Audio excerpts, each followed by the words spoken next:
Alright, should be live. My cat won't stop bothering me. Here she is, though. There's a little scoundrel. Oh, yep. Want to crawl up there? Alright, let's crawl onto my shoulder bin. She can just hang there for a little bit, though. There's a little scoundrel. Oh, yep. Want to crawl up there? Okay. Let's crawl onto my shoulder bin. She can just hang there for a little bit. This is happening now. Yep. Want to crawl up there? Okay. Let's crawl onto my shoulder bin. Find your seating, or are you gonna Just hang there for a little bit. This is happening now, or oh no, you're still with crawl up there? Okay. Let's crawl onto my shoulder. Find your seating, or are you gonna just hang there for a little bit. This is happening now. There we go. All right. So today is a special challenge, I guess. Play rabbit and steal with my cat like this. Not quite sure how, like, I don't know if I can move my arm. I can move my arm. She's finding her seating. She's like, stopped putting as much pressure. Oh yeah, look at that. Look at that. She's found her seating. We're gonna play some hard mode rabbit and steal. We're trying to become the Hunchback of Notre Dame with this one. I can barely see chat out of my peripherals. We'll try to run it like this, honestly. Public, let's browse the lobby. Yeah, let's just play normal mode.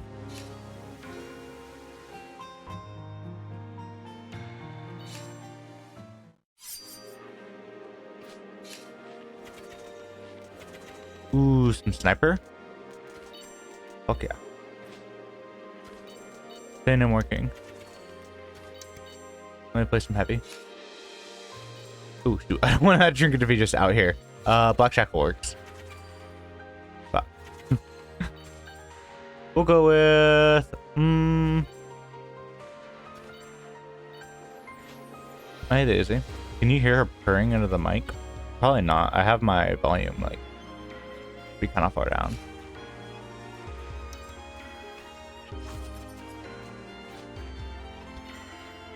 Good.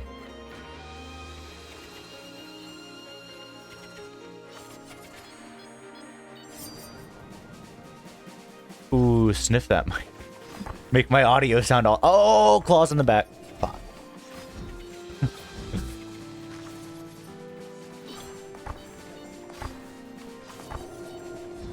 Man, I should have done hard, because maybe I could have gotten a hard clear like this. That would be crazy. Getting a hard clear, but there's a cat on my back the entire time. Her vibrations are going through my core. I'll take Bloodhound Greatsword. Her claws are like in my back right now.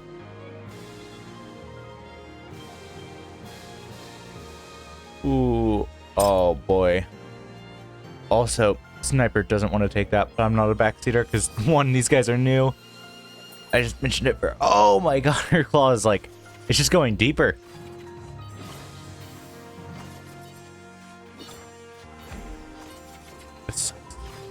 I shouldn't reposition her, right? If I reposition her, she'll try to get off. And like the challenge is the entire fucking normal run, I have to do it with a cat in my back. Ooh, what do we want? What do we want? What do we want? We'll see what everyone else wants first. I'm down.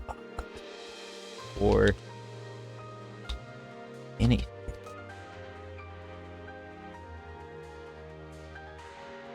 Can we like, yeah, Daisy, reposition a little bit? Oh no, that's just two claws on my back. Both hind leg. Right in there. Okay. Take Royal Staff then, not an issue. Maybe I'll just do a Royal Staff build. Might not worry about gemstones at all. Let's go for pure money. Oh yeah, my defensive doesn't do anything. Forgot about that. So it does something, just not for a Giga Chad like me. Who's done? Oh, sorry, I just killed my teammate. Yeah, I'm actually a new player, so that's why I'm making mistakes. Don't leave, Daisy. That'll ruin the challenge. No. Okay, well, we ran it for as long as possible, honestly. This shirt now has a hole in it. For sure, if not multiple. Ant on my screen. Lovely. Love ants. Why would ants be coming here? I don't take food in here. There's water, though. All the water you could want.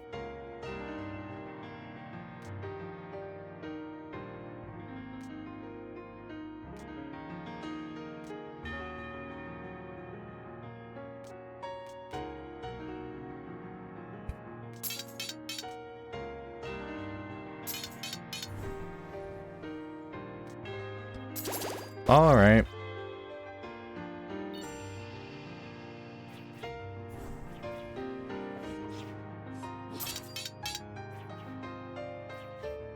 Man, that was going to be such a more fire stream. Oh, let me turn my game audio up, actually. It's probably a little quiet. 60 is about the preferred volume when I'm not playing with anyone else. I had it on volume when I was playing with some other people. It's not quite getting into yellow, but it's close. This is a quieter track in the song. I was going to say take your time, but no need.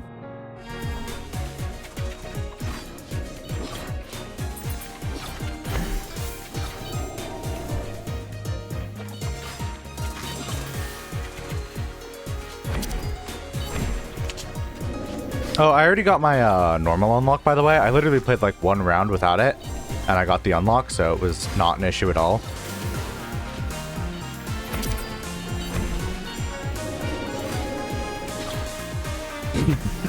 Whoops, that could have been bad. I'm glad I figured out how to skedaddle. Shoot, we aren't doing the most DPS. To be fair, that's a crazy dancer right there. They've got a lot of percent chance items and some special items to boot. I'll focus this guy down. Don't worry, don't worry. Okay, dancer, you want to help? All right, let's see whose DPS pops off more. I think yours will pop off a little more, but... especially because they have better AoE. Like, I can probably get some AoE hits. No, I can't even get my AoE special in.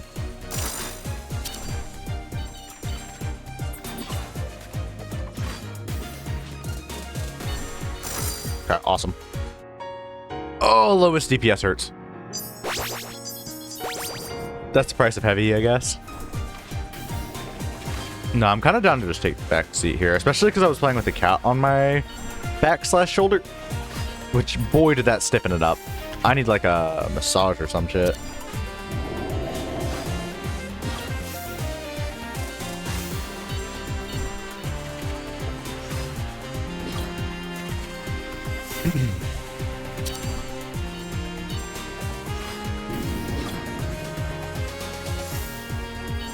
Alright, anyways, how was everyone doing today? I did pretty good. I got some Wendy's today. Mostly got it for my mom because she wanted Wendy's. Which, fair enough. So I delivered it to her. Cool enough stuff. Used one of the deals to get myself something. Not much, but something. Ooh. Okay. Why aren't you listening that? Not that it matters. I don't need a hit list. I was just hoping to hit list.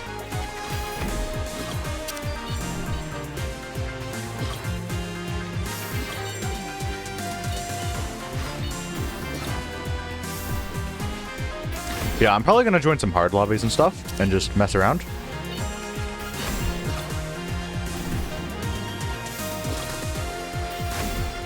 Playing that aggressive, got that dog in me. Gotta remember. No reason not to play super aggressive.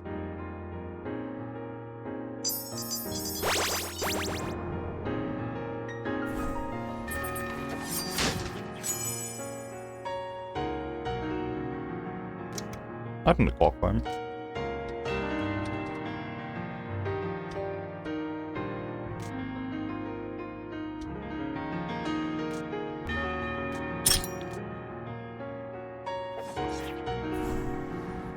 It's not a huge deal moving off.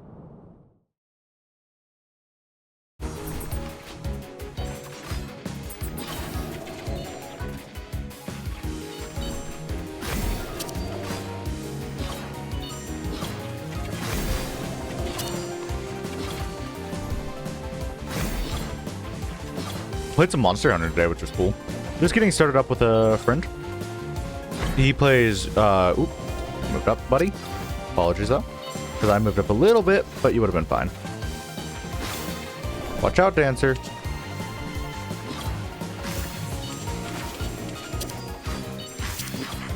But yeah, it was pretty cool. He plays Heavy Blade, I play Hunter's Horn. So we're doing some crazy damage between like my Infernal Melody and just regular attack buff. And his being a greatsword, he's popping like 300s in the early game, which is crazy damage.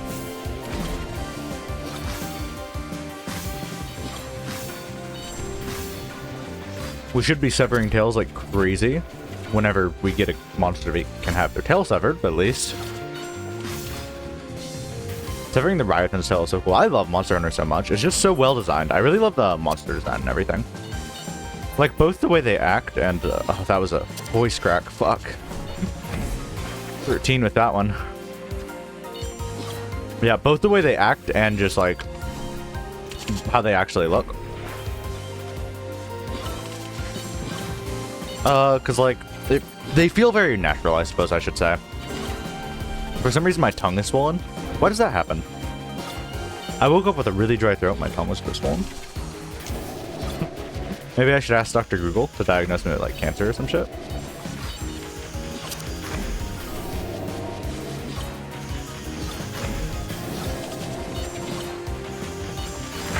Whoa, that was so massive. I just killed the assassin. Fuck, my bad. Whoopsie. Oopsies. Your Honor, I played Oopsie Daisies.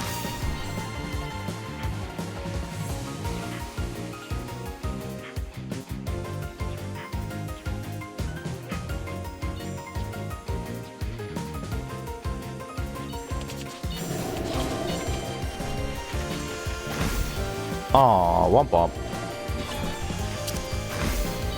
Bro, you only lived because you were near me. Alright, I might have hurt the fucking... He's not even an assassin, he's a dancer. But I saved the sniper, so...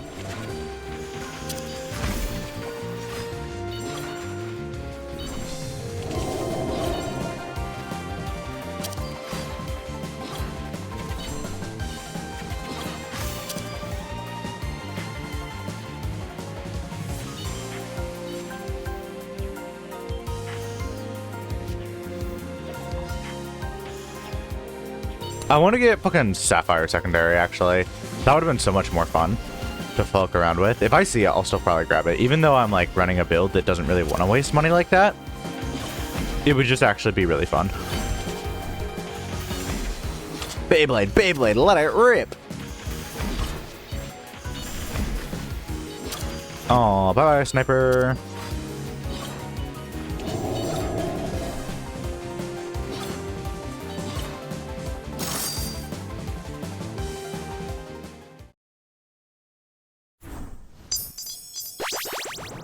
Beyblade, Beyblade, let it rip. Anyways. Have I done anything else? Ooh, I love the red dark house.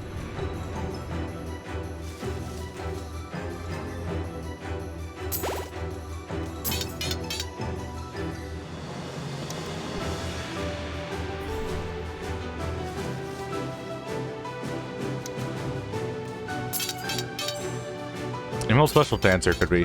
Ooh.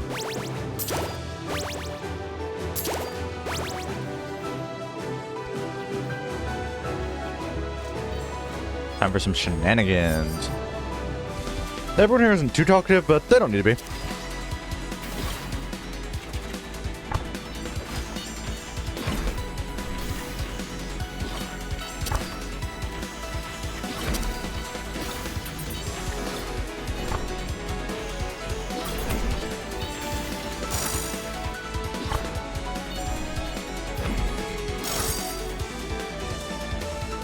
Oh, me and Dancer's DPS are scaling linearly with each other. Lovely. But what they don't know is I get a DPS boost just from existing. By that I mean I get money DPS boosts.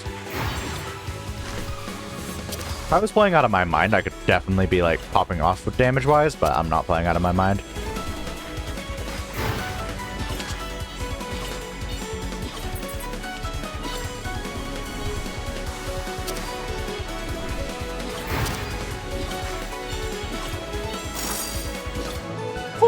I won!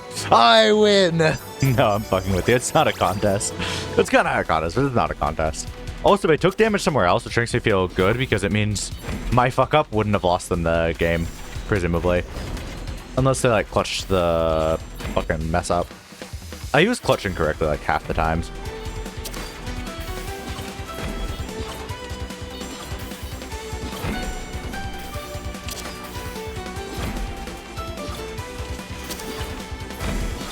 Oh, whiffed into the projectile.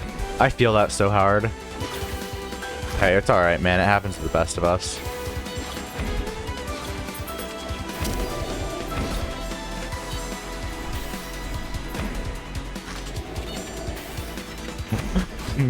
Me personally, Sniper, I wouldn't stand there.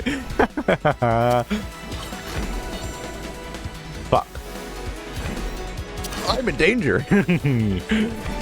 I avoided it. We're good. We're good. We're good. Ah. There is something to be said about normal lobbies, because goddamn, they're chill. You don't have to stress about much. I kind of want to keep the assassin alive, but you know, what can you do? Not the assassin. Damn, everyone's an assassin today. I meant the sniper. Whoops.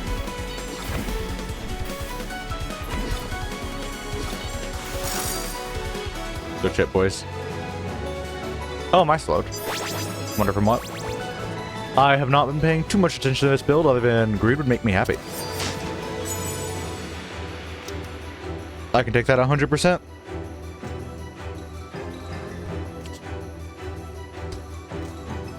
I'm gonna lock in then. Better say that so people don't think I'm gonna immediately break it.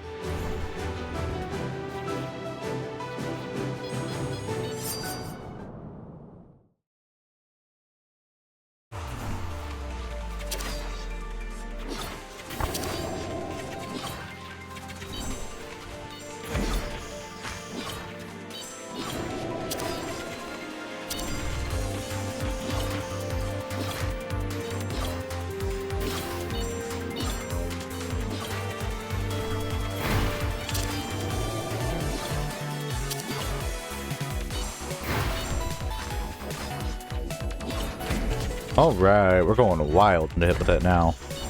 Do I want to sit on the same side as the sniper? I'm hesitant. I ain't gonna lie, I'm hesitant.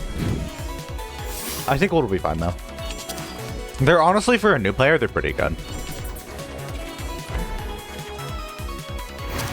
They're getting the hang of this place. I was a bit worried they were gonna fucking like whiff into me, but we're chill.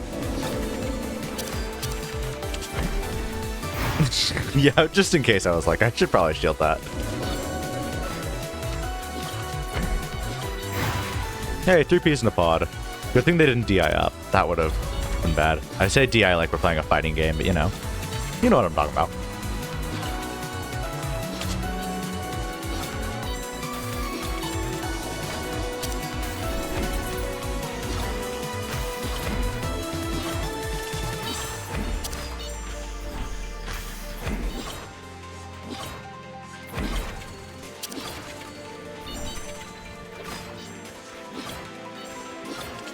Yeah, I feel bad for joining the lobby with like my fucking Lunar skin on.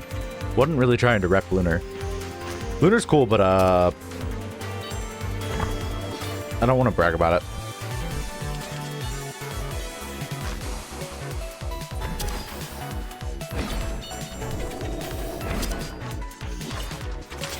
Huge damage over here.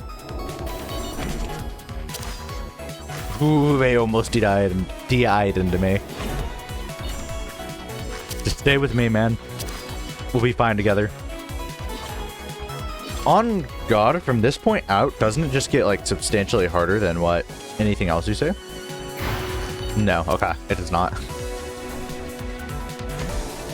Damn. Okay.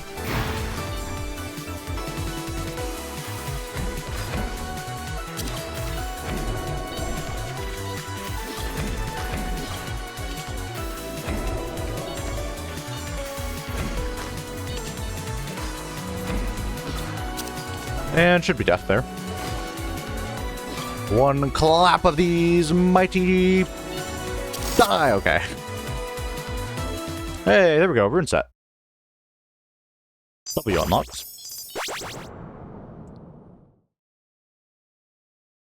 Church Mouse. Yeah, Church Mouse should be fine. What was the first place we went to? King's Arsenal? Sounds about right.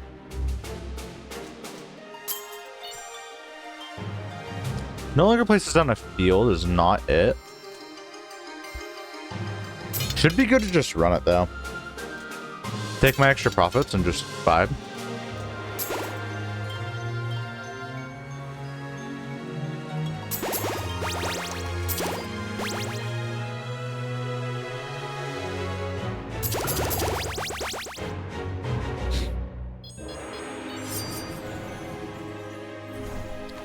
Oh no, I just took a lot of damage in the last stage for the unlocked, and I was like, did I take damage in the Rinaldi fight? It's showing I didn't, but I'm starting to think I did.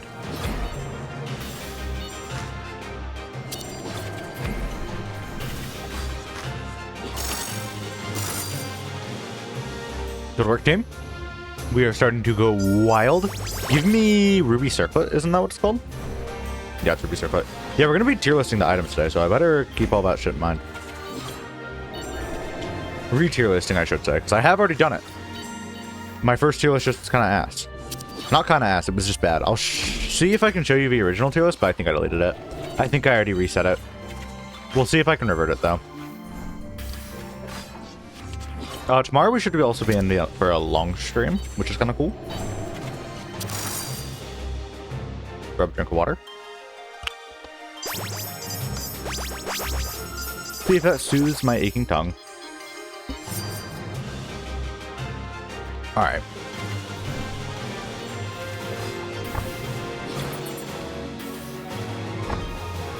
You, me, sniper, we can just sit in this circle together. Alright, we don't have to.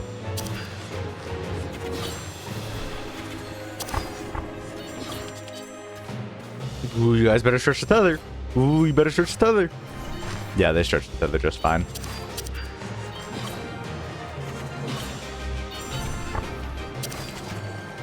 Oh, we all gotta stretch the tether, huh?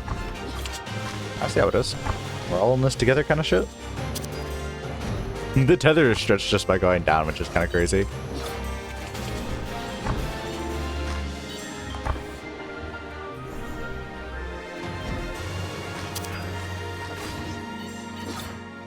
Getting that easy 4,000.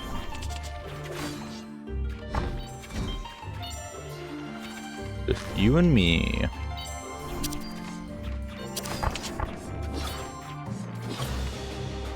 Shit. Shit. Shit. Woo! I should not have survived that. I should not have survived that. Like, taking 1 damage would have been fine. I just didn't really want to. That was clutch. Ideally, I go hitless from here to style. Just get to the end with a full... I can take white one staff.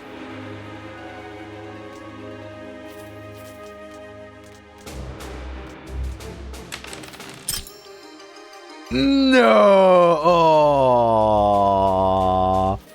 Oh, Dancer must be molding. Dancer must be molding. Oh, that's brutal. Oh, wait, actually, their cooldown isn't actually... Oh, wait, no, it would have been crazy. I was going to say, actually, they have Nova Crown. It wouldn't have been crazy. They literally just picked Nova Crown up. Dancer must be so molding. They found a game break. They just weren't allowed the game break. Oh, what a crying shame. Oh, please, just keep me on Dancer's side, actually.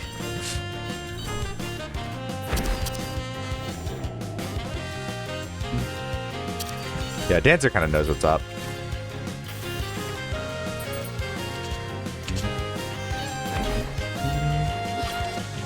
Nope, didn't get it. Boom, and flash rank. Yeah, I'm staying over here, buddy. I'm glad we know. I'm not gonna say that. I was gonna say, like, glad we know who West Sigma is in a super stupid voice, but I'd rather not humiliate myself like that. I really want Ruby Circlet.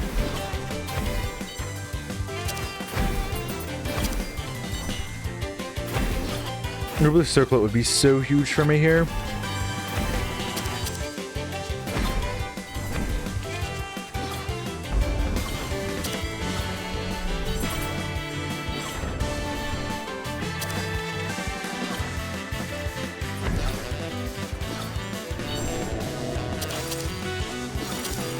Oops, I just DI'd into a dancer. Not a huge deal.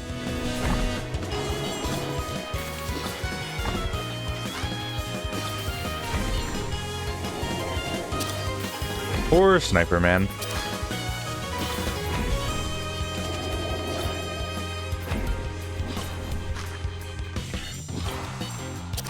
Didn't even make an effort to move out of the way on my part. I was kind of chill with it.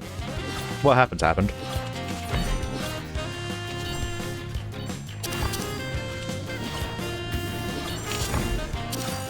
Whew, okay. I was scared of that dancer.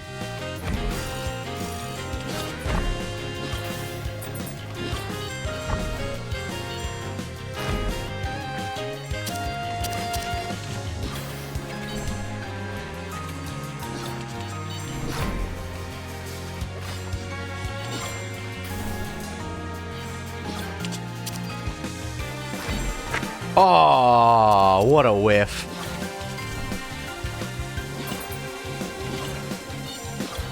I didn't want to get near anyone else, and I was like, oh, surely I can just DI through it, right?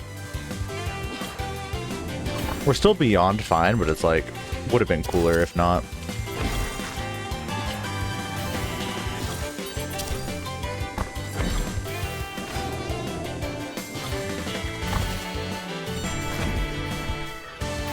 I wasn't sure what that assassin man was thinking. He's not an assassin, but you know. I keep calling him that sniper. Oh, Dancer got huge DPS. To be fair, they have that huge AoE. Do we want anything from the shop, or do we just want to keep saving our money?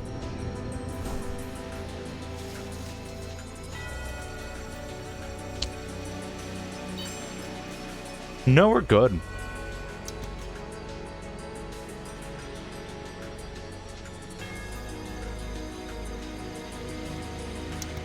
Pretty much just permanent flash strength right here.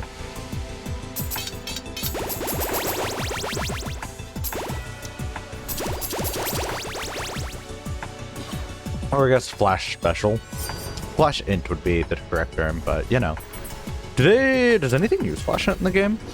Is it coded into the game? Yes, it is. Fucking sun bracelet. Sun pendant. You know what I'm on about.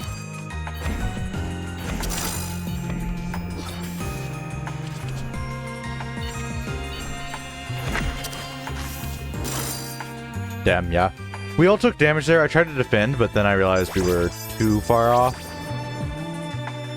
It happens. Also kind of want to play some Dead Cells tonight. Like, I literally just bought it for the PC.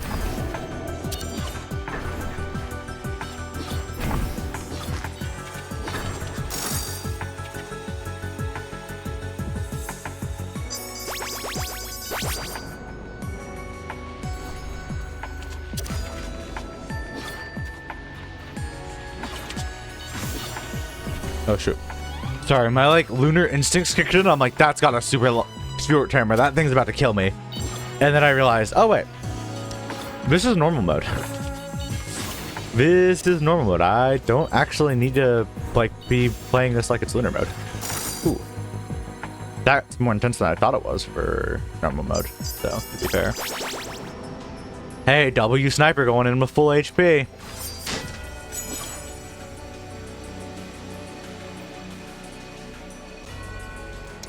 Sure.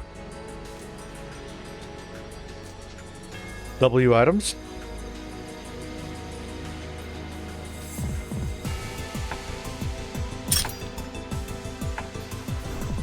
Oh shoot, wait, sniper streaming.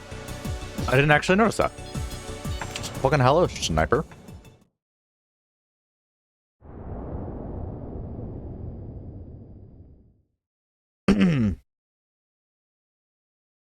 I didn't actually realize, because the bottom left thing means they were streaming. I want to check and confirm my suspicions if that's correct. I don't want to. Didn't mean to stream snipe them though. I think I've seen them before. Am I incorrect? You guys probably wouldn't know though. Actually, I shouldn't say that. Like, you guys should know. Look at my VODs. Have I seen them? Go to the VOD channel. I might check later and see if I've seen them. If I remember and/or have time and/or care enough. But I want to check if that actually is the streaming symbol. Hey, all good. You can sit in here with me, Dancer. Me and you, Dancer, we're tight.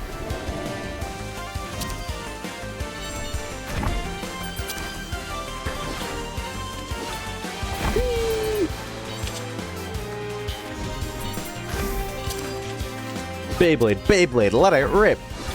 Oh, was there a fucking thing I missed? Who knows?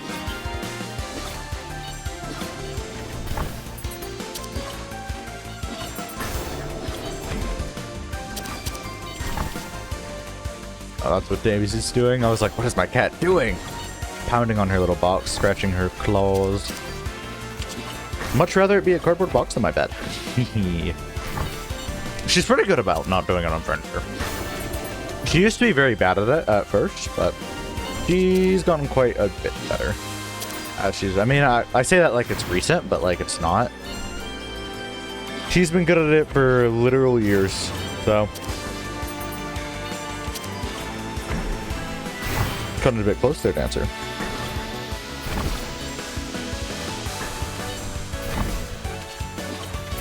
Dancer must be molding. I remembered that. Don't ask me why I repeated it. I just realized, like, okay, I got in my head. Yeah, all right. That just sounded really weird, actually. Okay. I need to explain myself. So, effectively, I just remembered, oh, wait, they're streaming. So that means their stream just saw my message. Dancer must be molding. So, it would be really funny if in chat someone explained why. And then it would have been like a funny little thing. And so my head played that scenario out, and I was like, okay, yeah, I'm playing that scenario out. Dancer must be molding. And then I just instinctively said it because, like, yeah, I'm dumb. Hey, Dancer, want to see me whiff you? No, I'm messing. I'm not trying to kill anyone. It'd be really funny to run up to the sniper, scare the heck out of them in defensive, but it'd probably make them whiff, and I'd look like a shit fucking player.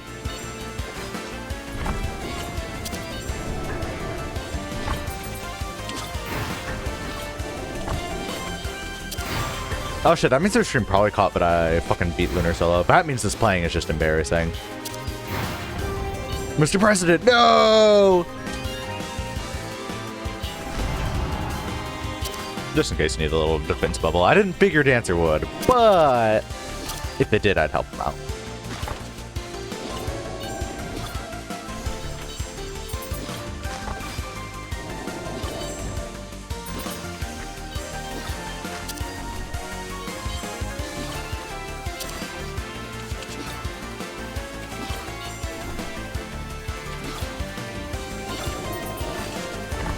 I hope we get to the next unavoidable attack, because I kind of want to protect a fucking sniper.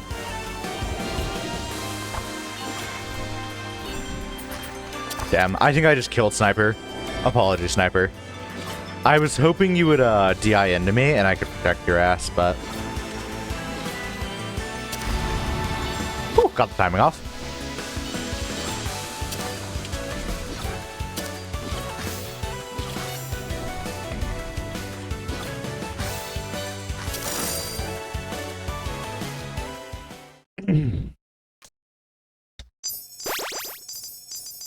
W unlocked.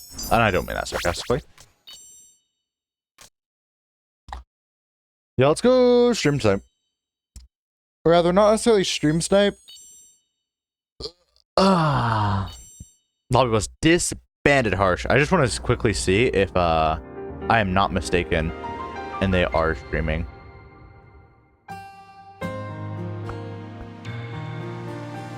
No, they aren't streaming on Twitch at least.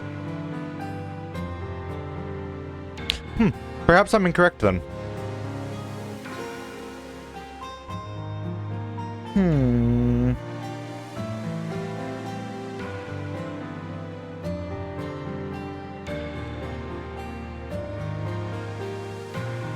Okay. It doesn't particularly matter. I just wanted to check. It just makes me curious what the dot is. Okay, let me in here. Oh, boy. Yeah, I'll leave lobby. That's every single Rabbit and Steel player on right now. Do I want to save my fucking practice for with XD? I probably should. Otherwise, I would go in there and just kind of try to ball. But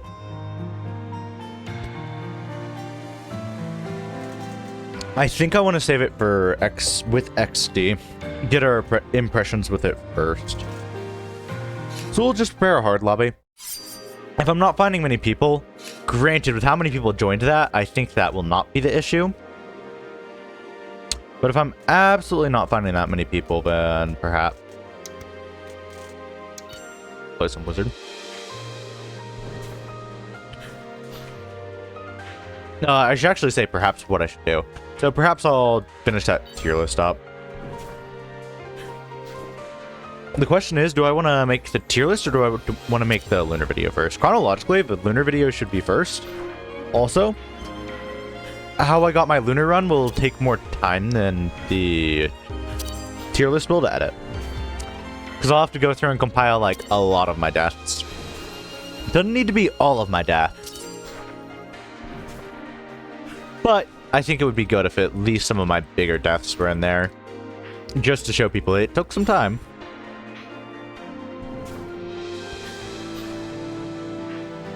And then, like, show the actual run.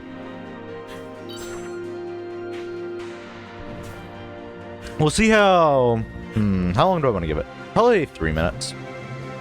Because I'm totally fine to move to Dead Cells. Because, like, I'm honestly really excited to play Dead Cells. I don't know how popular Dead Cells is or how good it'll be to stream, but who cares, right? Dead Cells...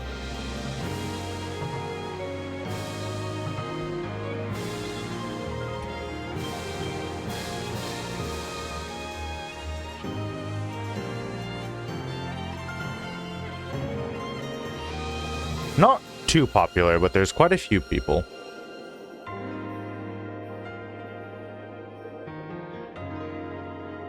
We'll just see.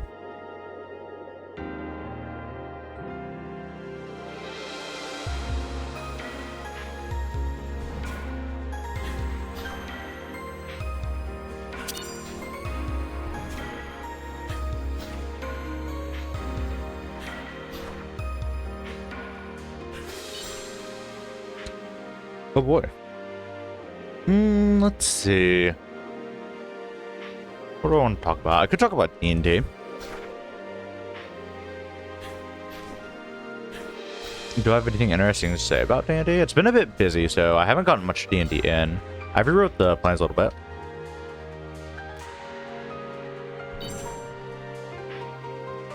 I rewrote the plans a little bit for what I was gonna do.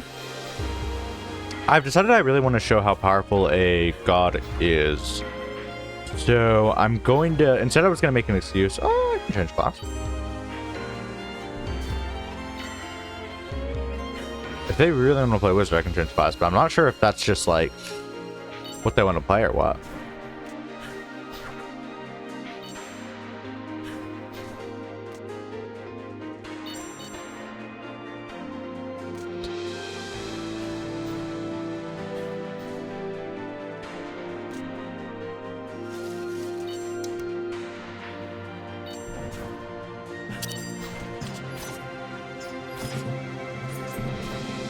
So I'm gonna unselect wizard and I'm going to select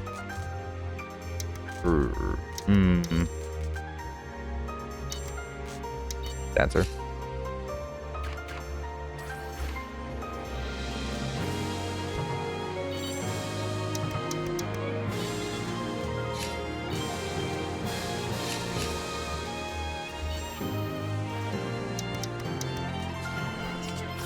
Oh. Fuck. We just locked him out of the fucking game. Guys! Shit. Uh.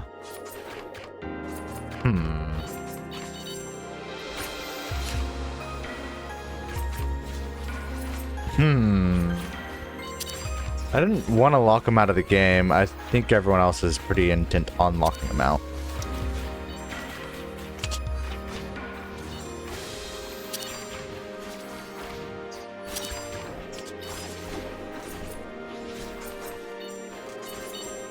I don't know what else to say. I mean...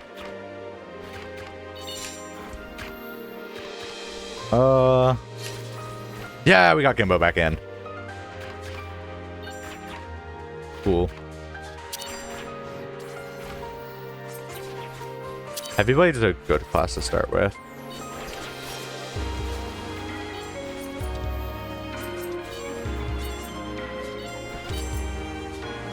Let's run it then.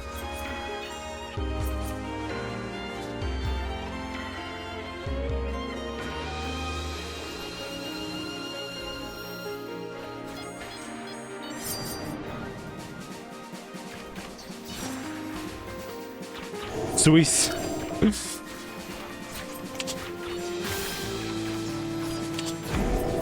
It's fire. Bro got cut off by chat. Bro's on the cleaving side. Bro's on the chopping block even. I should save my defensive for defensive reasons, just to be safe. Good stuff.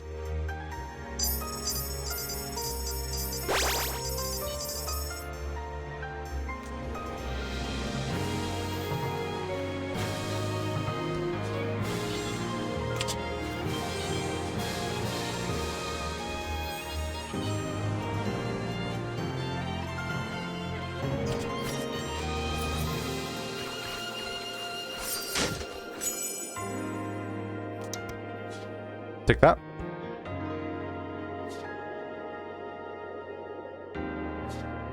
Sound like good picks.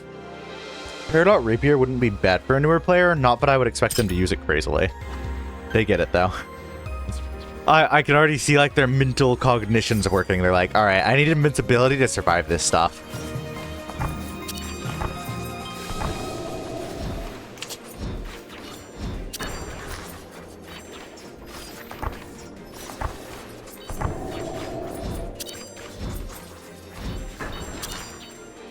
Okay, they're avoiding. They're avoiding. Woo! Fuck yeah, man. Alright, they almost got hit by that, but they are avoiding. My DPS is not wilding, but it doesn't need to be. Yippee! They're getting through, to be fair.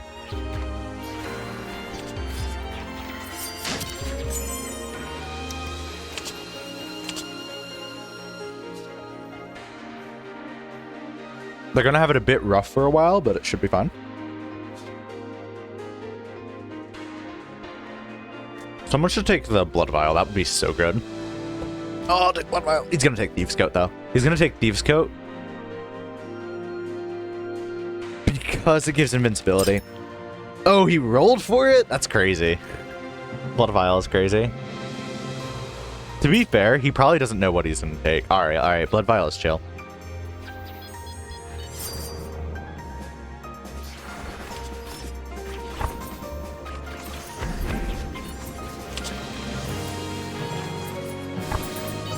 Whoops, I'm not even gonna lie, I almost got hit by that.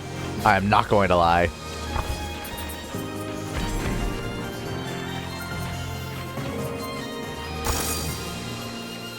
Crazy stuff. Didn't quite get top DPS. It was close, but didn't quite.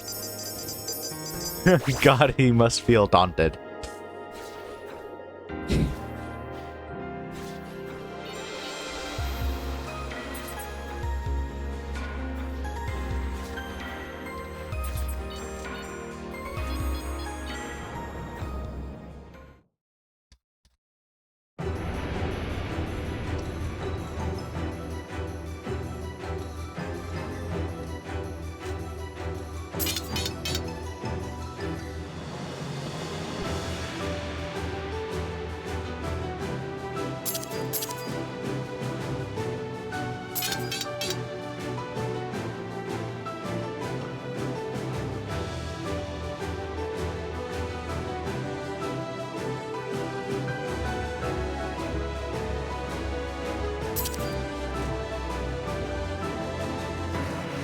See, everyone's very nice, which is good.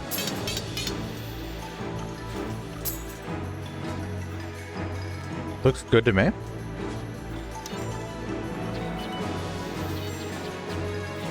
Not win.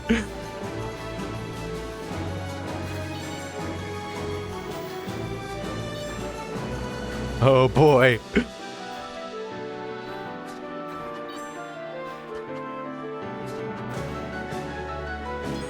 Hard. Hard. He says in red dark house hard mode.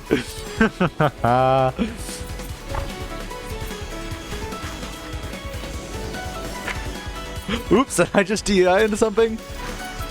Whiffed it. I'm trying not to DI into anyone else. Oh, there's no world. There's no world I suck this hard at the game. Alright. That sucks. Oh, everyone, even the new player took the gold potion? Fuck yeah. He's already learning. Very hard mode. Okay, I lied. Don't worry, the heal comes up in a long time.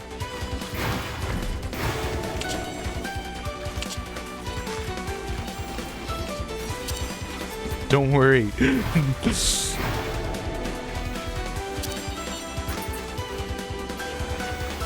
Don't worry, the heal's in like just a moment.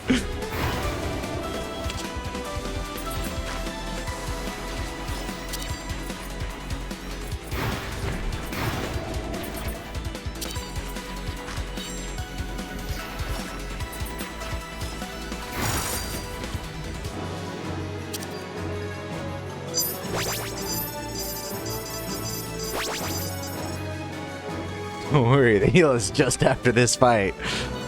But, this fight is tough.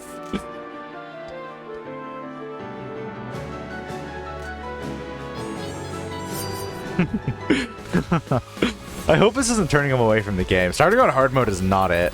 Do not start on hard mode.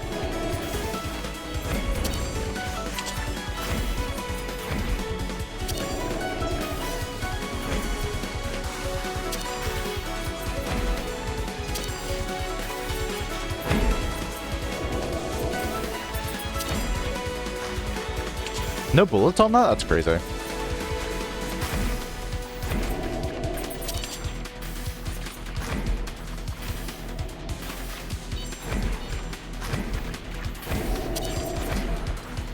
So we gotta really weigh in for Heavy Blade. Heavy Blade is an unmoving obstacle of destruction. Shoot. Yeah, that was just a damage situation. Getting the alignment's really hard there, to be fair. Hey, boys, I've got to go this way. Like, I literally have to. Quite literally, my partner is dead. Oh, fuck. Oh, fuck, his house not gonna make it. Damn.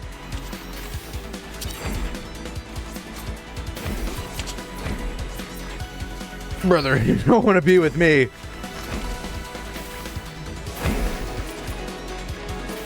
Uh-huh, I'm glad it's centered around me, though.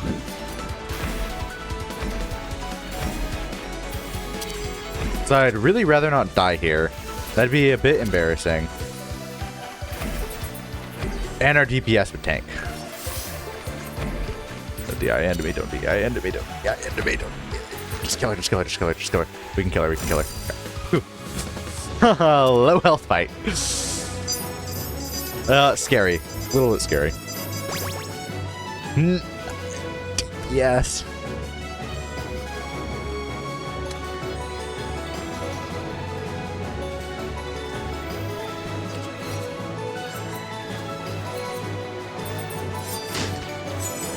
Whew.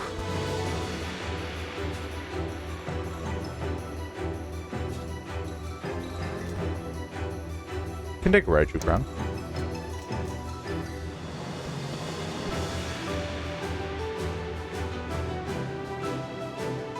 Actually, does Henry want... Oh. Yeah, let's move over there. No, Henry does not want Raichu Crown. Which is goddamn fair enough.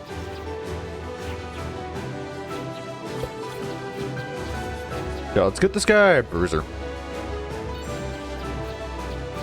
He's prepping himself up. He's psyching himself up.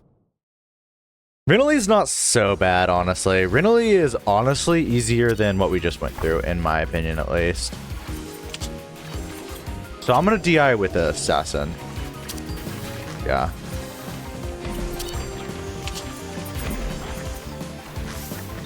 Awesome. I was the only one who did not take damage there. I was in that perfect ass spot.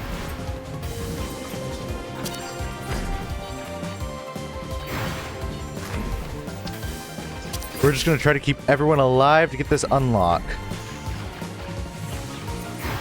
I believe in us hardcore.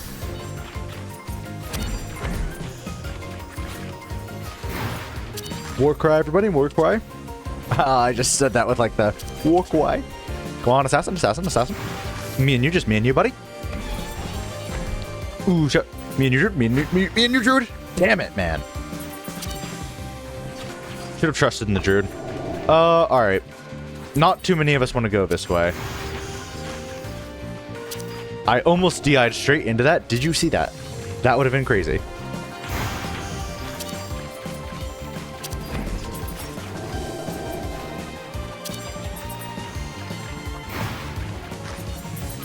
We're doing just fine. Don't worry about it, Heavy Blade. Don't worry about it, Heavy Blade. We're gonna be just fine. I'm not sure how well I can clutch this up as Dancer, I'm not gonna lie.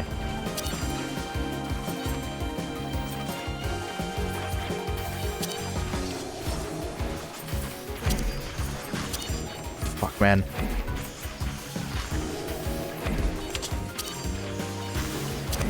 I really don't like Heavy Blade having the thing. Okay, it's gone. It's fine, it's fine.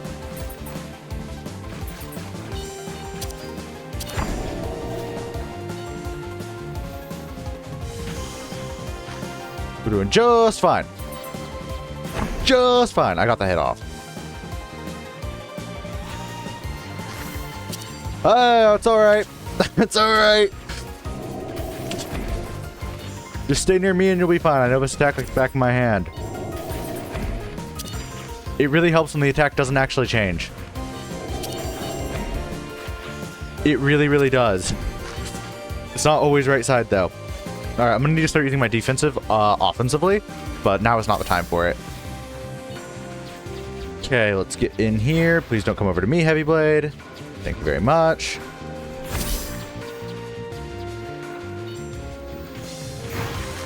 Woo, me and you, Druid, me and you, Druid.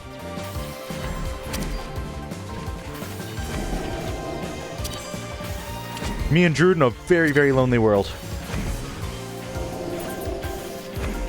Just me and Druid.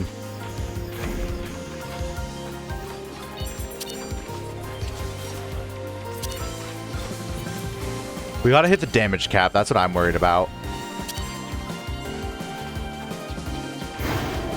Boom and boom. Okay, that was tough. Boom and boom. Me and Druid. Are you seeing this? Bro, me and Druid are crazy. Yeah, fuck. Druid knew the spot. I just really didn't want to fuck with it. Good flutter step, good flutter steps. I gave us war cry. We just gotta stay alive. Everyone just DPS. This is their chance. Right the fuck now. I don't think we're living this attack. I know this attack, and I don't think we're living it. Okay. We're gonna try to ball. Me and Heavy Blade.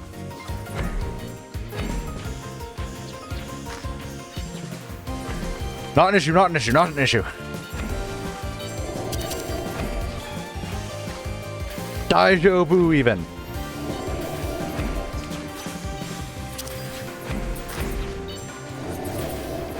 Yeah, I have telekinetic powers. That's how I knew it was there. Telepathic powers. I don't know. Fucking sight reading. Clairvoyance. Yeah. There you go. Nubanui. Nubanui. Oh boy.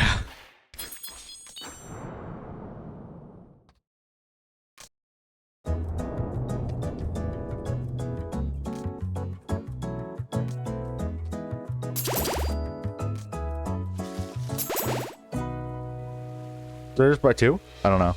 I don't think you can buy more.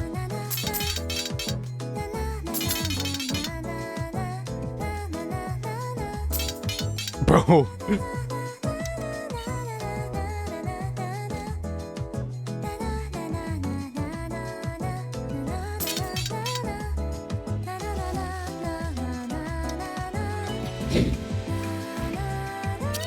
We're popping off with it.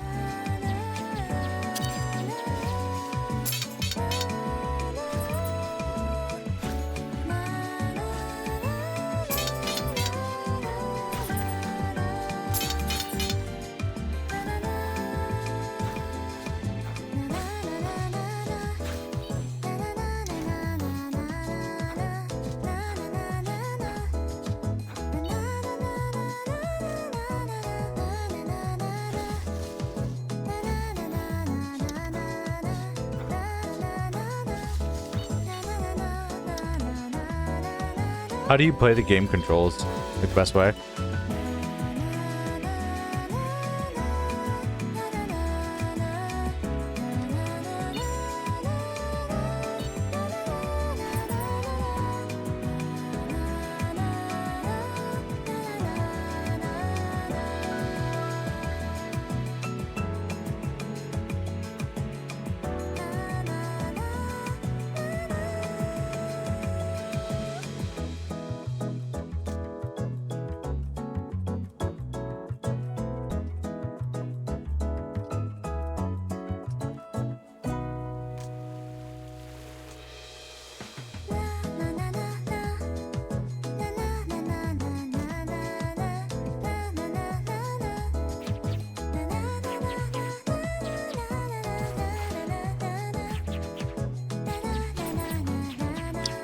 Yeah, we ball.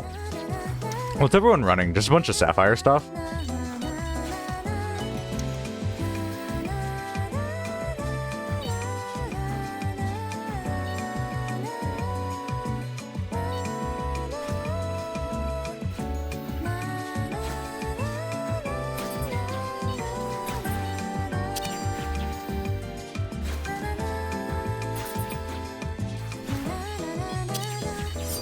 Anyways, let's go wild. Me and Druid! This combo is so familiar! Because it's me and Druid! I love this Druid! Shit, sorry Druid. I got too caught up in fucking screaming about you. Druid's kinda hype. Druids are so hype. Me and you, Druid. Bro, I am so sorry, Druid. I'll try to stick on your same side. Me and Druid! Me and Druid! I'd say that in chat, but I don't want to exclude for Assassin.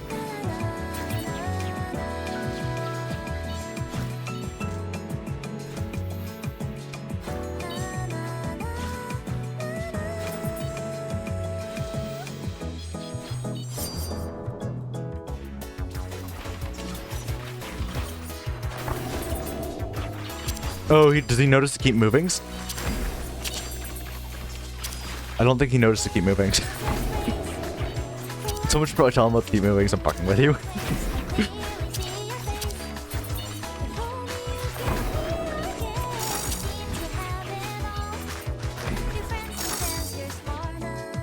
Not bad at all, team. Me and Druid! Me and Druid! I can't read. Neither can I.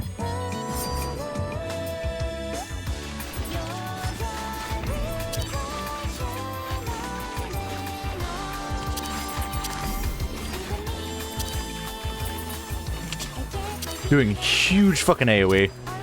Well, AoE is not really the right term, because I mean, like, there's nothing to AoE here, but still, you get what I'm talking about. Doing huge multi-hits. This is like the fucking dream build.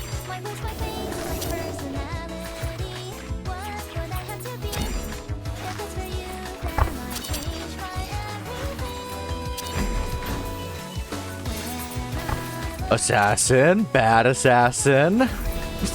We go in bad assassin. Yeah, that's good assassin. You don't need to go there so quick. Trust me, I'll get there when I need to get there.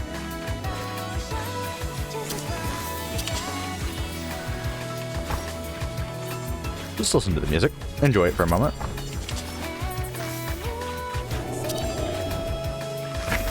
Aw, womp womp.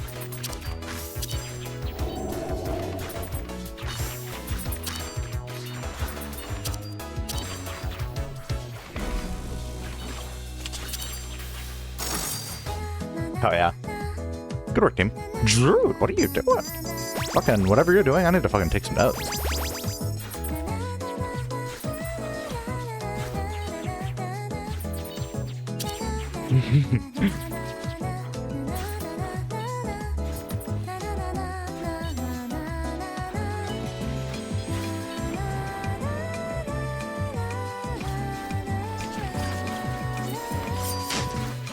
Yeah, you don't give me any levels when you die.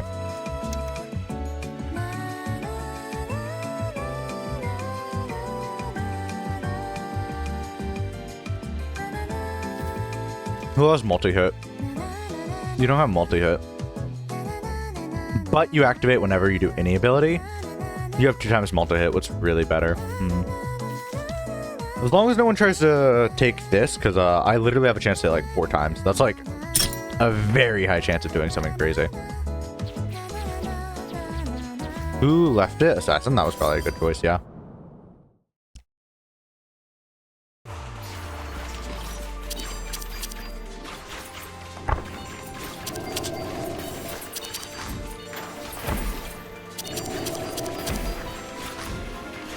Thanks for the flutter step. You really helped me get out of there, Druid.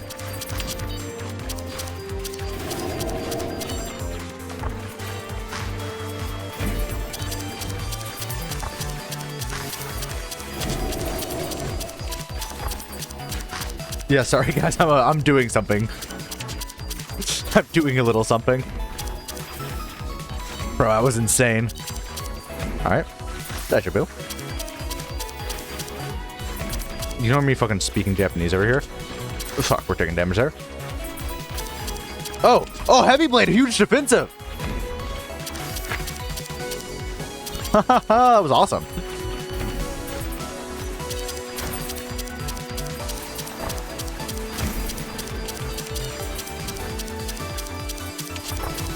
Me and Druid! Aww. Alright, guys. I'll move over here. Fucking hell yeah. Brother, look at Darkstorm knife above my head.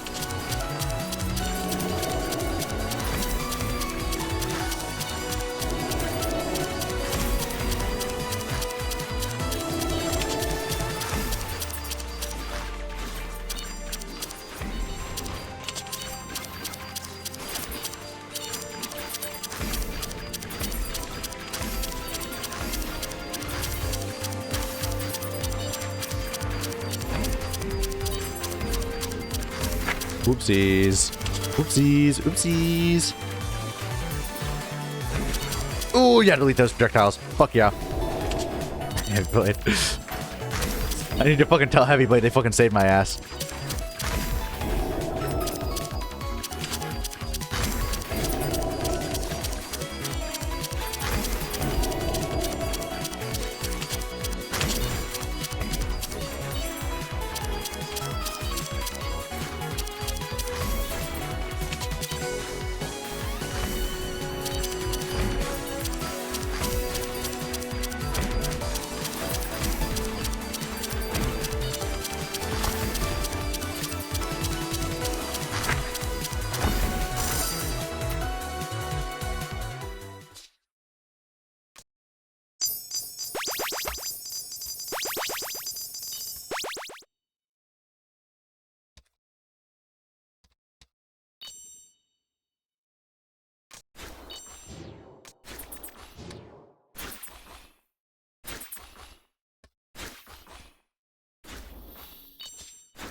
Yeah, that's fair.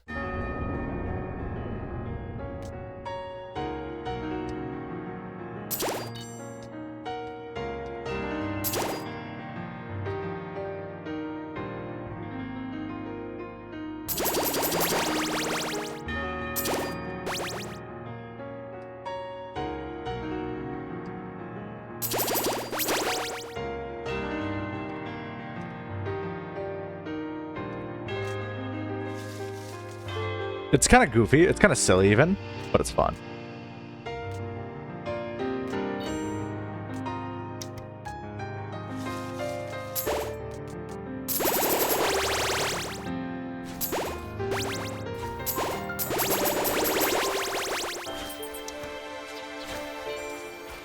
All right, let's get goofy silly with it.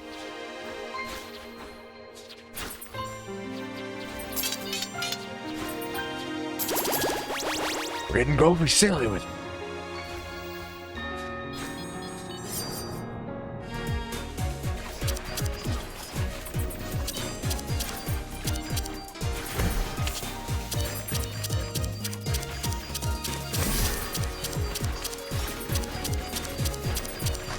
Oh, me and Heavy Blade, am I right? Heavy Blade Gaming, to be fair.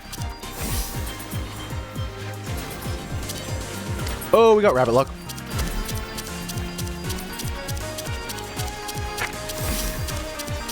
That guy sucks. It's Darkstorm Knife, Darkstorm Knife, Darkstorm Knife. Is that what it's called? Darkstorm Knife, Darkstorm Knife. Because it's funky.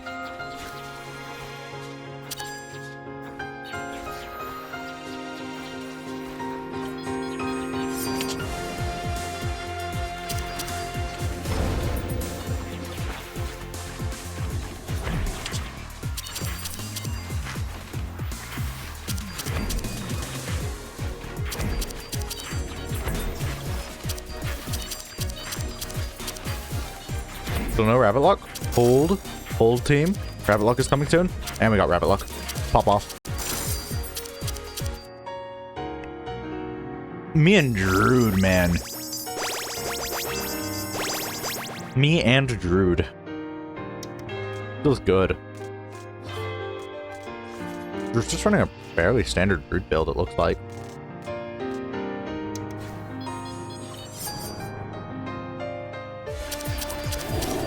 I don't know much about Druids though, so perhaps not.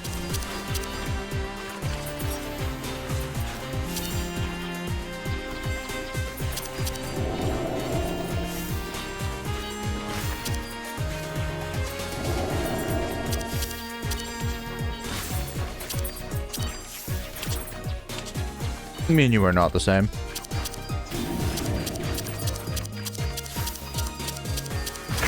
Oh shoot, what am I doing? Sorry, Assassin, I just let us into hell. I fucking forgot where to be.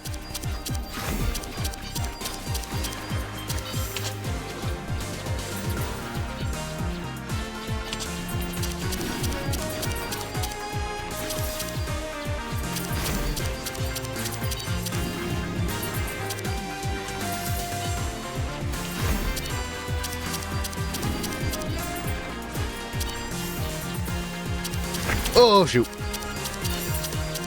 Heavy Blade moved a little bit.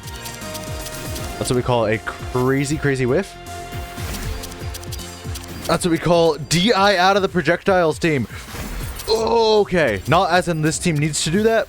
As in I just did it and I am crazy and you are my team because you are the chat.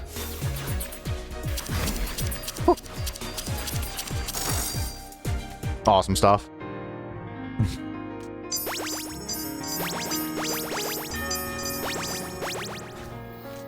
Bit of a crazy fight.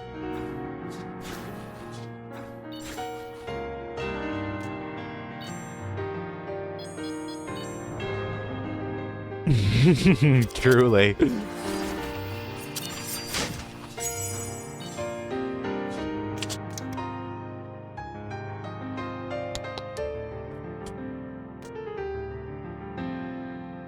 Let's lock in.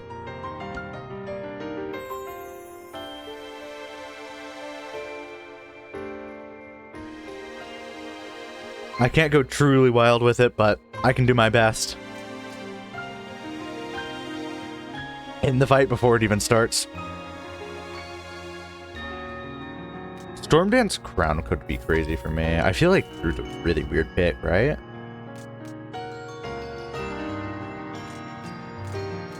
Am I crazy or is Drew a really crazy pick for Storm Dance?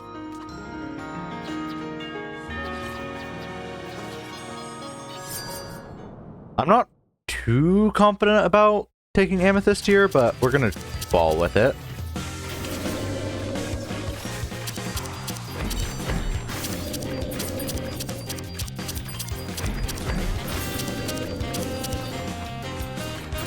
Correct, Mr. President? I am Mr. President. Sorry, man. I could have moved a bit right and probably saved your life.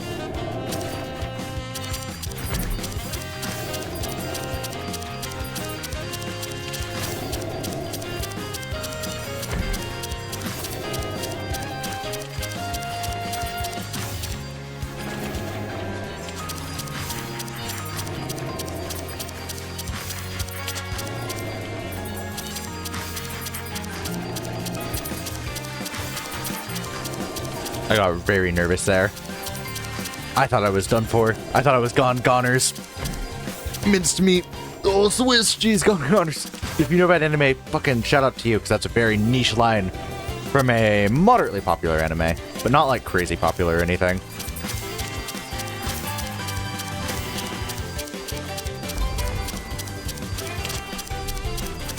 Actually, the team is hitlessing right now.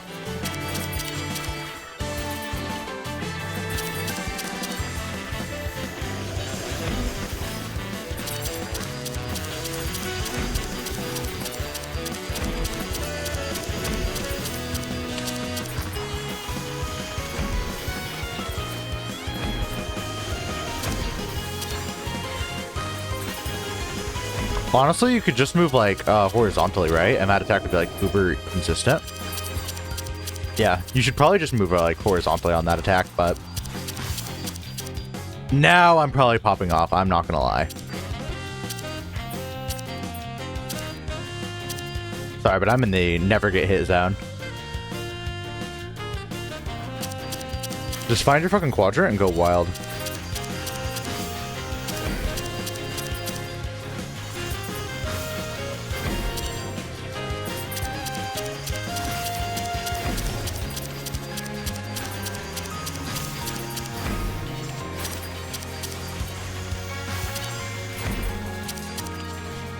Alright, this is crazy.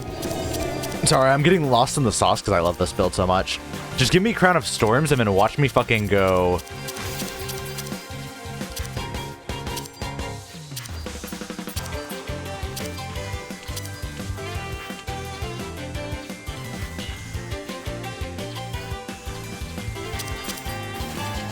Like, actually just give me Crown of Storms and Shiro will be dead before her first fucking defensive force.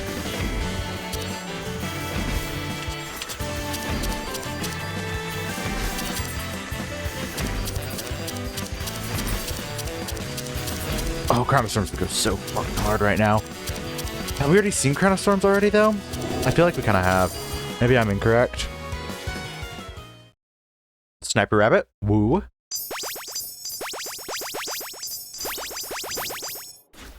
What does Emerald Lakeside arrive, get? For real. Let's get him, like, Defender and Spell Sword, hopefully.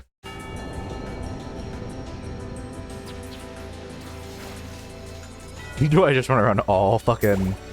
Yeah, sure, why not?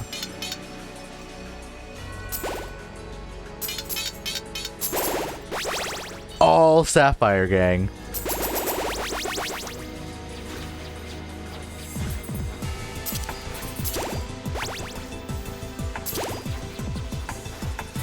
Oops, I didn't save money for heals.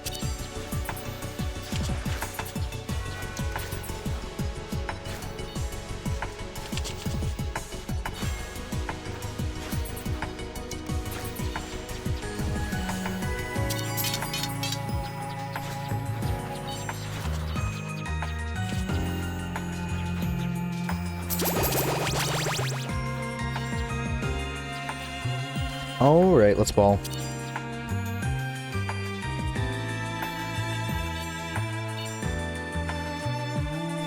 Okay, Crown of Storms would be wild.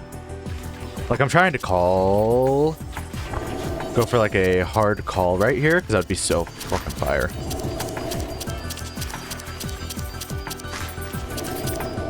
Yeah, I just defensive through that. because fuck that attack. It sucked.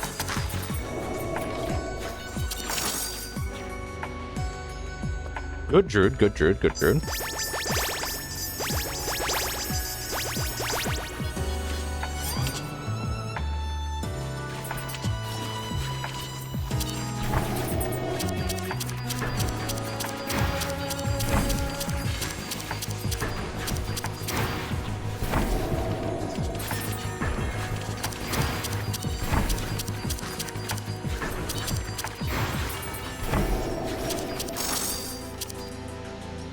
Awesome. Awesome work.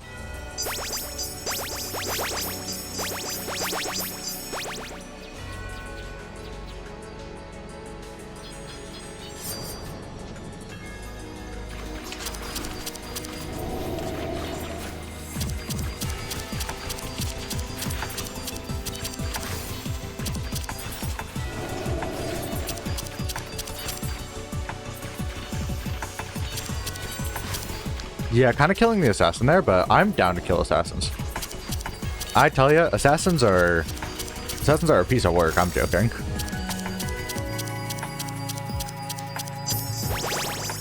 But the constant just dark storms over there. Just click, click, click, click, click, click, click.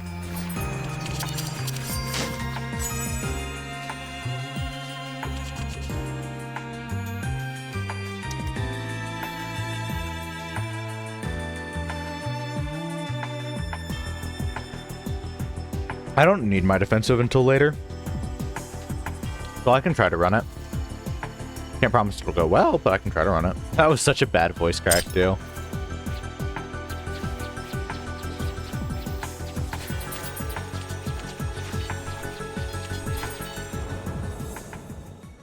Football.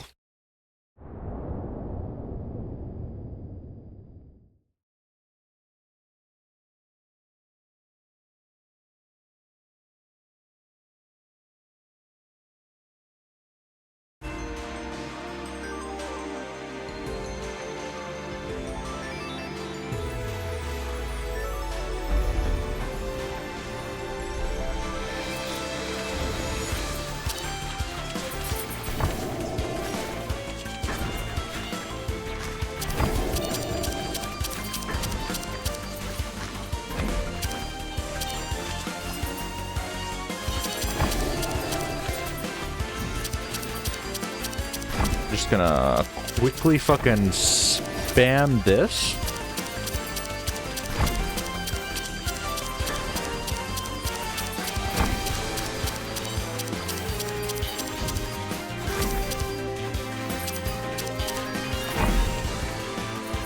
Okay, I used my defensive there out of pure anxiety. Oh, did you see me tracking that guy? I was not letting him out of my sights.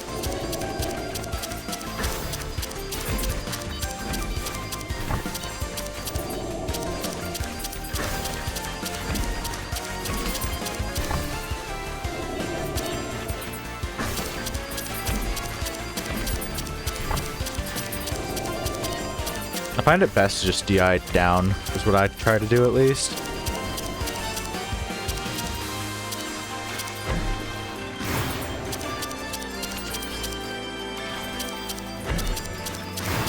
I didn't actually know that corner was a safe spot, honestly.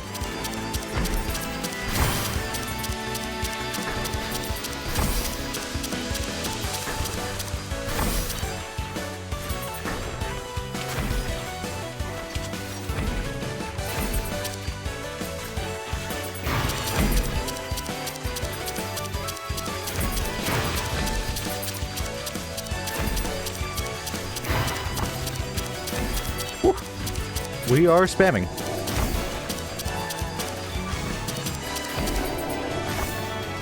Oh, move over here. And we'll hop down here.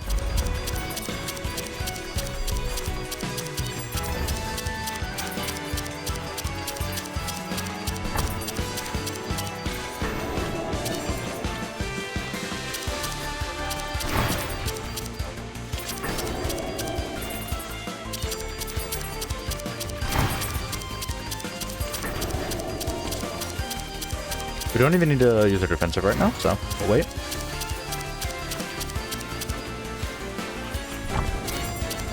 There should be so many fucking vanishes that go off on us. It'll be crazy. Aww. Poor Heavy Blade.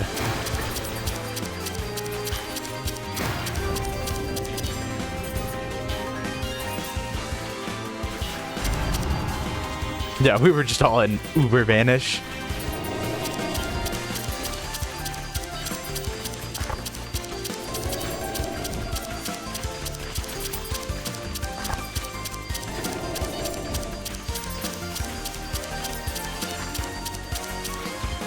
Wonder if I've been DPS optimizing, because I kind of do want to see a big number when this ends. And I'm still expecting a big number, because I do obviously have Amethyst Bracelet, which is like uber increased damage. You can see just all the numbers flying over there. They're all mine. They're mine, mine, mine, mine, mine. Do not touch my numbers. Gonna have to rely on a Druid defensive here. Fucking thank you, Druid.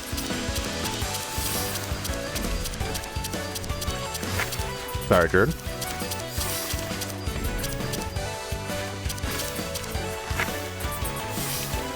Oh, I can't believe it.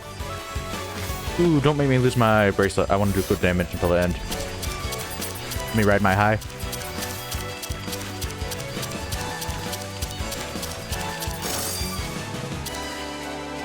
Did I? Yeah, I out DPS. Trust me, I had to.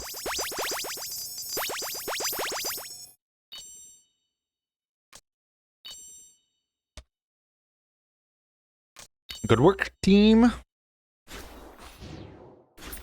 I'm down to move this party down to normal mode, though.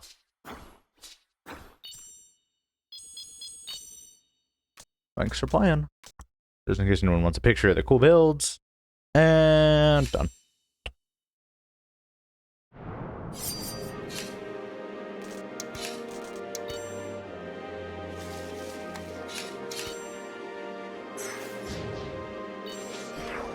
I'm gonna turn it down to normal.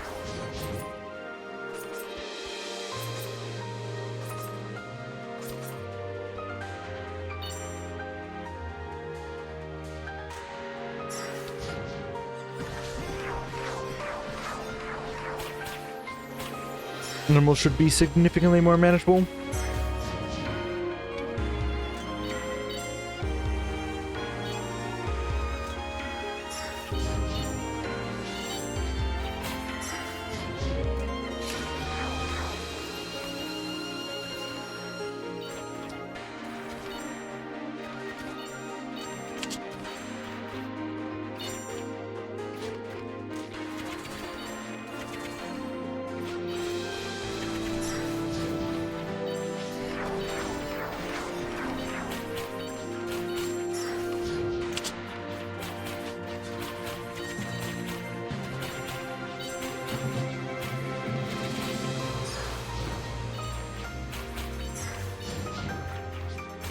Ooh, we waiting.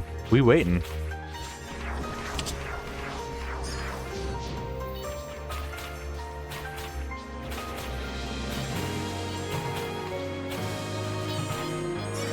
All right, let's go hard into this.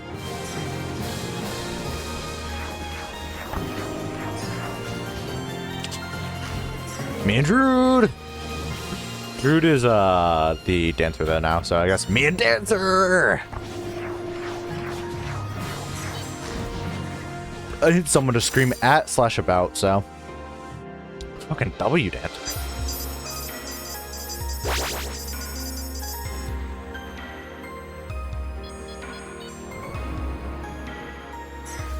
I'm holding in like a fucking nasty piss.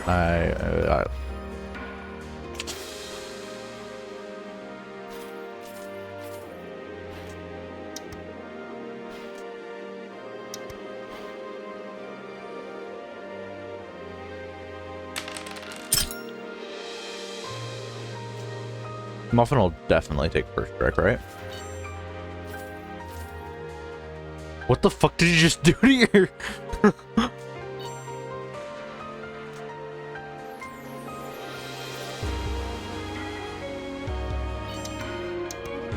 I should commute. I don't think Kubi did anything wrong. Is that like a bad word, actually? It sounds like it would be a bad word, so I should probably not say it. Especially because he was like, how do I change the username? I'm not gonna say anything, but... Druid, what the fuck happened?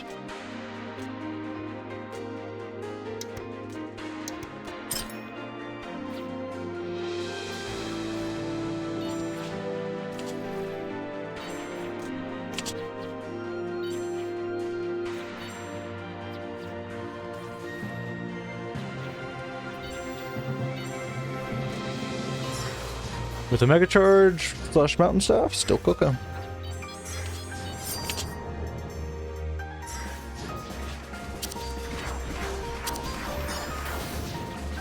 For me, I'm gonna vibe with Permanent Haste. Permanent Haste is totally fine.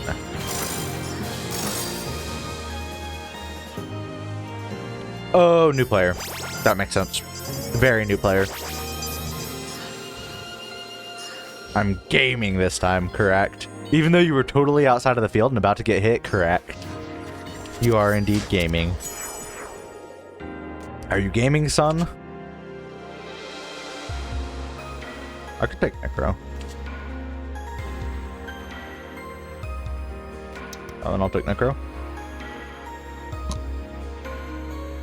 I could take Raven Grimoire as well. It's not a huge deal. Although I think it'd be better on Druid, right? Because Druid's gonna have like constant damage there. Like Necro isn't like anything too crazy on me, but it's still kind of cool to have.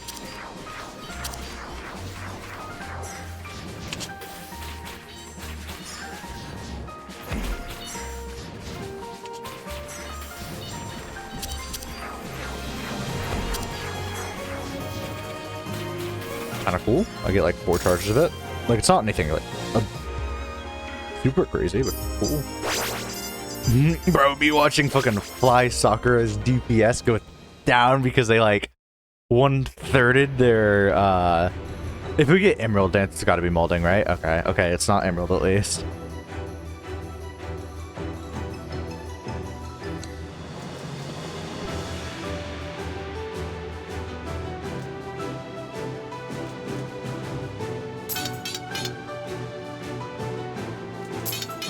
We'll run that.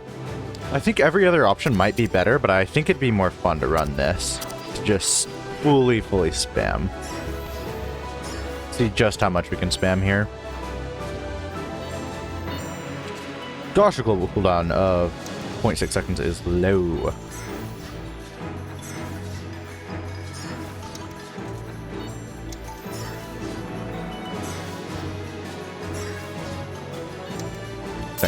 Thinking.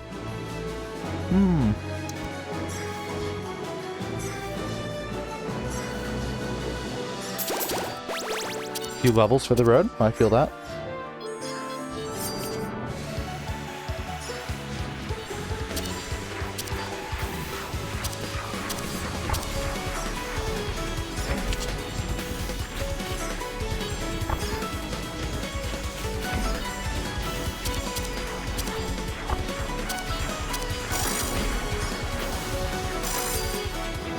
Yeah, I just have my finger on special, so X out.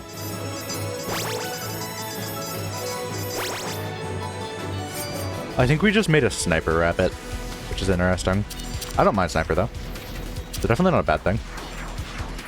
I think it's interesting we made one. This is how snipers are born. You unlock it for them and then they fucking just are like, yeah, I like sniper now. I'm messing with you.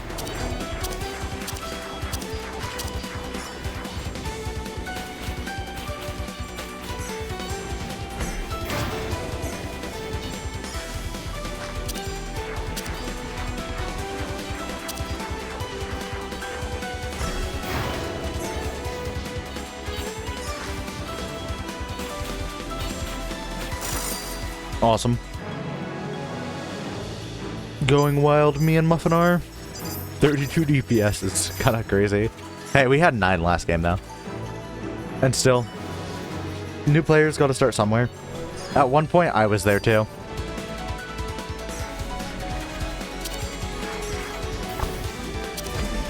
I keep forgetting to double stack my secondary. It would have been better to grab Ruby. I really did want Ruby, honestly. I wanted pretty much everything on the lineup. Primary wasn't my favorite there, but everything else was fine. For primary, I'm not really sure which one I would have wanted, but...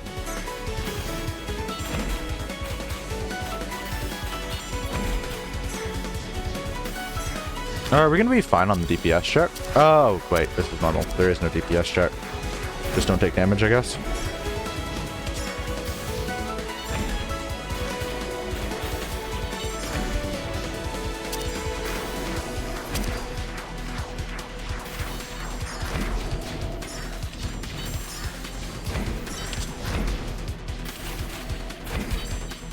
My ass for getting no DPS check exists on normal. Goes so hard. What? Right.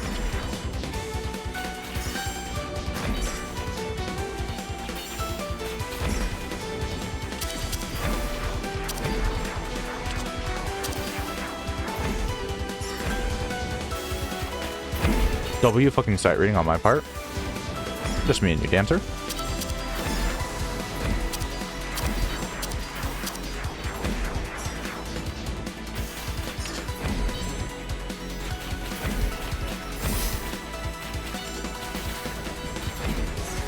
That really scared me. You guys are going to be fine. Don't worry. It is slow. Just... Oh, you're telling me I took damage from that? For real? Damn. I can't believe I whiffed it. I genuinely am in disbelief. I'm inconsolable even.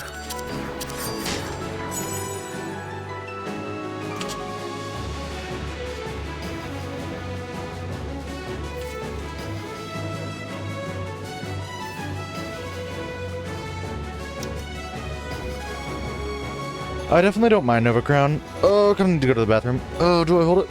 No.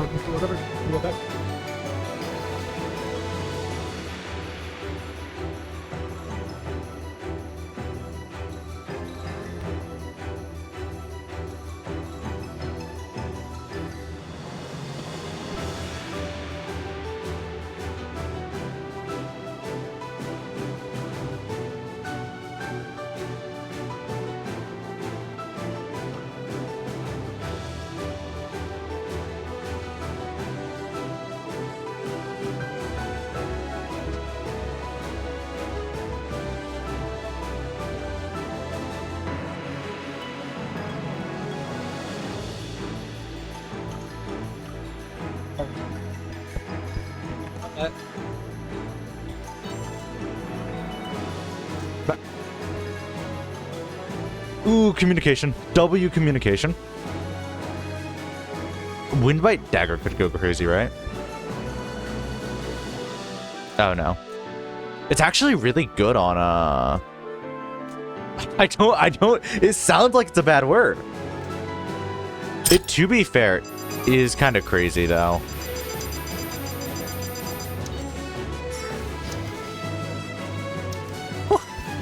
So yeah, I have a story actually. It's kind of a weird story, kind of a little embarrassing.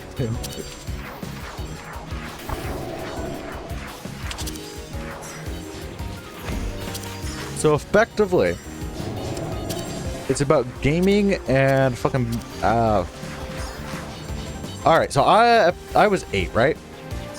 And the first part of a story isn't so bad. Oh yeah, we take damage here, right? Unless I can DI, no. That's not for the projectile. Yeah, I was 8 and I really didn't want to lose a game. And I was playing with a friend and like I thought they would fuck me up because like we were 8-year-olds, so I'm like, they were definitely gonna do something to my console if I walked away. And I was not about that life. So I just sat there until I fucking pissed myself. And that was a fun day. And, like, you might be saying, okay, 8's not too bad. Well, there's another story, which is even worse. And it's pretty embarrassing. W teacher in this situation, though. So, I was playing a multiplayer game, and I really didn't want to lose. And class is like 5 minutes from being over. This is middle school, by the way. And I'm just like, all right, I can hold it. And I couldn't really hold it. So eventually I start laughing because I just killed my friend in a fucking hilarious way. And yeah, you can pretty much imagine what happens. Class, like, I'm like, oh, fuck. Class ends, I like go to the bathroom and clean up. I just sit there wearing my now soiled clothes all day. It was a miserable experience. Like, and I just went with the story that my cat pissed on my clothes and I wore them to school.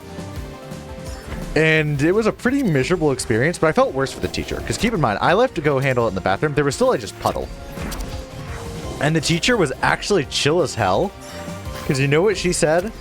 When the next class was coming in, she said, "This is why I told everyone not to bring lemonade into the class." And that was the most chill thing a teacher could have said there. And so I don't feel too bad telling the story, even though it's humiliating. At the same time, I was just a stubborn kind of... I was just really stubborn and didn't want to fucking get up and lose. And so I was like, I'll be fine. I was not fine. And I feel like the story is good to tell because W teacher, honestly. And she deserves to go down in fucking like history as one of the best teachers. Just for that. And so yeah, she was a very, very cool teacher for doing that. That's about it. That's all I think I had on that story. Fucking sucks. More of a story. It's fine to walk away from the computer gaming session. Don't hold it. Not only because you're gonna fucking end up with like kidney issues, but also it's not fun. But yeah, I just liked games a little too much. And I was way too stubborn to get up for my games most times.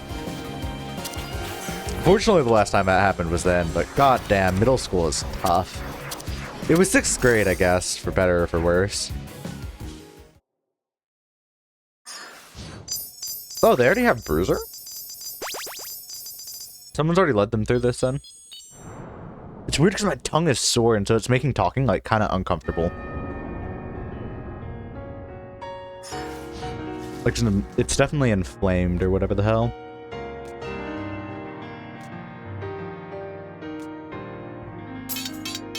Cool, I can do that.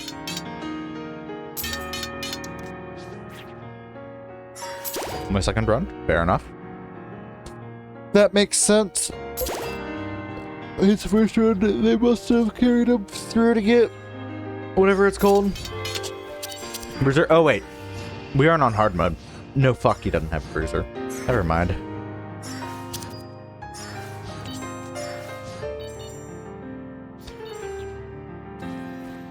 Let's see what we're getting. Oh, rabbit luck. Ooh.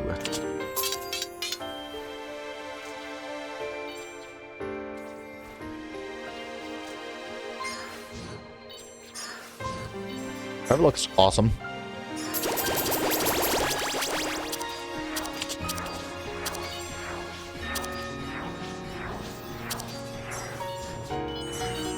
My finger just doesn't leave the spacebar key. When it does, though, I'll have a big fucking hit to perform, but until then,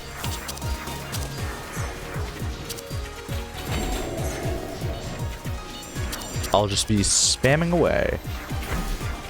It seems like XD is taking a break today. I might check fucking Twitch, but usually he's online way before me. But he deserves that break after what we accomplished. W dancer, fucking pop off dancer. Alright.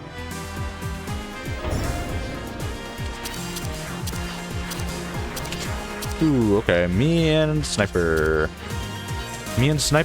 kind of go crazy. As in, like, I am going mentally insane. Nah, I'm fucking with you. New players are fun. There is a reason I am here and not in fucking, like, hard mode or lunar mode. Well, lunar mode, don't send me back to there until I'm ready to do multiplayer. Well, I feel like I'm ready to do multiplayer. I feel like I'd fall on lunar multiplayer. As long as I lock in.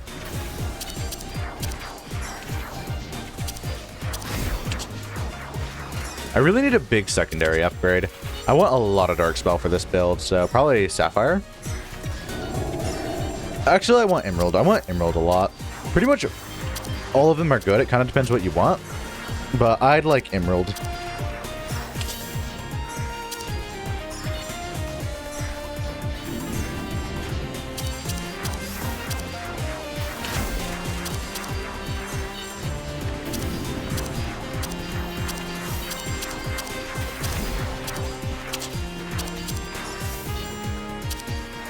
I really need something that activates like on special proc. Like I need Book of Cheats probably would be it.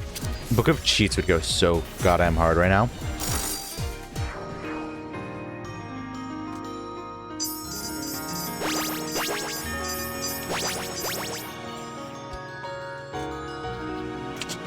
Do they have Emerald? Time Space Dagger, 500 damage.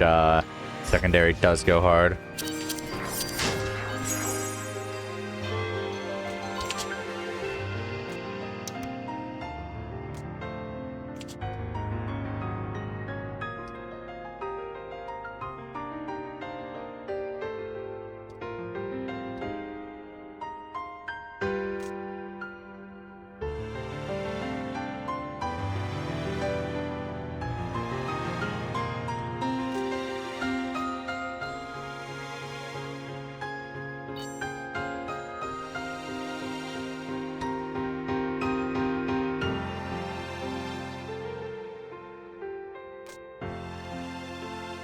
Although, imagine if they got Obsidian Rod.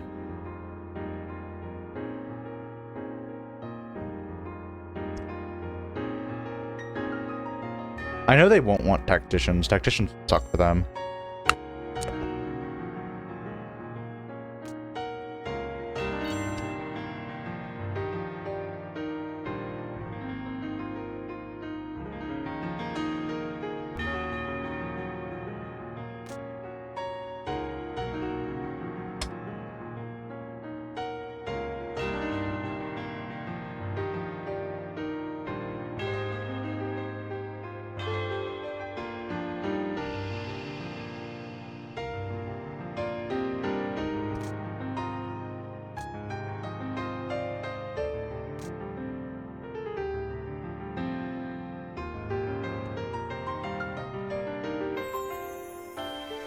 It was nasty awesome.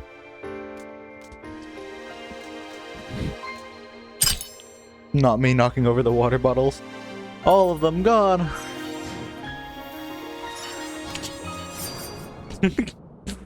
Oh boy. Oh, that's kind of cringe. I don't know if I can play with this guy anymore. Get me out of here. Oh, brother.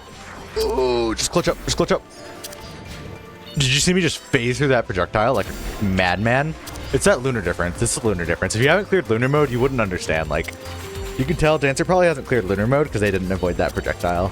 100%. Avoiding that would have been also the lunar difference, but you can only activate... The lunar distance has a 10-second cooldown. Yeah, lunar difference is off cooldown right now.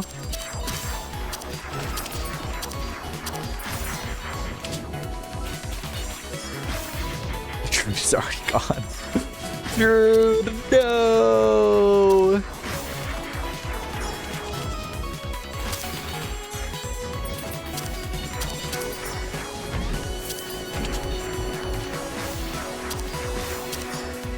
No, assassin! Ooh, you aren't an assassin, you're a fucking sniper rabbit? That's what you are. Damn it. Oh shit, wait. Did sniper avoid that? Maybe they have the lunar difference. Oh no. Who gave sniper the lunar clear, guys? Guys, who gave sniper a lunar clear? No, if you're saying fucking what the Sigma, then you absolutely do not have a lunar clear in this game. 100%. Even though I just said it, technically. Like, if you say it to be ironic, it's a bit different. I didn't feel ironic, though. That really didn't feel ironic. I could pretty much feel the fucking elementary energy coming from it. Literal child. Pathetic.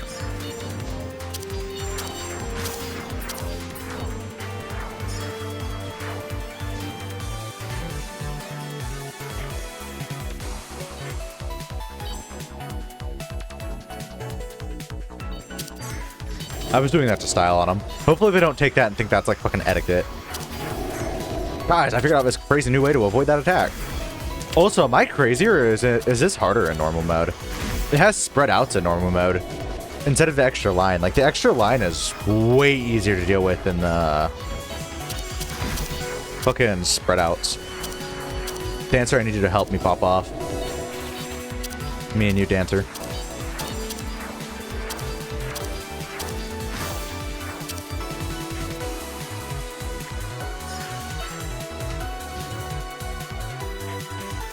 I'm just waiting for my turn.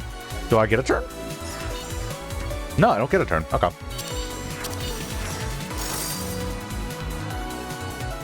Woo. Good stuff.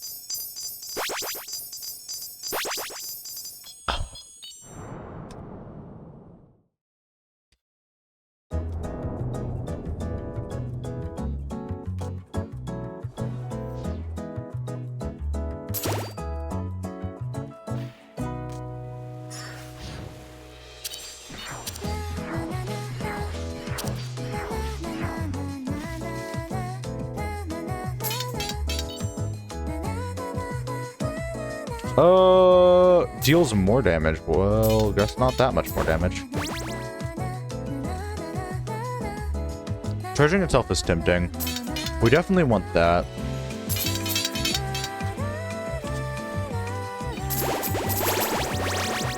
We can just take some level ups here. We shouldn't need a heal.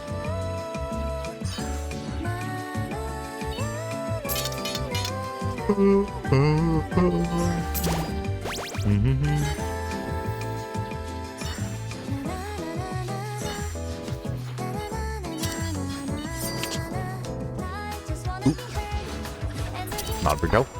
Whatever they did, I'm sure it's fine.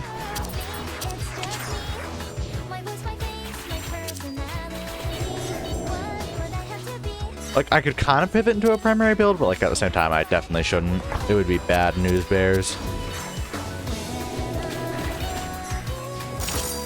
Awesome stuff.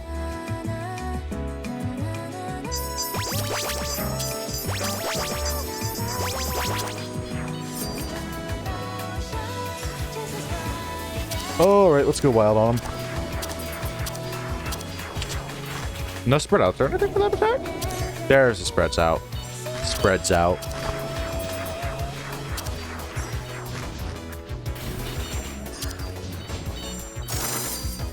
Awesome stuff. We are gaming. We are gaming. Bum, bum, bum, bum, bum. I'm sure everyone knows that fucking jingle, right? Haven't heard that jingle in a long time, actually. Wait, that's gonna become a relic of the past. No one past my generation's gonna understand that. Oh, you know what's crazy? The next generation drops next year. Like, to me, that's wild. Like,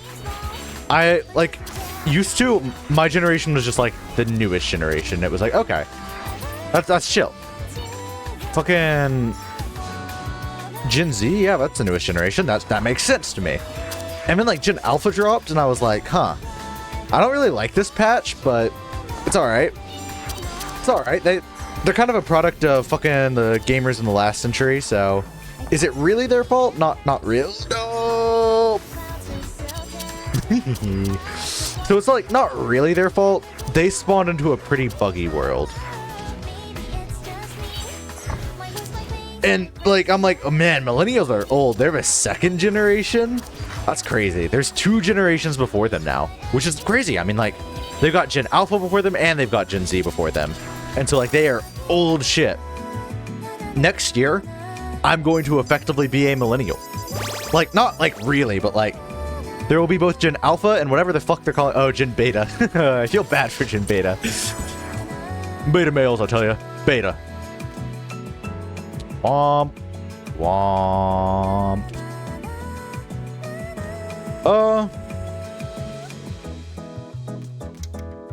Can vibe with the critical hits. I don't really need to hold down my special anymore.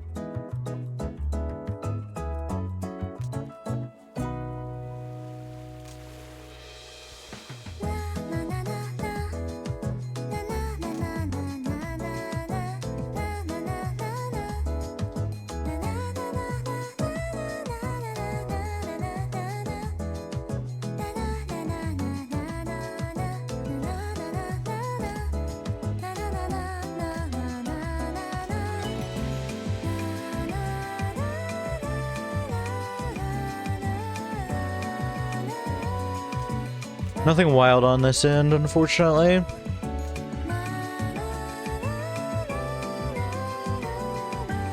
Do you want to swap? We can swap fucking... I should have swapped with Dancer. Fuck, man. I just wanted the extra crit chance, honestly.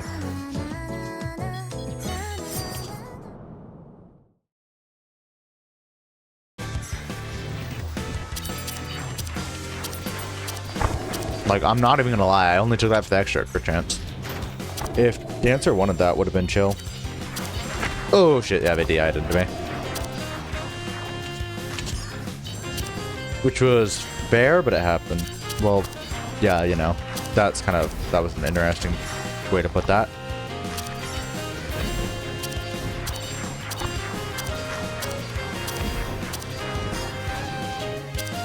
Super is crazy. Thanks, Druid. I did not know Druid gave everyone super. I thought it was just themselves. Pretty cool stuff.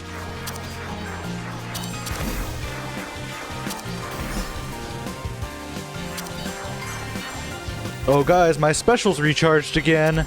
Let's do it all over again.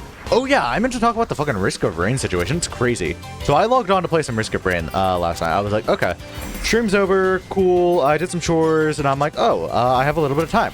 Let's play some Risk of Rain. Risk of Rain sounds really, really fun. You can't play Risk of Rain anymore. Risk of Rain's fucking dead.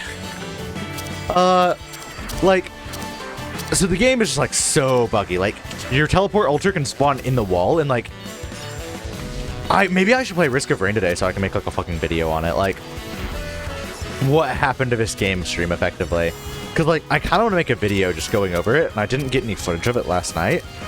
But, like, you can just spawn in, like, fucking, like, it's bad. It's just really bad. Everything is broken. Like, I'm not even talking with the DLC. Because, like, I did went to check out the DLC drops, and I'm like, oh, I should buy the DLC. Then it said mostly negative, and I'm like, what the hell? Now, there is a reason for it being mostly negative, and it's not necessarily that it's a bad DLC, from what I'm hearing. Some people do think it's a bad DLC. Some people are like, oh, there's too many items, too much item dilution, all that. There's always going to be people who think it's a bad DLC, though. People thought Void was a bad DLC. I like Void. So, to be fair, some people are always going to think the DLC is bad no matter what, which is fair. They're entitled to that. The reason for most of the negative reviews, though, is because the game is broken. If you go to the actual Risk of Rain game, it also has mixed recent reviews. As of when I looked at it, it might have, like, even worse now, because it was still pettering in, but it probably still has that mix. And it's just tough. I'll go over it a little more in a moment.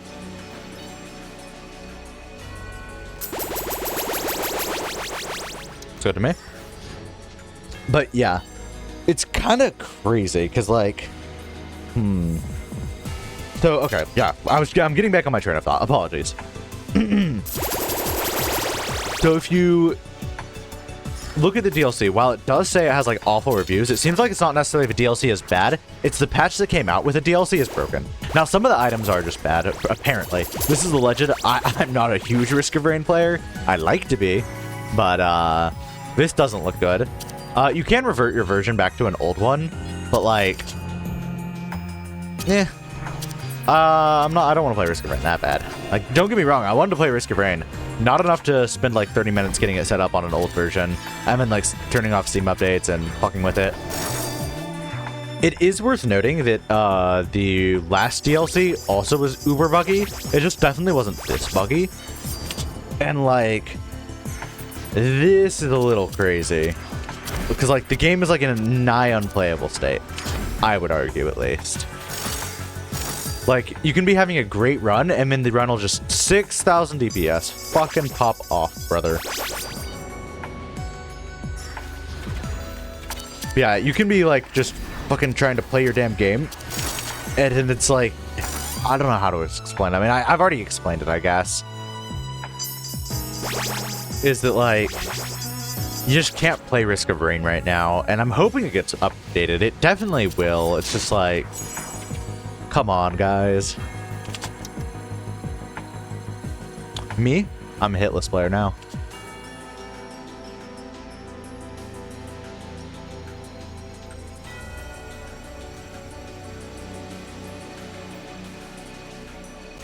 crazy power.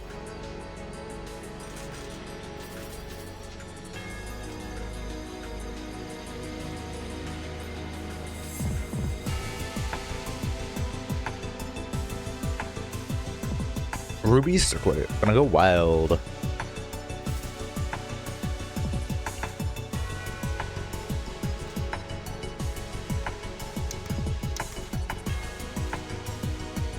Anywho, let me get back on my fucking train of thought. What is that doing? Okay.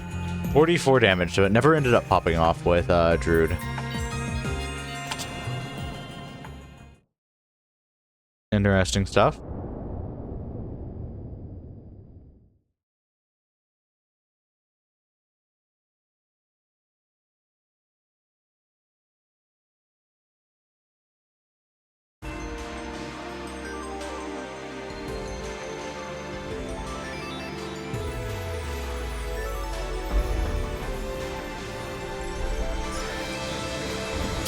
Alright, let's just not take damage and we can ball. If I take damage, all my damage goes out the drain. Don't let anyone DI into me. Don't even let it happen.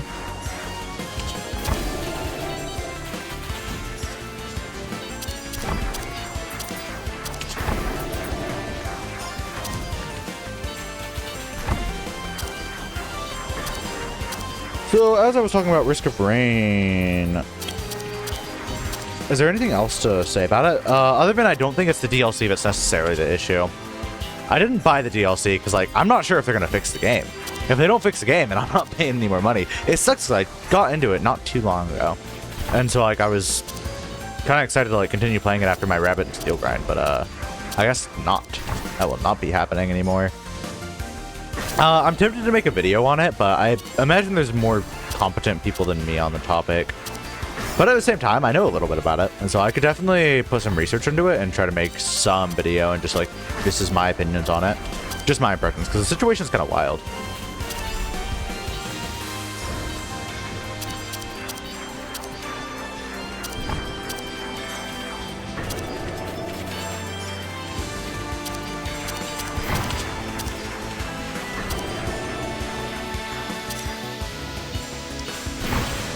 But I don't have much more to say other than like the 5-minute stuff. Maybe I could find some more to talk about. I could probably make it 8 minutes. It's not like I'm trying to stretch it out or anything. It's just like if it's only 3 minutes, I think that it's probably not a video worth making. It's a Google search worth making for the viewer. And like my thoughts aren't that deep on it, other than like I don't think it's the DLC. I think it's more just what Risk of Rain is doing, or rather, it's just the newest patch. Almost forgot to defend there.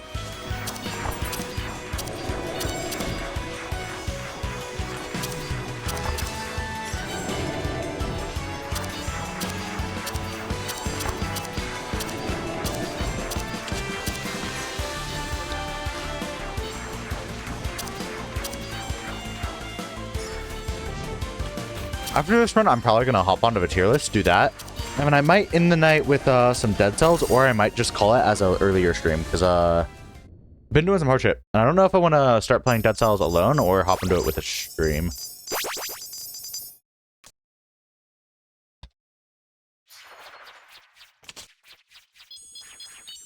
Kept my Ruby Circlet intact.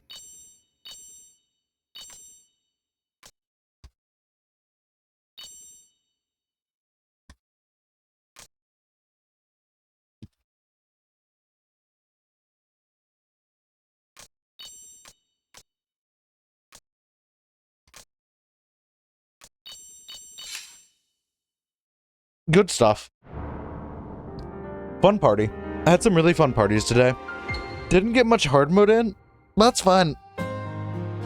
It's more fun to do that. If it wasn't more fun, I wouldn't have done it. Yeah, Risk of Rain situation is a bit crazy. I'll look into it a little bit just on stream, because I think it might be a little fun side quest.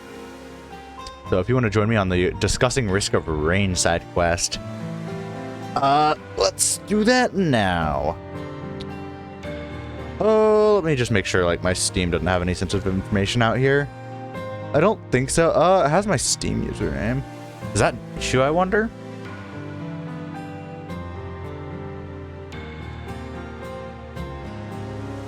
I can probably just pull up Steam in a tab.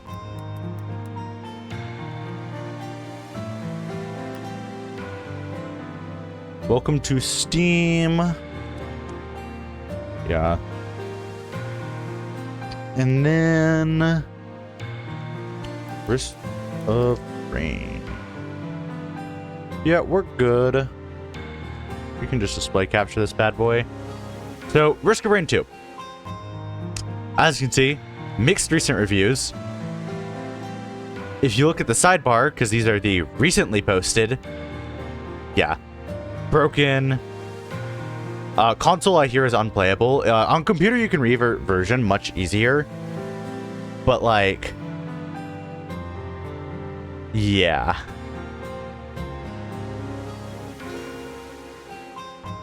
And people are saying the DLC is good. Well, okay. That's pretty much one of the only takes I've seen, like, DLC is good. But yeah, it's kind of, you know.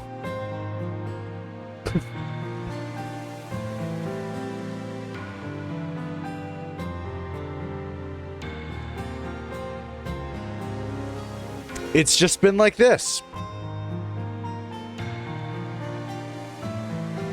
Uh-huh. And I've seen that. And plus, I think the final boss can kill you on ground collision. Even though fall damage isn't supposed to be able to one-shot you or something like that. I mean, if you actually look at the newest Risk of Rain DLC, it's even worse. And I should have mentioned, it is a pricey DLC. Like, look at this stuff. I think this is on sale, but yeah, it's on like a huge sale. But as of for like the next month, also, fuck this. I bought this game right before it went on sale. I could have saved $18. It's not my money worth anymore. But like, regardless, it wouldn't have mattered because if I bought it now, the game would be unplayable. But right now, the new DLC is almost as much as Risk of Rain 2 and Risk of Rain 2 Survivors of the Void combined. Not quite as much, like $1 more. Still, crazy. Actually, I need to go to the bathroom again and fast before I fucking relive that fucking incident. So let me fucking... I'll just be back. Do I want to pull something? Yeah, I can make a little text scene real quick. Oh, what do I want to be called? It should just be text, right? Text GDI.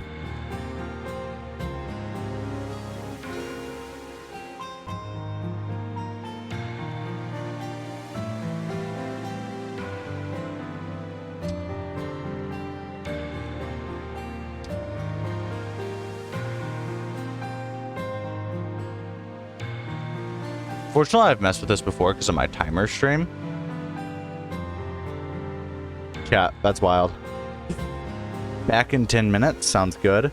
Yeah, watch me fucking share screen on this. This can be a little fucking OBS tutorial. This is how you make a fucking text thing on OBS. You click into your plus button on your sources and you just click GDI text. You can edit like the font and color and everything here. We'll just throw it right there. Slap it there.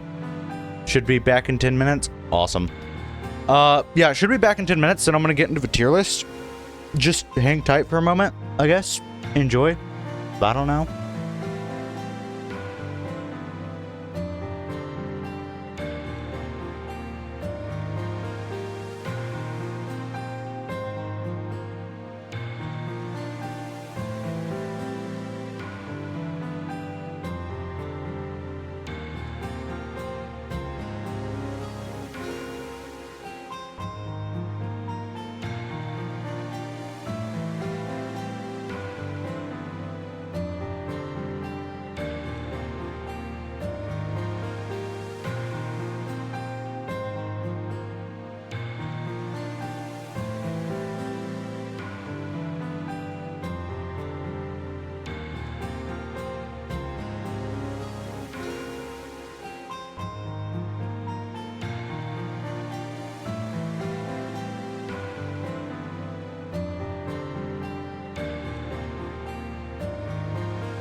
I'm back.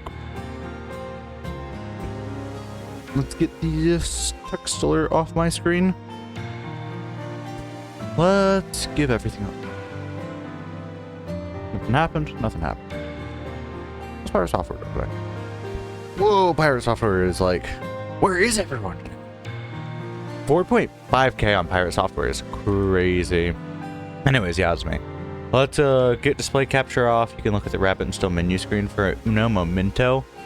Well, I just quickly figure this out. It shouldn't take long because I've done this before.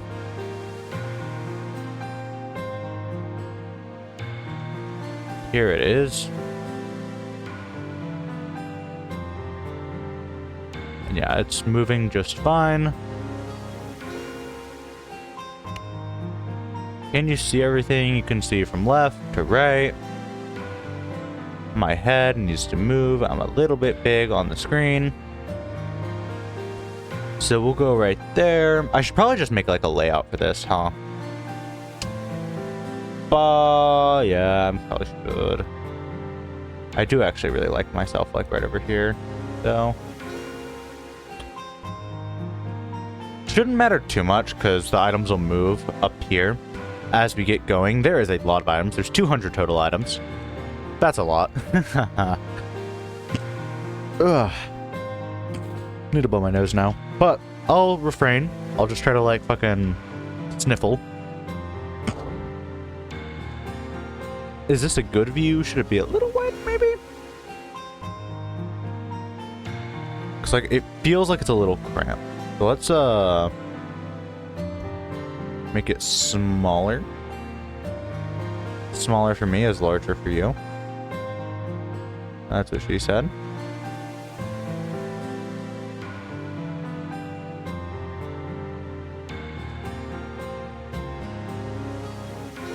That's a little more comfy. A little bit of the URL in there, huh? My URL.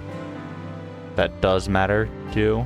So let me squeeze it up a little bit. Squeeze, squeeze, squeeze, squeeze. Not quite that much. Alright, let me make it a little bigger. Little bigger. Oops. Go up just a touch. Nope, I moved something that was not what I'm looking to move. Let's go up just a touch. I don't really want to go up that much. Ah, it's snapping. You can see it snap to the fucking top of the screen. And honestly, though, that's probably fine. That's as good as we're gonna get it for now. It needs to go over a little. Honestly, this is literally worse than what we had. Shrink it just a smidgen. Look at this. Oh, I get it's trying to snap to help me. The issue is it's not helpful. I really need like a precise, a few more pixels bigger than what I've got right going on. Alright, I think that's as good as we're gonna get it. Now everything isn't too smushed. The corner is a little tight, but who cares that much, right? Ooh, actually though, now there's a white bar at the bottom of the screen, which is built into Tier Maker. I have no fucking clue what it is.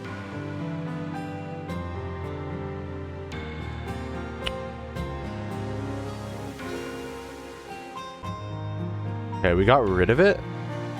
Now we just need to smush this a little centered. A little more left.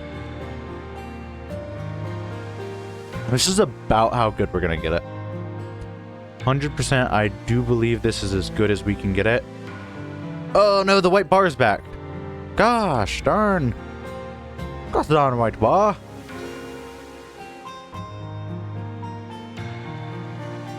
Be a little bigger, man.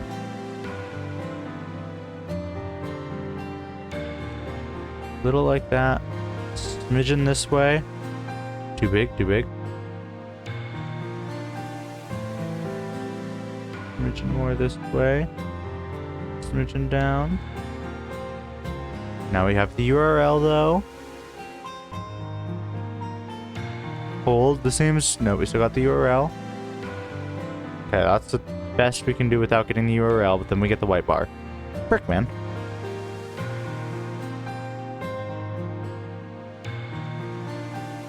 We're either going to cut off an item or... This actually might be ideal right there. It's crunching everything a little bit, I'm not gonna lie. But you miss the white bar, you miss the URL, it looks a little professional. Ideally scooted a little to the left, but like... Now you have the white bar. Fuck, I had it in the perfect location vertically.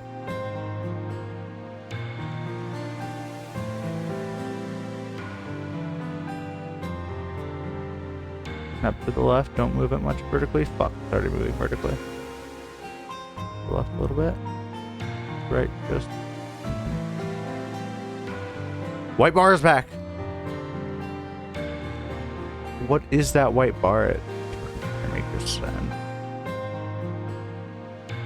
Alright.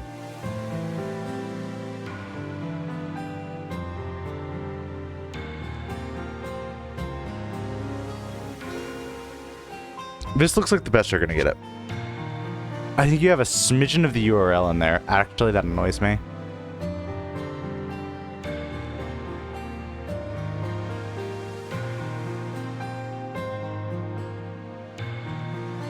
Alright, now you have like a smidgen of the URL, but like it doesn't matter.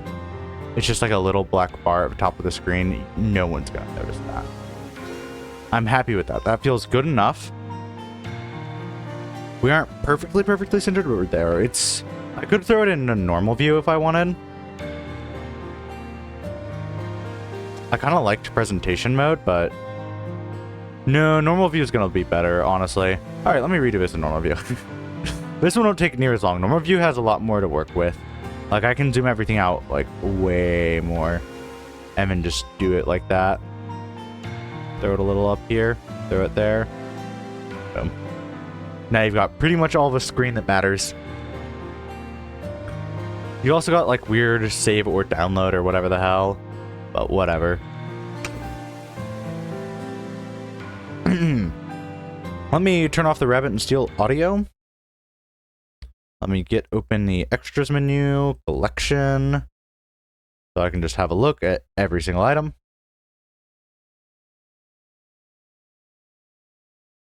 Okay.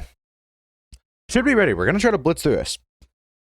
So today, I'm going to do a little YouTube intro. Don't mind me. Don't mind me. A YouTube intro. So today, we're going to be ranking all 200 Rabbit and Steel loot items. Yes, there's 200. Yes, it's a lot. We're going to try to blitz through it. I've already done this technically before. I just didn't post it on YouTube because it wasn't actually that good. I did the first one when I had only like 60 hours in the game.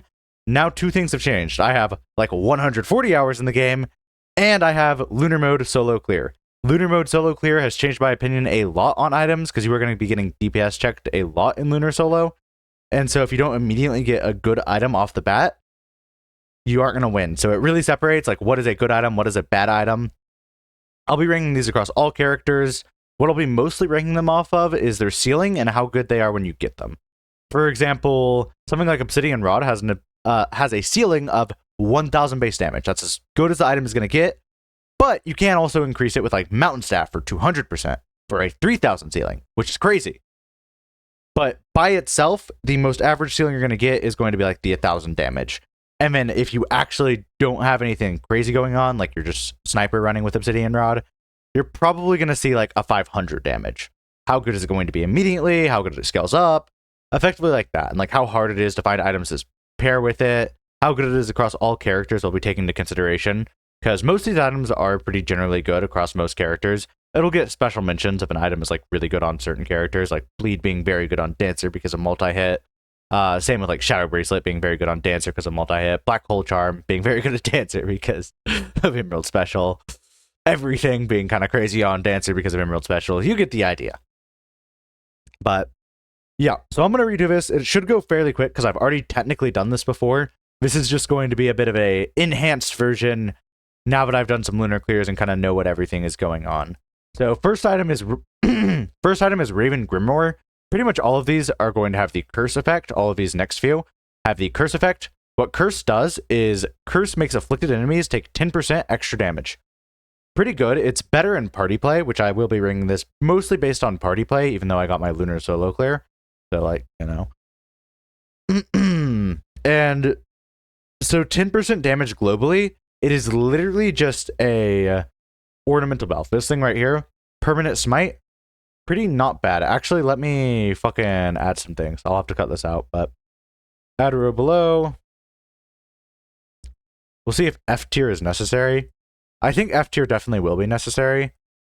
Everything else looks kind of fire. Okay.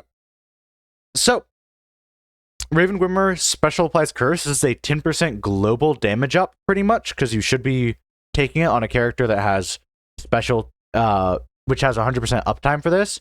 How long does the debuff last? 5 seconds. So this is going to be a little worse than the other ones, honestly, but not by a noticeable margin. It gets B tier. If you find it, it is not going to carry your run by any means, but 10% damage globally is not awful. And since it's party-wide, it gets some saving there. Primary one is a little better. It is literally just the same thing, 10% damage up, but it's applied on primary, which you can use a lot more often than special. This doesn't have 100% uptime. In fact, it not having 100% uptime, I want to put it in C tier. That's where I gotta put it. 5 seconds does not work well on almost any character. It works good on probably Wizard, Dancer, Sniper. It works good on half the characters, actually. It can stay in B tier. Just because now when I'm thinking about it, I'm like, actually, every character can find a way to give it 100% uptime, but it is not as easy as just primary every 5 seconds. Special every 5 seconds is a bit more clunky. Like, if you find it on Ancient, much worse. Whereas this, I can't think of a single character who can't run this. Even Bruiser can run it, although Bruiser would have a little tougher time running it. Oh, this one is just a secondary? Yeah, secondary applies curse. Literally just as good as primary applies curse. Kind of depends on the character, because sometimes your primary or secondary doesn't do damage, but yeah. Dark Magic Blade. Every 10 seconds, slices the air around you, dealing 300 damage and applying curse to nearby enemies. It's pretty much actually, it's better than those ones below it. Alright, I need to define what each tier is going to be. S tier is when you pick it up, it should immediately define your run. It should immediately make your run way, way better. And it should be consistently like that across every character. A tier should be I really want this across every character. It doesn't necessarily define your run, but it makes your run so much better and pairs so well with so many items that it's very, very good, in a sense. It might not be universally good. There might be a character to it's bad on, might be a situation you don't want it, but a lot of times you want to take it. This is going to be probably like big % damage boost tier. B tier is going to be like minor benefit, but pretty much always a solid benefit. Like, oftentimes take it and I'm not too disappointed. Like a 20% damage increase. Is it going to help me reach the DPS check on a boss? Probably not. But it is a 20% damage increase, so you take it. C tier is going to be like, it's doing some damage, it's helping you out, or maybe it's a defensive item that has like a really niche use case. It does have a niche use case, and so it's got like some level of play. D tier is there is almost no circumstance where you'd want this item. It's either too niche or it has a really weird condition to where it's like it's only good with X other item, but you would take it sometimes, and if you were forced to take it, you wouldn't like retch or anything. It just actually wouldn't help your build at all. F tier is it will actually be detrimental compared to most item choices. Like, it can literally hurt your run. And some of them in F tier won't actually literally hurt your run, they're just not good. And I'll explain why when we get to them. But yeah, that's the layout for everything. Next one is going to be Dark Blade, or whatever the fuck it's called. Yeah, Dark Magic Blade. Pretty much 100% curse uptime, so long as you're near enemies. The AoE on it is pretty good. Plus, it's an extra 300 damage. Do I want it in A tier? I am not so certain.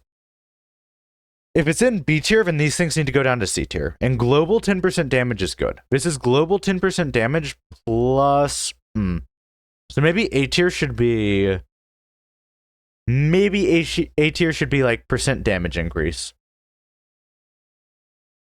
It's honestly very good. This is already a hard decision. This is going to be one of our first hard decisions. We'll see if it needs moved down later. I don't want to think about it too much because I can always move it down later. So, Witch's Cloak. Witch's Cloak, your secondary deals 10% more damage. Debuffs you place deal 70% more damage. Slightly increases movement speed. Secondary 10% doesn't matter at all. Debuff 70% can matter. It can matter if you have burn going. So the cap or the ceiling on it is a burn will get 70% more damage, and that is nice. If you have Ghost Flame or burn, it's awesome. If you have poison, 30 damage, 70% of 30 damage isn't that crazy. It's not irrelevant. It's almost double. It's not irrelevant. But like between 30 damage and 50 damage, it's not going to carry a run. It's not going to get you to a DPS check. And taking it is a massive gamble. To me, it only pays off the moment I get 2 burn items effectively. Maybe 1 burn item, it depends on the build. I would need like 3 poison items just for it to pay off in my eyes, or I would need 1 good burn item, 2 mid burn items. 1 Ghost Flame item could work with it. But on its own, it does literally nothing. So to me, Witch's Cloak gets D tier. I know it has a good ceiling, and I've tried to give it a chance. Trust me, I have gone through hundreds of lunar runs, and some of them I'll be like, oh, Witch's Cloak is the first item. Let's take it. Sure, this character has a special that can afflict burn. The ceiling is just too high. It probably will pop off if you're able to keep it for the entire game, but there's also a chance it won't. Like, it does nothing immediately, and that's what really hurts it. Most items are going to be better, other than the 10% secondary damage, but no one really cares about that. So I have to put it in D tier. I think that's a good one. Crowfeather Hairpin increases special damage by 20%. When you place a debuff on an opponent, your special has a 50% chance of resetting. High B tier. The reset condition is a bit clunky, but it's still a 20% special up, which honestly matters a lot less in like lunar mode, because 20%, it's a big damage up, but when you're doing solo lunar clears, you need a very, very big damage up. And you kind of realize that 20% isn't that insane, but it's not bad. Next one is Red Black Ribbon. You deal 5% more damage when you place a debuff on an opponent. Your defensive has a 50% chance of resetting. C tier. Maybe D tier, but I think C tier is fine. 5% global damage is way better than like Witch's Cloak 10% secondary damage. 5% global damage doesn't really matter. It can reset your defensive, which is handy, and it's a lot easier to make this work than it is to make Witch's Cloak work. Although, no, actually, like thinking about it, it's probably below Witch's Cloak and D tier. Not to like be super mean to it, but it's just not going to help you pass a DPS check ever. And even as far as late game items go, there's going to be like one niche build where you want it, and that's to try to go invincible when you are applying like a ton of debuffs. Like, you're applying a ton of debuffs, so it would have a really high chance of proccing. Let's go invincible with it. All right. Opal Necklace. When you use your defensive, apply Curse to all enemies. This one is a 10-second charm. It's going to be just about as good as everything else here. This is going to be a little lower than this, little lower than Raven's Grimoire, just because you can't get 100% uptime, just like Raven's Grimoire. They're about tied, actually. 100% uptime is going to be difficult. You can get 100%, but it's just difficult. Let's see. Next one is Sleeping Greatbow. If I'm correct. Yeah, Sleeping Greatbow. 200 damage, 6-second cooldown. Fires a slow-moving projectile at your targeted enemy that does 200 damage. It's fine. It's nothing like crazy.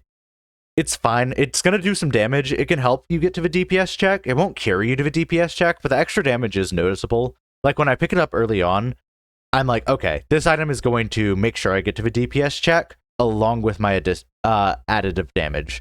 These items are not going to help me get to the DPS check in any way. In fact, if I don't pick up a baller item after them, I will probably be dying.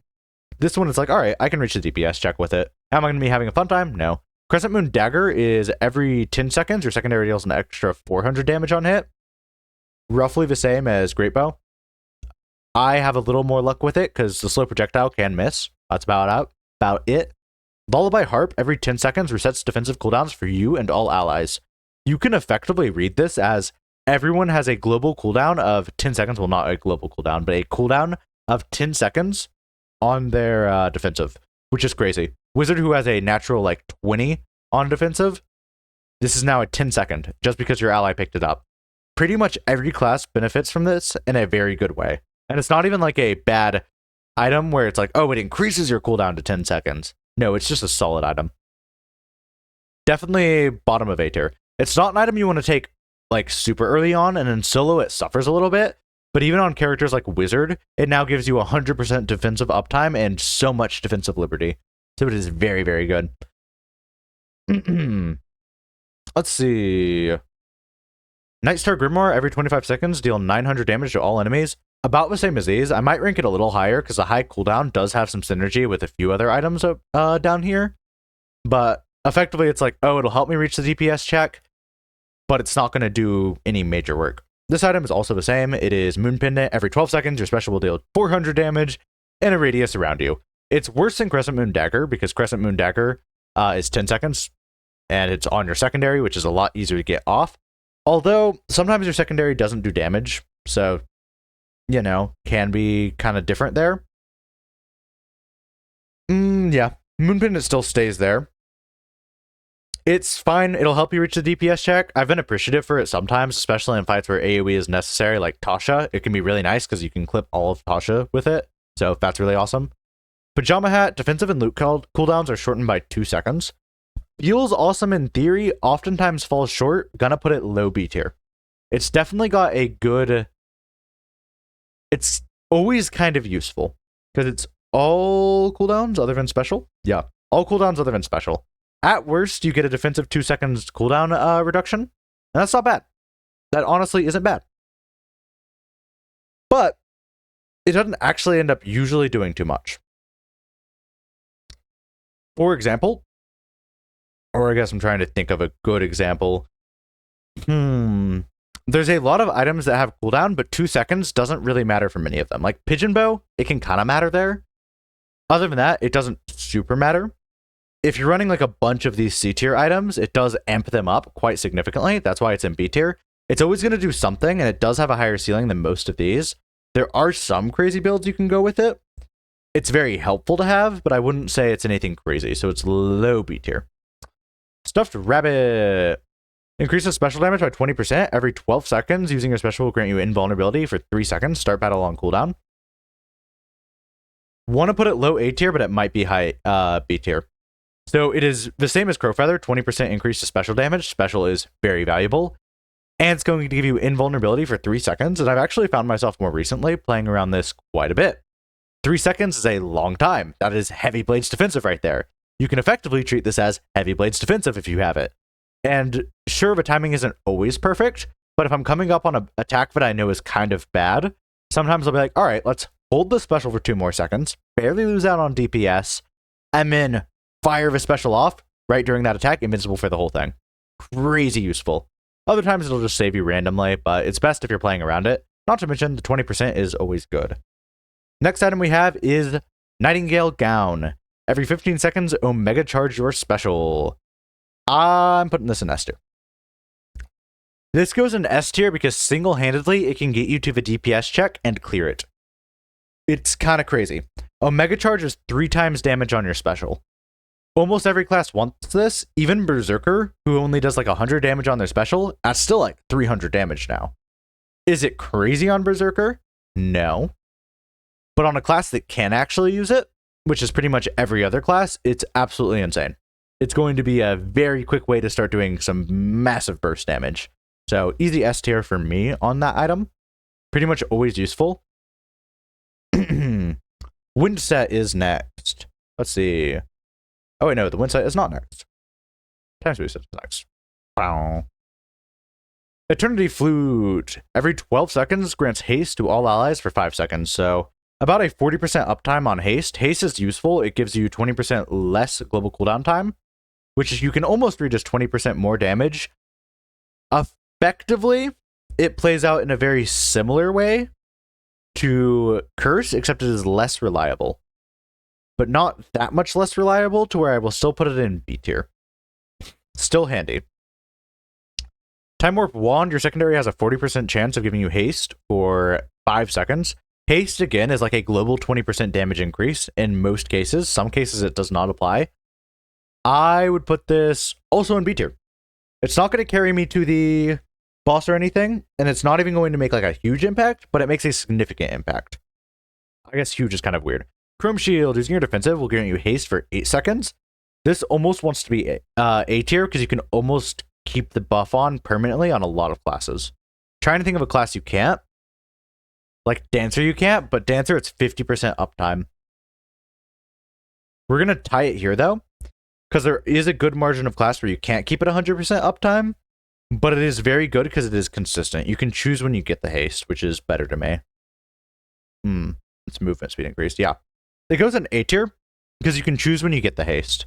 You can be like, oh shoot, I need to haste right now for the movement speed, and it's great. And also a lot of times it unintentionally does it. For example, if you're defensiving through an attack, that extra movement step kind of turns it into like a mini druid, or I guess a bigger druid, because it's 8 seconds of speed increase, which is pretty huge. Next one is going to be Clockwork Tome. I don't know what they were thinking when they made Clockwork Tome, because it's kind of just better in Time Warp Wand in a lot of ways, and a lot of classes benefit from it way more than Time Warp Wand. It is going to be 8-second haste instead of only a 5-second for the secondary one, Time Warp Wand. And the special has a 50% chance of giving you haste for 8 seconds. Well, okay, I just said that. Let me redo that. Clockwork Tome, your special has a 50% chance of giving you haste for 8 seconds, which is kind of huge because that's 3 more seconds than Time Warp Wand. A lot of classes can spam their special, but I'm going to put it in B tier because a lot of classes also can't spam their special. It is better than Time Warp Wand considerably. I'd put it right here. It is a global 20% damage increase, but it doesn't work quite as well as Chrome Shield, in my opinion, because it's not going to help you in like any defensive scenario most times. Metronome Boots, your global cooldowns become 1.1 seconds. Also moderately increases movement speed. Easy mid A tier for me. The reason it's not high A tier for me is because I'm trying to think if I actually ranked this in a good spot. I feel like it does because it's these, but it's also 10% damage. Apologies. I had to like rethink it. Like it is a combination of this and this effectively if you're playing a melee class. If you miss the Dark Blade, it kind of sucks though. All right. How much does it carry to the damage check though? It's good. I like it though. I'm keeping it there for now. We're talking about Metronome Boots. So Metronome Boots will make all your global cooldowns 1.1 seconds. Some classes don't like this because some classes have cooldowns that are lower than that. Most classes get a buff from it though. Like Dancer's only going to get a slight buff, only like a 7% damage buff. In that case, yeah, it's probably like somewhere between C and D tier. But many classes like Heavy Blade or Wizard get so much benefit from it because their global cooldowns are very, very slow. Additionally, it has a very high ceiling because you can grab it with a bunch of items here. This item, this item, this item. Let's see. Any other items? Okay, maybe just these 3 items, but it's still insane with these 3 items. There's a few that I think also work with it, but anything that increases your global cooldowns, like this item right there, it's just good. Very, very good. Additionally, it's a moderately increased movement speed. So if you grab it on something like Heavy Blade, you're now fixing your movement speed all in like one quick chutzpah, I guess. Chutzpah is a very weird term. Apologies, but yeah, you get what I'm trying to say. It's consistently good. Movement speed is a pretty big deal. Plus, it's just a consistent damage upgrade. And when it's a damage upgrade, it is a very good damage upgrade. And then it also pairs really well later in the run, though it won't necessarily carry your damage on its own in most cases. Time Mage Cap. Cooldowns less than or equal to 10 seconds become 5 seconds. On the right build, it's crazy. I'm moving these 2 down though, and here's why. These 2, every time I'm like, oh man, these are gonna go crazy, and they never do anything, or they just aren't relevant. What times do you want Time Mage Cap? It's not like completely useless like these 2, but it's like, it's almost. My issue with Time Mage Cap is oftentimes the only thing that's helping immediately is your special. It'll make your special 5 seconds instead of 8 seconds in most cases, but it works the other way around. For example, Lancer Gauntlets gives you a 2-second cooldown on your primary and secondary. Usually does not matter at all. This makes it 5 seconds. If it's below 10 seconds, it becomes 5 seconds. So it's actively detrimental half the time, but it can be crazy the other half of the time. When is it crazy though, actually? When is it crazy? I'm trying to answer that question, and I'm coming up to a resounding fucking nothing.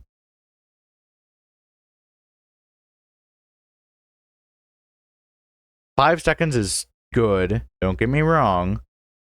I'm really trying to like, it's good with that. It's not fantastic, but it's good with it.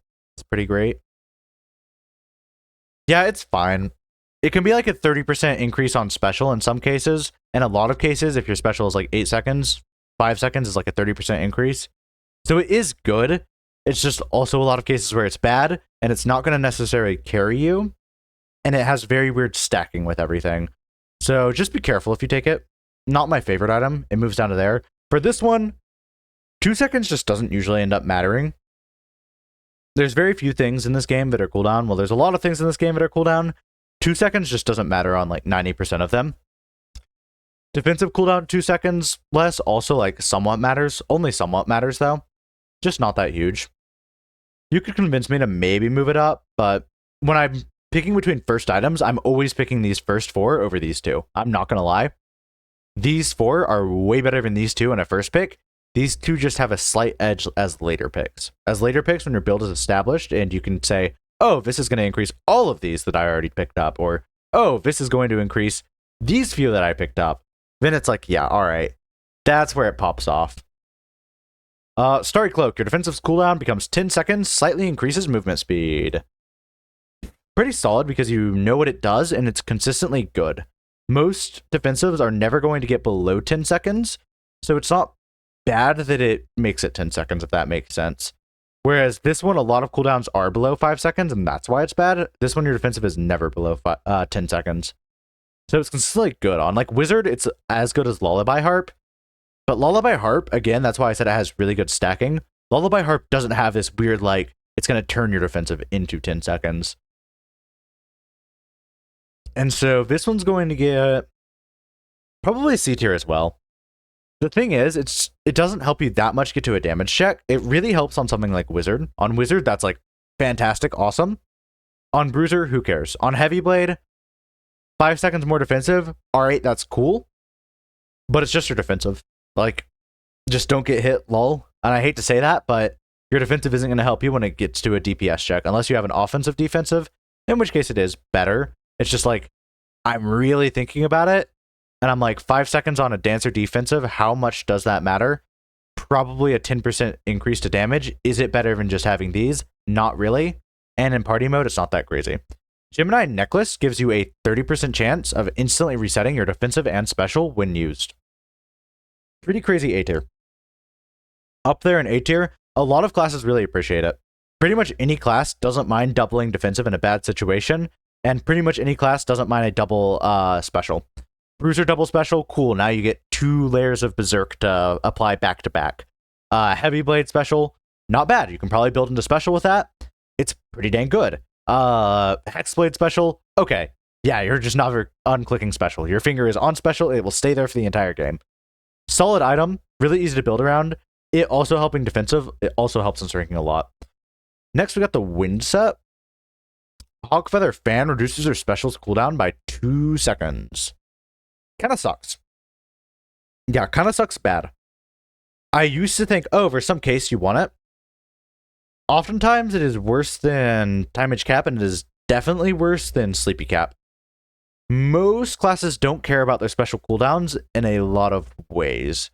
For example, Dancer is going to be resetting it, so it doesn't matter. Sniper is going to be resetting it, so it doesn't matter. Wizard is going to be resetting it most times, so it can matter, but it usually doesn't matter. Heavy Blade, it only matters if you're going for a special build, and even then, you gotta look, how much is a 2-second increase on damage? A 2-second increase on damage is honestly not usually enough to warrant it. It is at best a 10% damage, in my opinion. At worst, it does literally nothing for like half the characters. And it doesn't have like any crazy caps with anything. It's not like, oh, it's not like this one where it's like, oh, now I can do 400 damage on my secondary every 5 seconds. It's just kind of there. Not great. Used to think it was cool though.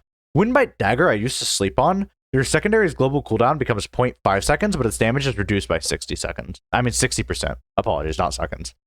So, just doing strict math on this, the average secondary cooldown is 1.2. 0.5 seconds is about a 70% increase on global cooldown. So if you were to only spam secondary, then you are grabbing a 70% damage increase. damage is reduced by 60%. Those about even out. I'm not going to lie, those about even out. It is not actually a damage reduction, and that is an important step to understanding Wind Bite Dagger. It is not reducing your damage, it is making you apply damage faster, and then it is reducing how much damage it actually does. Now, how do I want to word this? Now, it's good for two reasons. One, there is a case where... Apologies, I had to think. Apologies, I had to think. Let me think. One, there's a case where you have like debuffs on your secondary, or your secondary is going to charge you, like in Heavy Blade's case. Heavy Blade, you aren't using your secondary for damage. In fact, it is bad for damage.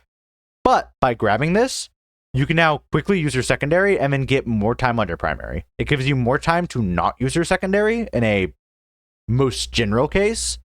And then in a more niche case, you get something that overwrites its damage or applies like a debuff. For example, Ghost Flame secondary. These two can also work. They can override its damage to 100 or 250 respectively. Yeah, it's as insane as it sounds. And then Time Space Dagger also has a very good pairing with it. Not to mention, there's also just like things like Dark Storm Knife, where whenever your secondary does damage, it has a chance to do more damage. And when you apply all of those, you can actually turn this into a ferocious attack. If you can get something that overwrites the damage, because this has very low priority overwrite, this is overwritten by pretty much every item in the game. I mean, it's really good. Flat damage increases also work very well on it. It's just very good for pretty much any build, so it's getting a easy A tier. I used to not like it so much. In a worst case scenario, it gives you a very quick way to apply a debuff or a charge like bleed or something. In a really good scenario, you override its damage, and now your secondary is fucking popping off with it. So, pretty crazy. I do like that item a lot. Pigeon Bow. Every 3 seconds, deal 70 damage. It's fine. It's kind of worse than these, but it's fine, I guess. It does its thing. It doesn't have like a chance to miss or anything. It has some like cool interactions with this item specifically. That's about it. Can have some cool interactions with Opal Wizard Primary. It's not great. Every 6 seconds it does 140 damage, but it doesn't miss like Sleeping Great Bow. It's going to do less than all of these, but like it can still help me get to the DPS check. It's not going to be useless ever like these, so it's fine. I'll take it. It's just not going to help me get to the DPS check that much. Shinsoku Katana, your primary global cooldown has a 50% chance to be 0.8 seconds instead of its normal amount. I didn't quite realize how good this one is. I don't feel like its ceiling is quite as high as the dagger, but it is close.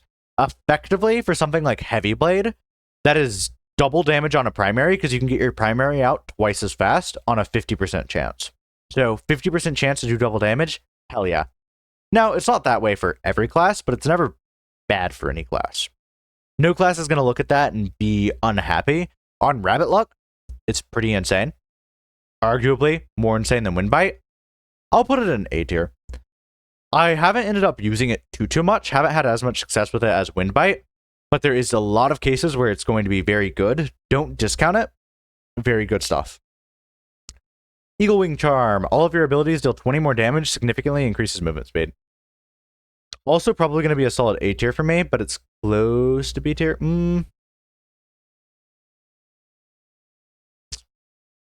So with flat damage like this, it's good on multi-hit attacks. So like on Dancer, this is going to be more important than an actual 50% increase to your primary or special in a lot of cases. Not to mention significantly increases movement speed. There's just a lot of cases where you're going to want it. I feel like it has carried my damage more consistently than Crowfeather. Like, when I pick up Crowfeather, I don't notice a huge difference. It's like, oh, okay. Minor difference on DPS checking or not. I might still get DPS checked if my items aren't good. If I pick this up on the right character, it can be like S tier. All right, I picked it up on Dancer. Cool. Now I don't really need to worry about the DPS check. Plus, the movement speed is like a significant movement speed thing. Next item is Sparrow Feather. Whenever you do secondary or primary, you deal 50 damage to all enemies. Pretty good. As you can imagine with Windbite Dagger, crazy. Congrats. You just added a flat 50 damage to something that is attacking 2 times every second. So that's crazy. This becomes 100 damage every second, which is huge. Otherwise, though, It has a very high ceiling. What all does it scale with? It just scales with a lot of things. I want to put it high B tier, though. I feel like it's not as consistently good as these. Whenever I see, like, Shinsoku Katana or whatever it's called, I think that's what it's called, I'm, like, consistently like, okay, that's going to be a flat damage increase, and it's going to be a pretty big noticeable one. Same with, like, this, which I know it seems kind of weird. On Dancer, technically, this is doing more damage per hit than this is. This is only increased by one item in the game. This adds damage to your attack, therefore now percent increases become way better on those attacks. Not to mention this can affect your special if you build into it well, therefore it has an easier to reach ceiling, though not a higher ceiling than this. Sparrow's Feather is never going to be bad, and it's going to be a good damage increase. You're going to feel it no matter what class you're playing on, I feel like. But I don't feel like it's ever carrying runs unless you have a very specific crazy build on it. Next, we have Winged Cap. Grants a brief speed boost when your secondary is used. Moderately increases movement speed. It's kind of fun to use. That's about where it ends. Kind of fun to use. It's just a moderate movement speed increase, though. And then, like, you can use your secondary to get some, like, movement speed increase. It's not that crazy. It makes it kind of fast. You know what also makes you fast? This. And this does, like, more damage. So, it's good. Thief Scope. Thief Scope. Every 10 seconds, vanish for 3 seconds and grant a brief speed boost when you use your special. So whenever, and moderately increases movement speed. So kind of a lot in there. Effectively, after you use your special, you will be invincible for 3 seconds and a bit faster every 10 seconds. Plus moderately increased movement speed. It's fine. It's a weird territory because on a lot of classes, it doesn't work too well because you want to vanish before you use your special. Because you want to boost your special with the 30% damage you would get from Banish. In this case, it could be good on like a heavy blade build. Only every 10 seconds is kind of meh. It's not going to be a huge damage increase, it's more of a survivability thing, but you can use it as a damage increase.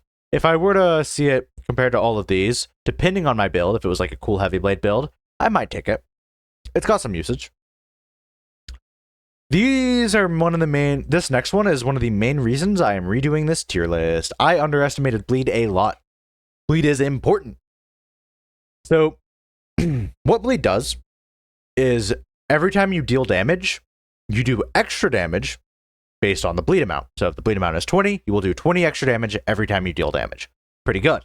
Extra damage is reduced for allies hit. Don't have the calculations on that because there's not many calculations floating around on this game. But I would imagine it's not by much because I don't notice significant damage increases when someone else picks up bleed. So, if you look at this, so what is this first one? Yeah, your secondary inflicts bleed, and it'll inflict bleed for 5 seconds, and it is a 20 damage effect. It is effectively Eagle Wing Charm, because one gives you 20 damage on all abilities. This one gives you 20 damage on all abilities when it's active. That's the reason Eagle Wing Charm is much better than all the bleed abilities. Eagle Wing Charm is always active, whereas this is a little harder to augment, and it's not always active, but it is still valuable. It goes in B tier for me. You could argue it into C tier, but honestly, on like Dancer or something with like a lot of attacks like Assassin, bleed is kind of huge. And this is 100% bleed uptime, just like these.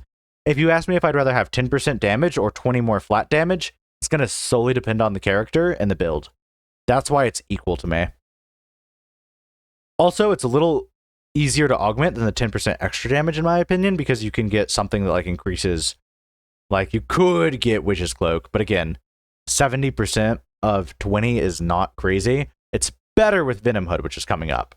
This Bloody Bandage is just defensive, applies bleed, 10 seconds, still 20, about the same thing. It's not going to be 100% uptime like this, but it's close enough. Primary inflicts bleed, 5 seconds, same thing, 20 bleed damage, pretty much the same. This one comes in a similar tier as Dark Magic Blade. Bloodhound Greatsword deals 380 damage, so a little more than Dark Magic Blade, but it's cooldown 12 seconds. This one inflicts bleed for 10 seconds, so it's a whole almost 100% bleed uptime. Pretty dang good. That's why it goes up here. It is literally just these, except it is applied for the entire time guaranteed, so long as you're close to the enemy. On most classes, you should be kind of close to the enemy if you have this. work around it, it will treat you very well. And it does effectively a very similar rule as, hey, now I have 20 more damage on all my attacks, plus you get the extra 380, which is handy.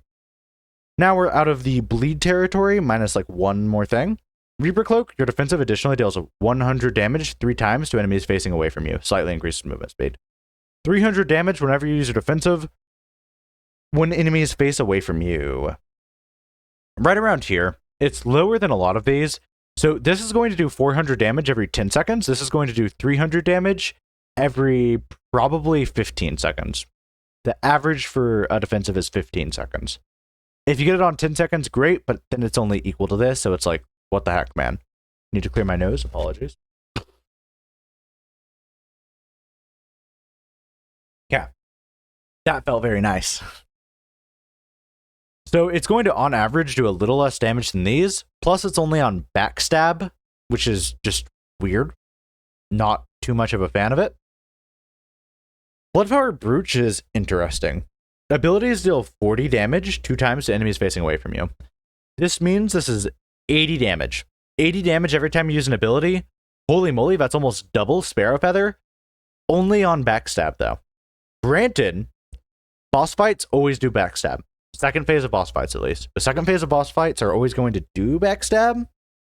So I put it about with Sparrow Feather. Because this one works on any of your abilities. It has a bit more niche there. Plus, when it comes to the later half of the boss fight, it is going to be strictly better than Sparrow Feather. That's about it. 80 damage is a lot. It can carry you to the DPS check as much as these, but it's only going to be in a pretty specific scenario, unfortunately. Wolfhood, every 6 seconds when you use your primary, deal 250 damage to enemies facing away from you. Slightly increases movement speed. A little higher than these guys. It's not that helpful, but I admit, if you're playing it well, it does more damage than all of these.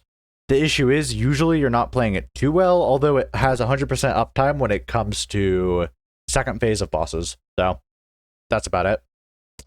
Blood Vial, at the start of each fight, inflict all enemies with sap, which is just bleed. I don't even know why it's a different term.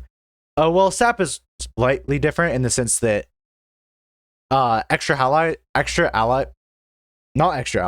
damage is not reduced for allies hits. So it's a little different there. It's better for team play. Yeah, Blood Vial goes... It wants to go up there. It's pretty good. Sure, it's just bleed, but it's bleed for all allies, and it's for the first 60 seconds. Now, I will say, most bosses last like 200 seconds, so that gives you an idea of how long it's going to last. But it's a significant increase for the first part of the fight for everyone, so it is a very good team option. Just as good as a lot of these, in fact, a lot better than a lot of these, but it's only for the first 60 seconds. Next, we have the Assassin set. I like this set a lot. Black Wakizashi, your primary, has a 30% chance of dealing an additional 3 blows, dealing 50 damage each in a radius around your enemy. So effectively, 30% chance for 150 damage. It's fine. There's a lot of cases where, like, if you have rabbit luck, then yeah, it's crazier than all of these. If you don't have rabbit luck, it's fine. Honestly, it's probably B tier. It can help your damage significantly if you play around it, whereas these are very set and they aren't going to help your damage significantly. Black Wakizashi can help your damage quite significantly. It's just kind of hard to find a build that makes it work. But no class is going to take it and be sad. You take it and you hope you use your primary a lot, but if you don't use your primary a lot, maybe you have rabbit luck or you have like extra luck chance, or if you don't have that, well, it's still a free 150 damage every once in a while. You'll probably get it every 10 seconds. It's not awful. Let's see. Throwing Dagger. Every 5 seconds, fires a projectile at your targeted enemy that deals 120 damage. Cooldown resets every time you use your special. Treat this as 120 extra special damage. So on something that's spamming their special, which is most classes, it is freaking awesome.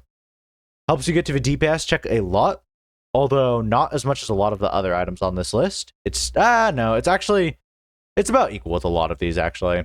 I wouldn't say it's as good as like Metronome Boots. There's a very big difference when you get past like Stuffed Rabbit, in my opinion. But on something like a Spell Sword, it's very nice. Even like Heavy Blade doesn't mind it because it's like, oh, cool. Free 120 damage on your special.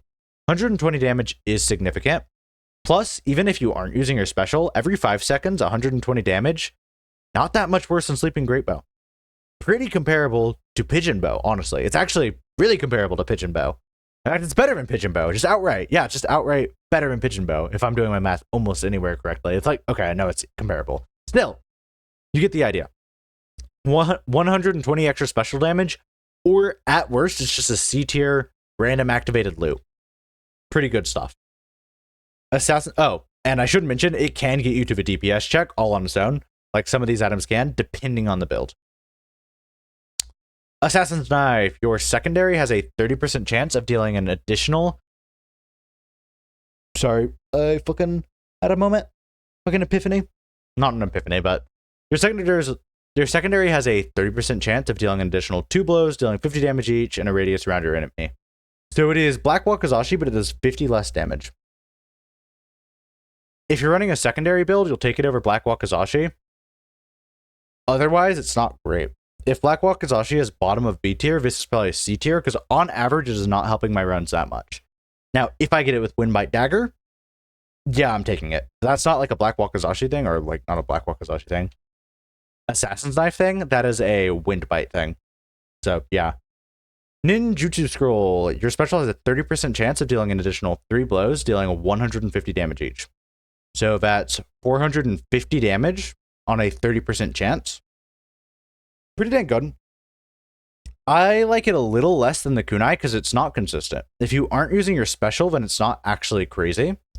If you are spamming your special, it is a massive damage increase. So I'm going to put it top of B tier because it's not as consistent as anything in A tier. There's a lot of classes that don't actually like it that much. It's only useful on a handful of classes, but when it is handful on those classes, it's very useful. When it's useful on those handful of classes, it's very useful is what I meant to say. Regardless, it's not bad on any class, and it's a significant damage increase on most classes. Shadow Bracelet, abilities and loot that hit more than once deal 30 more damage. Probably A tier for me. Maybe, probably A tier for me. Actually, high B tier as well. It can definitely be A tier depending on who you're playing, but when I actually think about it, not that many classes benefit from it that much. I think Druid really benefits from it because they're special. Obviously, hits multiple times. Hexblade benefits from it a ton. Dancer benefits from it a ton. Assassin benefits from it a ton. Even like Bruiser can benefit from it. Even Bruiser can benefit from it on their secondary. I'm going to start speaking a little slower because, as you can see, I'm stumbling over words because, you know, we have 200 items to get through. And so it's very good. And this is effectively 60 extra damage, is what you need to realize. I say that in like a father energy, which is weird. I don't like that. Like father reprimanding your energy. So I'm going to rephrase that. What you should realize is this is 60 extra damage effectively because your attacks are hitting multiple times for this to apply. And if your attacks are hitting multiple times, that is 30 more damage per hit. So 60 extra damage on attack, 60 extra damage on potentially all your attacks, kind of crazy. Now, if you get something that does like 4 hits, that's an extra 120 damage. You can see how it scales, but an extra 120 damage on like a special, which is the only thing that is reasonably doing like 4 hits, unless you have like Defender attack or Hexblade attack, but those are very rare situations. It's only as good as Kunai at its best on a special. So that's where I put it in D tier.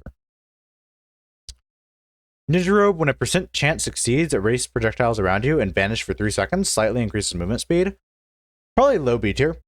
It's not bad, and it actually has a unique synergy in the sense that a lot of times when a % chance increases, your special goes off cooldown. That is the case for Wizard, and it's the case for Dancer. And yeah, that's kind of it, but it does have synergy there. % increases are very common in this game, though.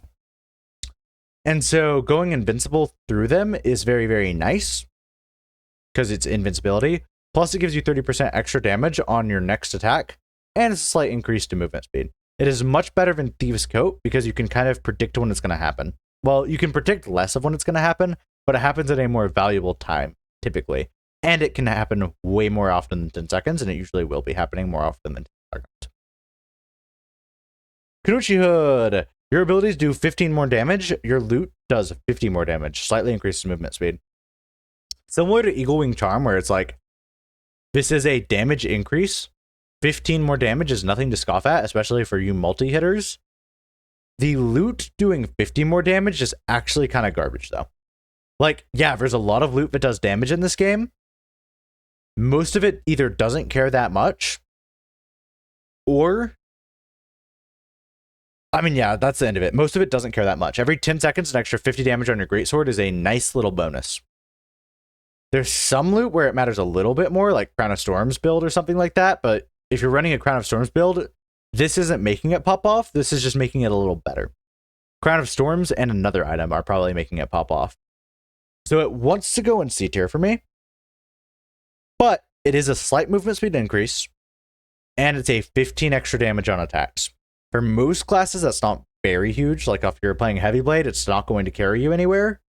But if you're playing Dancer, 15 extra damage goes a long way.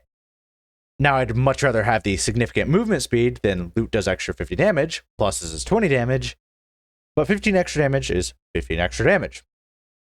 But it goes in the bottom.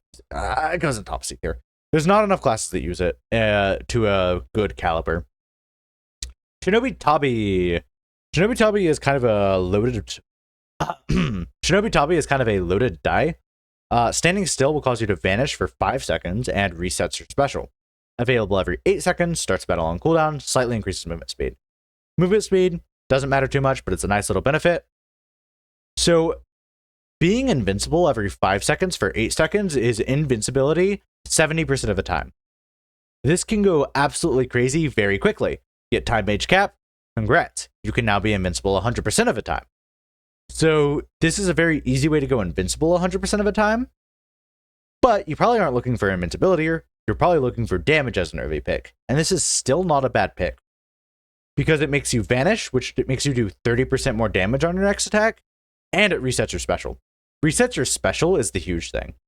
You can treat Shinobi Tabi as your special has an 8-second cooldown, but without any of like the bad things of, say, like, oh, my special now is permanently 5 seconds, which can be bad. Okay, that's never bad. I'm tweaking. Fucking put a bullet in my brain because that was a tweaking take. So, Shinobi Tabi makes your special's cooldown effectively 8 seconds. For something like Berserker, this can be crazy. You wouldn't think it's crazy, but like, you're always enraged now. Congrats. For a lot of classes, this is crazy, especially because you can choose where it is when that happens by just moving around a little bit. Like, for example, if you're playing Dancer, it's like, oh, I already reset my special a ton. Sure, but if you're getting a really slow reset, stand still for a moment. 1, invincibility. 2, movement speed. 3, 30% more damage. B, reset special. Too many cases, this is just fucking crazy. It does so many things just on its own and pairs with so many different angles, and at worst, it is your special is now 8-second cooldown, and it does 30% more damage. Like, that is good. It is almost S tier. Like, it is crazy good on a lot of classes. Next one is Rock Dragon set. Dragonhead Spear. Your primary is 40% more powerful, but gains a cooldown of 3 seconds, also slightly reduces movement speed. Pretty solid high A tier. So this is obviously only good on primary builds. Primary builds can be a bit wonky and definitely aren't for everybody, but they are for Bruiser and Heavy Blade. Unfortunately, Bruiser can't use this. 3-second cooldown is not tolerable on Bruiser. Every other class doesn't actually mind a 3-second cooldown very much. For example, with Heavy Blade, cool, you have a 2-second global cooldown on your primary, so this is effectively a 1-second cooldown, and then you have a 1.2 global cooldown on your secondary. So honestly, you aren't really going to have a build that's like, oh man, I'm suffering by not being able to use my primary. It's like, all right, primary, secondary, you can spam that all the way through, bread and butter. And you can just be like, all right, now let's throw special in the mix to get my flash strength or whatever. Never really a bad option for a lot of classes. Not for a lot of classes. For about half of classes, it's not a bad option. 3-second cooldown does not matter as much as you would think, and it is very good on a good build. The 3-second cooldown just doesn't matter for like Hexblade or Heavy Blade. Anywho. Granite Greatsword, 700 damage on a cooldown of 16 seconds. Slashes around you, so it has a chance to miss. Right down here with the rest. The damage is about as good as everything else. Has a chance to miss. It's fine. Big sword does damage. It's a good enough chunk of damage. It can help you get to the DPS check. It's much better than Nightstar Grimoire in a lot of cases because its cooldown is much shorter and it's doing about the same damage. But like, if you actually run the numbers, it's not crazy different from like Sleeping Greatbow, so it's just fine. Granite, no, not Granite. Gray Steel Shield. Your defense has a 30% larger radius and vulnerability effects last 1 second longer. Oh, picked up the wrong one right there. Right there. Let me clear my nose real quick. Maybe I should just go and blow it, but we're going to try to hold out. The issue is defensive items aren't going to help you pass the DPS check, but I do admit 1 second more of invulnerability is kind of huge. It has saved me. Out of a lot of the defensive items, this is the one I want to take. Also, defensive 30% larger radius, like, kind of matters for Heavy Blade and Wizard. Not that much, but it's something. Stonebreaker Staff. Your special's cooldown is increased by 2 seconds, but deals 40% more damage. I want to put it in S tier, but I still think it goes in A tier. Used to, it was S tier because it's so good on every character, and it is good on every character. There's not really a single character who doesn't like it, other than Bruiser, probably. A lot of characters don't care about their special's cooldown at all. Dancer doesn't care. Sniper doesn't care. Wizard cannot care. Like, so the 2 second extra cooldown doesn't usually matter, and 40% is a lot of damage increase. But, and it is enough to get you to the DPS check on a lot of builds. Like, yeah, it's S tier. It's S tier because every class can take it except Bruiser at pretty much every moment and benefit from it crazy well. Even Heavy Blade, who's like, oh, I do care about my cooldown on my special. Yeah, but it's 40% damage. Like, 40% damage is way more than a 2 second cooldown really is going to bother you. So, it's not like as high S tier as a Mega Charge special or anything like that, but it's pretty free take on pretty much everyone. Tough Gauntlet. All your abilities and loot deal 30% more damage, but all global cooldowns are increased by 0.2 seconds. This effectively comes out to like a 10% global damage buff. 10% global damage buff isn't bad, but it's not as good as like just applying Curse and getting that for free without having to worry about like global cooldowns or anything. I'd say it's about as good as these loot items. There's definitely cases you'll take it because it's like, oh, I want a higher global cooldown, and just in case you're taking like this very specific item right here, Sacred Stone Charm, I think it's called. Or you'll take it when you have like Windbite Dagger, so it's like actually it doesn't matter. Even though they synergize meh together, like it's a damage increase, but it's not a crazy damage increase. Taking it with Metronome Boots is actually pretty solid. Then it's just a 30% increase, but most times it's like less than a 10% damage increase, so it's mid. Rock Dragon Mail, your movement speed is significantly reduced, will shield you from damage every 60 seconds, starts battle on a 15 second cooldown. Okay, there's issues with this. There's a lot of issues with this. One, defensive items just don't matter. They do not matter in the slightest. They can matter if your build is already great and you just want a little bit more survivability. That's where I put this in like C tier, because it's like, all right, later on, if my build wants a little more survivability, that's a solid option. This item protects you from damage. It's like a Holy Mantle effect if you've played Binding of Isaac, but your movement speed is significantly reduced. By taking this, you're going to be taking a crazy amount of damage. Like, there's a lot of attacks that become unavoidable because your movement speed is significantly reduced. So most times when you take it, it is a net neutral at best, net negative a lot of times, because 60 seconds is a lot of seconds. One, it starts battle on a 15 second cooldown. Usually that doesn't matter because the start of battles are kind of tame, but it can matter. That's 15 seconds, you're unprotected, and you have movement speed significantly reduced. We'll show you then the 60 second cooldown is just egregious. Battles last like, what, 200 seconds at their longest? And, well, this is going to shield you like a max of 3 times per battle, and that's if you get hit immediately every single time. Most times it is like a 1 damage shield. for a significant movement speed reduction, which is going to make you take way more damage. Absolutely awful. Probably the worst item in the game. I used to like it. I had a fun run with it once, so I used to like it. It sucks. Obsidian Hairpin increases special damage by 20% whenever you gain invulnerability. Your special has a 50% chance of resetting. So it is most similar to Crowfeather Hairpin, except not every character has a debuff built into them. In fact, only like 2 characters have a debuff built into them. Whereas Obsidian Hairpin, every character can gain invulnerability upon using their defensive. Additionally, Heavy Blade can gain invulnerability upon using just the regular special. And a lot of classes can also grab something that gives them invulnerability on other effects. So Obsidian Hairpin is a 20% damage increase, but the main benefit is crazy special resets. Do I think that pushes it into A tier? Yes, I do. I think it does push it into A tier, because if I'm tasked with choosing between Kunai and Obsidian Hairpin, it's going to be a iffy choice. Can it make the damage check all on its own in the right build? Totally. Will it usually? Probably not, honestly. But it's a very good item. Very, very good item. It's a 3% damage increase, plus it's a great reset. Iron Greaves. Every 12 seconds, standing still will grant you brief invulnerability and reset your defensive. Movement speed is slightly reduced. Starts battle on cooldown. So this is Shinobi Tabi. No, we have Shinobi Tabi at home. Instead of increasing your movement speed, it reduces it. Instead of being 8 seconds, it's 12 seconds.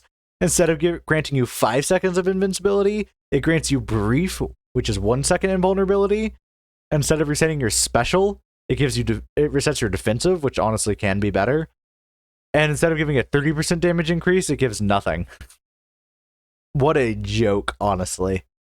Like, it is literally just, no, we have Shinobi Tabi at home. God damn, this item fucking is not it.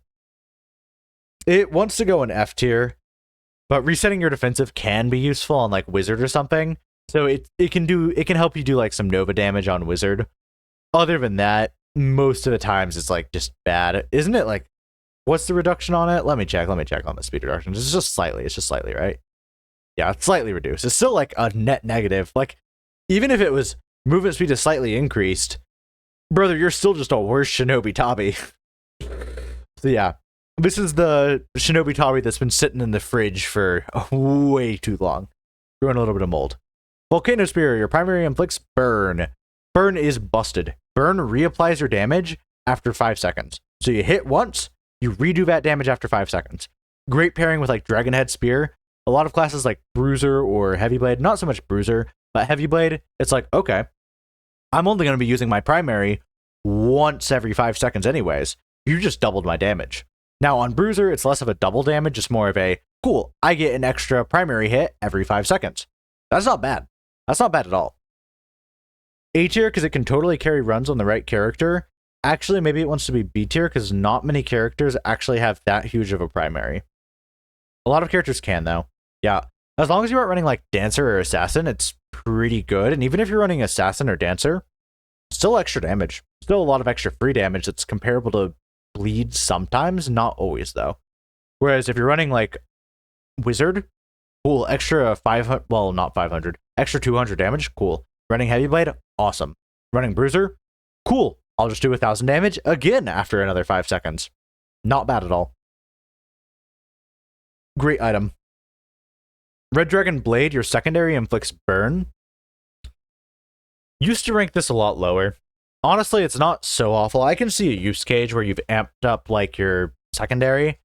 I still personally think it's D tier, but, like, you can make it work. Most secondaries aren't doing enough damage for it to be, like, valuable. The reason primary is so high up there, or Red Dragon Spear, or whatever, what is it called? Volcano Spear. Whoops. The reason that's so high is because your primary has a much higher cap than your secondary.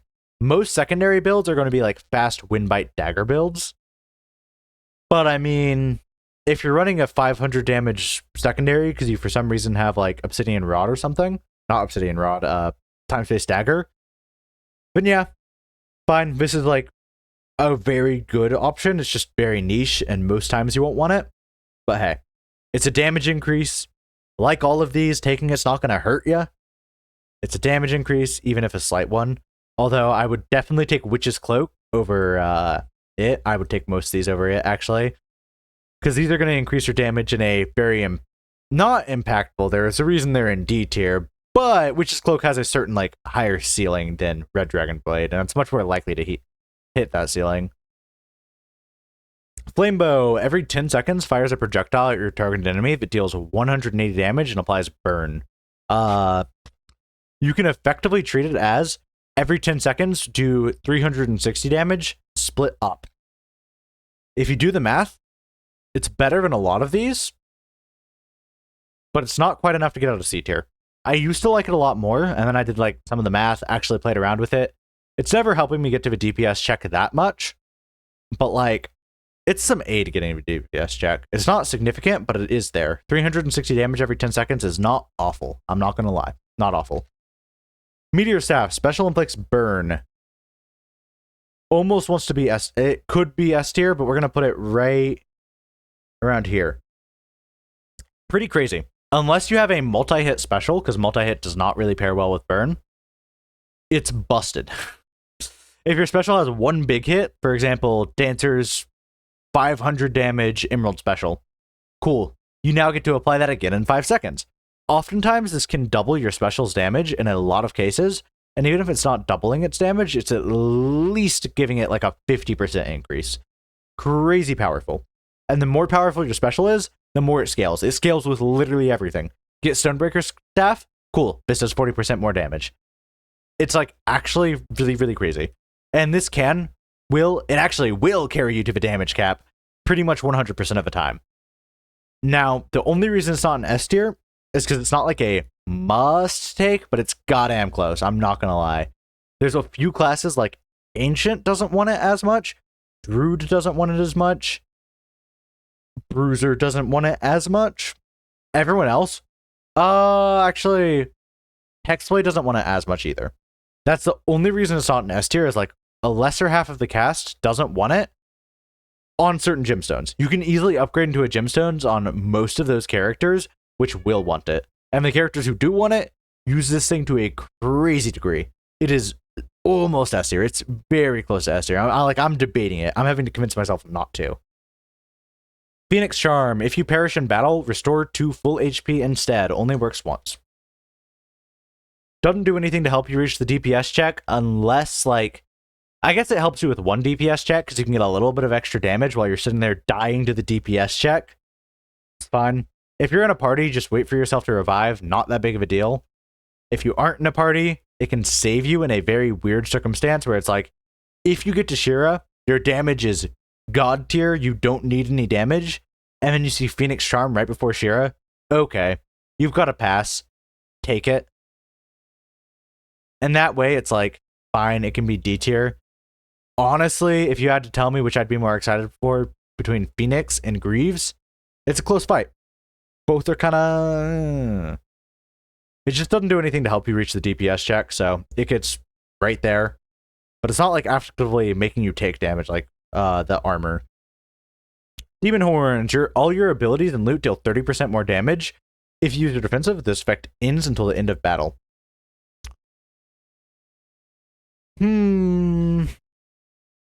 It's almost A tier, but it's not quite an A tier. It gets B tier because a lot of classes do rely on their defensive, and eventually you're going to be taxed with take damage or use your defensive. You can either take damage, keep your cool damage buff, or you can use your defensive and lose your cool damage buff. So it's not as reliable as most of the damage buffs up in A tier, and it's not as consistent as most of the damage buffs up in A tier. But 30% global damage is crazy. 30% global damage is better than most of the items here. Depends on the character. Like Wizard, you're not going to want to use this. Dancer, you're probably not going to want to use this, but you can get away with using it on Dancer. Heavy Blade, you can totally get away with using it, although you do get rid of a really good option for yourself. So it's limiting, but it's very good. Flamewalker Boots, all global cooldowns are shortened by 15%, and your movement speed increases significantly. If you use your defensive, this effect ends until the end of battle. So this one is a 15% damage increase effectively, because global cooldowns 15% effectively translates to that. but it increases your movement speed by a lot, and it is fun. It is pretty fun. Is it as good as Demon Horns? Not really. Is it in the same tier? Yeah, probably. I've definitely taken it, and obviously if you get them in conjunction, awesome. And it's pretty dang good. Pretty fun. In fact, I should mention, if your global cooldowns are 1.1 seconds, then it is better. I mean, not 1.1 seconds. If your global cooldowns are 1.2 seconds, then it is better than Metronome Boots, because it turns your global cooldowns into 1.02 seconds. So it is better than Metronome Boots on a lot of cooldowns, which is handy. But Metronome Boots doesn't limit your defensive. Fire Scale Core Set, all of your cooldowns are reduced by 3 seconds. If you use your defensive, this effect ends. This effect is disabled till the end of battle. This one is not as good as the other two. It relies on other things to work. But I'm not going to lie, it probably has a better ceiling than Pajama Cap.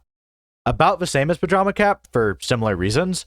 But I mean, 1 second extra is 1 second extra. And if you're going hard into that build, you really want this specifically. If you get both, 5 seconds is crazy.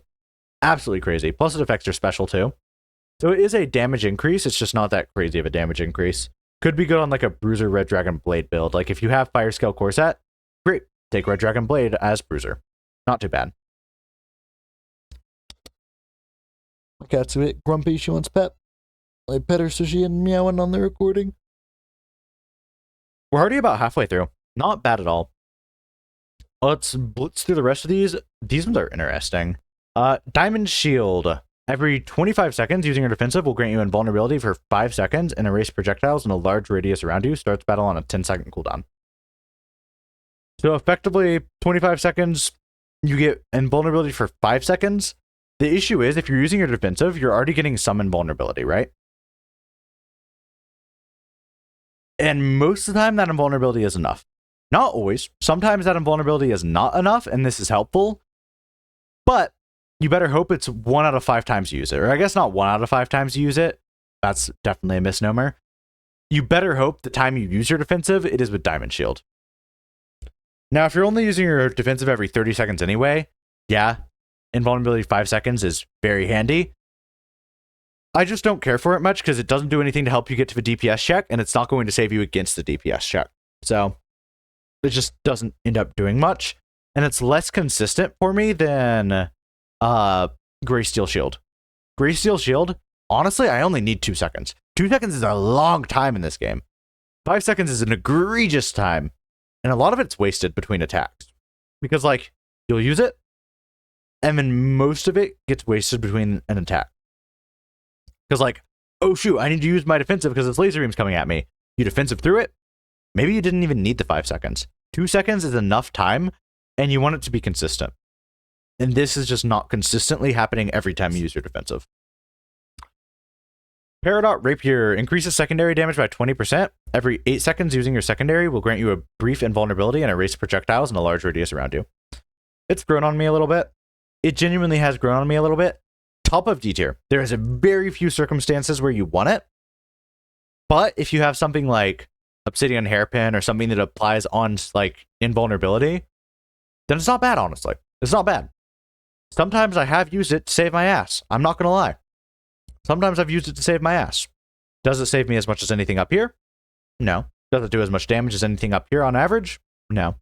Does it help me get to the DPS check? Not really.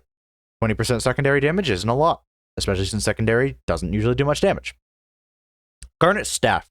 Increases special damage by 20%. Your special will erase projectiles in a radius around you and gain a brief invulnerability. Right about as good as the Stuffed Rabbit for a different reason. Stuffed Rabbit is like your actual defensive option. So you take Stuffed Rabbit and you use it as a defensive tool for 3 seconds. Great. Invulnerability for a brief second. It is enough to save you from some attacks, but it's not too reliable because it's not quite long enough. But it can save you. Don't get me wrong. Totally can save you as long as your secondary isn't like, your special isn't slowing you. Its main thing is that it activates the invincibility at all. That means Obsidian Hairpin now has a 50% chance to reset your special on use. That's crazy. Something that does damage when you gain invulnerability now applies every time you're using your special. If you're spamming your special, 1/3 of the time at least, then you're invincible 1/3 of the time.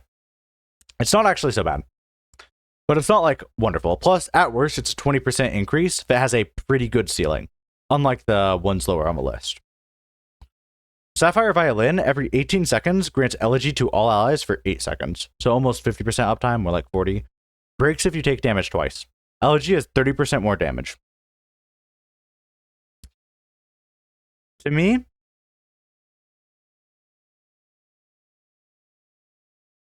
it's close. Bottom of A tier. There's a certain bell curve with these, at least. Actually, do I want to put it there? Yeah, I think it can go there. Actually, I'm not usually taking it above this stuff, but that's me. This item is going to depend on how confident you feel and what difficulty you're playing on. If I join a normal lobby, I'm taking these items 100% of the time because they're good. If you don't get hit, they're good. On lunar mode, depends. If I need help on a boss and my DPS is not going to cut it and it is do or die time, and this is right before the boss, this is going to get me through the boss. As long as I can not take damage, it's going to get me through the boss. And hell, a lot of times, if I take 2 damage, the fight's fucking almost over anyways. I'm either almost dead or the boss is almost dead. And so it helps you get through the boss, and if you're really skilled, it's free damage. It genuinely is just free a ton of damage. Emerald Chestplate. The counter on this item will decrease instead of taking damage. The counter starts on 3. Effectively, it's just a very long way of saying saves you from 3 hits. Saves you from 3 hits is worse than Phoenix Charm in every single world. Because, well, okay. Phoenix Charm isn't going to help you against like things that break. This will help you against things that break. Minor issue, you usually see it with the things that break, so you can't take them both. Other than that, it does not help you reach the DPS check ever. Now, if you're before the Shira fight and you find it, take it. If you already have the DPS to beat Shira, cool. An extra 3 hits, that's awesome. But Phoenix Charm will restore all of your health, which is at minimum 3 hits. If you're on hard mode, that's 6 hits. If you have some health increasing items, that might be 4 or 5 hits. Not bad. Emerald Chestplate, just not that crazy. It's not awful if your DPS is already handled, but personally, it's not going to do anything for your DPS, which sucks, because DPS checking doesn't help you much there. Amethyst Bracelet, deal 30% more damage, breaks if you take damage 3 times. I like this one a little better than the Violin, because I was doing lunar clears, but I think it's about the same. Sometimes I'll take it above these, depends how confident I'm feeling. 30% global damage is a lot of damage. Breaks every 3 hits isn't that crazy. A lot of times, even on lunar, that can last you a boss fight or 2. So that's where I almost want to move it up, but it can stay there. Topaz Charm, gain 8 extra gold at the end of each fight.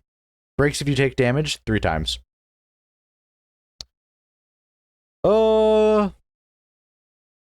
Probably top of C tier. Used to, I ranked this one much higher because my theory was you weren't ever going to keep these, but there actually is once you get good. Like, I have gotten good. You can keep these. And you can keep this. What's the cap, though? Like, effectively, gold isn't useful past Royal Staff and past getting gemstones. When you have all your gemstones and you have Royal Staff, level ups don't matter that much. They honestly don't. And so, like, if I see this before a boss, it's not like, oh shit, I can win the boss by taking this. Amethyst Bracelet, I am guaranteed 30% damage for pretty much the entire boss fight. That's usually enough to bypass the DPS check on a build that would not have normally DPS checked the boss. That came out super wrong. We roll it, though. We run it. That also came out wrong. We run it. This thing isn't going to save me before a boss, and picking it up early feels weird because it's not damage. Picking it up late feels weird because you're already established. It's just a very weird item. I'm unlikely to take it even above these. It is close to D tier, but there is times where it is like C tier, so it gets to stay there. Ruby Circlet, your special deals 80% more damage, that is almost double, breaks if you take damage once. The ultimate version of all of these. It's kind of fun if you get it before Shira.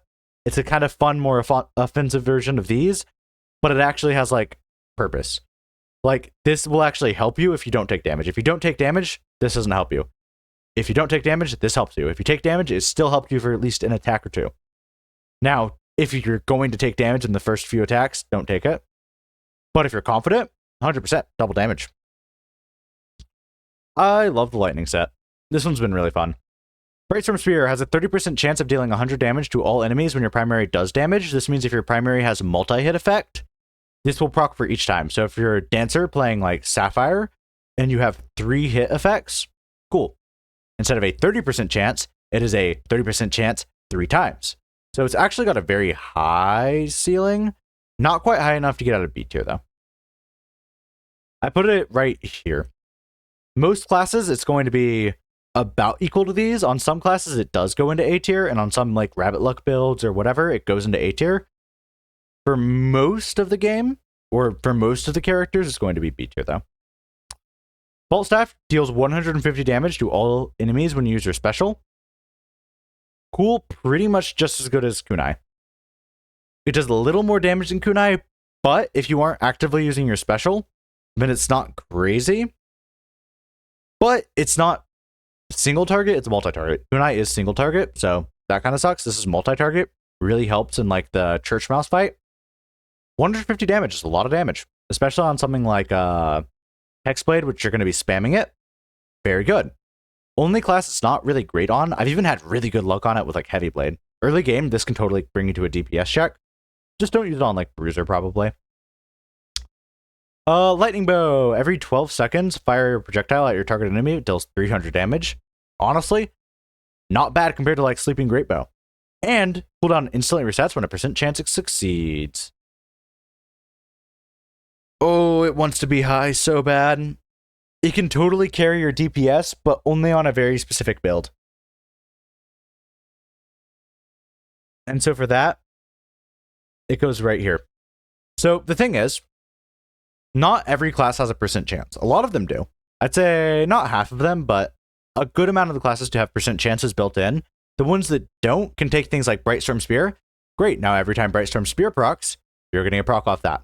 It can totally carry runs, and it can be built around, but it is not necessarily super consistent. Darkstorm Knife is the same as Brightstorm Spear, but it does secondary instead of primary. 30% chance of dealing 100 damage to all enemies when your secondary deals damage. Pretty good. It's about the same rank. I've had a bit more luck with it just because Dancer has a much better interaction with it, but it's really, really funny because 4 hits, much better than 2 hits, especially if you're running Rabbit Luck, it just compounds. But for most classes, it's going to be about the same as this, free damage. And I need to go to the bathroom. So Daisy got to move. He was all curled up on my lap and it was super nice. But yeah, I'll be right back. Shouldn't be long. How much do we have left? That I'll let you guys sit here and look at this. If you have any input, go wild.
There's something in my eye, but that's lovely. But yeah, I just drank too much water, and so I'm having to constantly run to the bathroom because I'm like, water, no. Speaking of.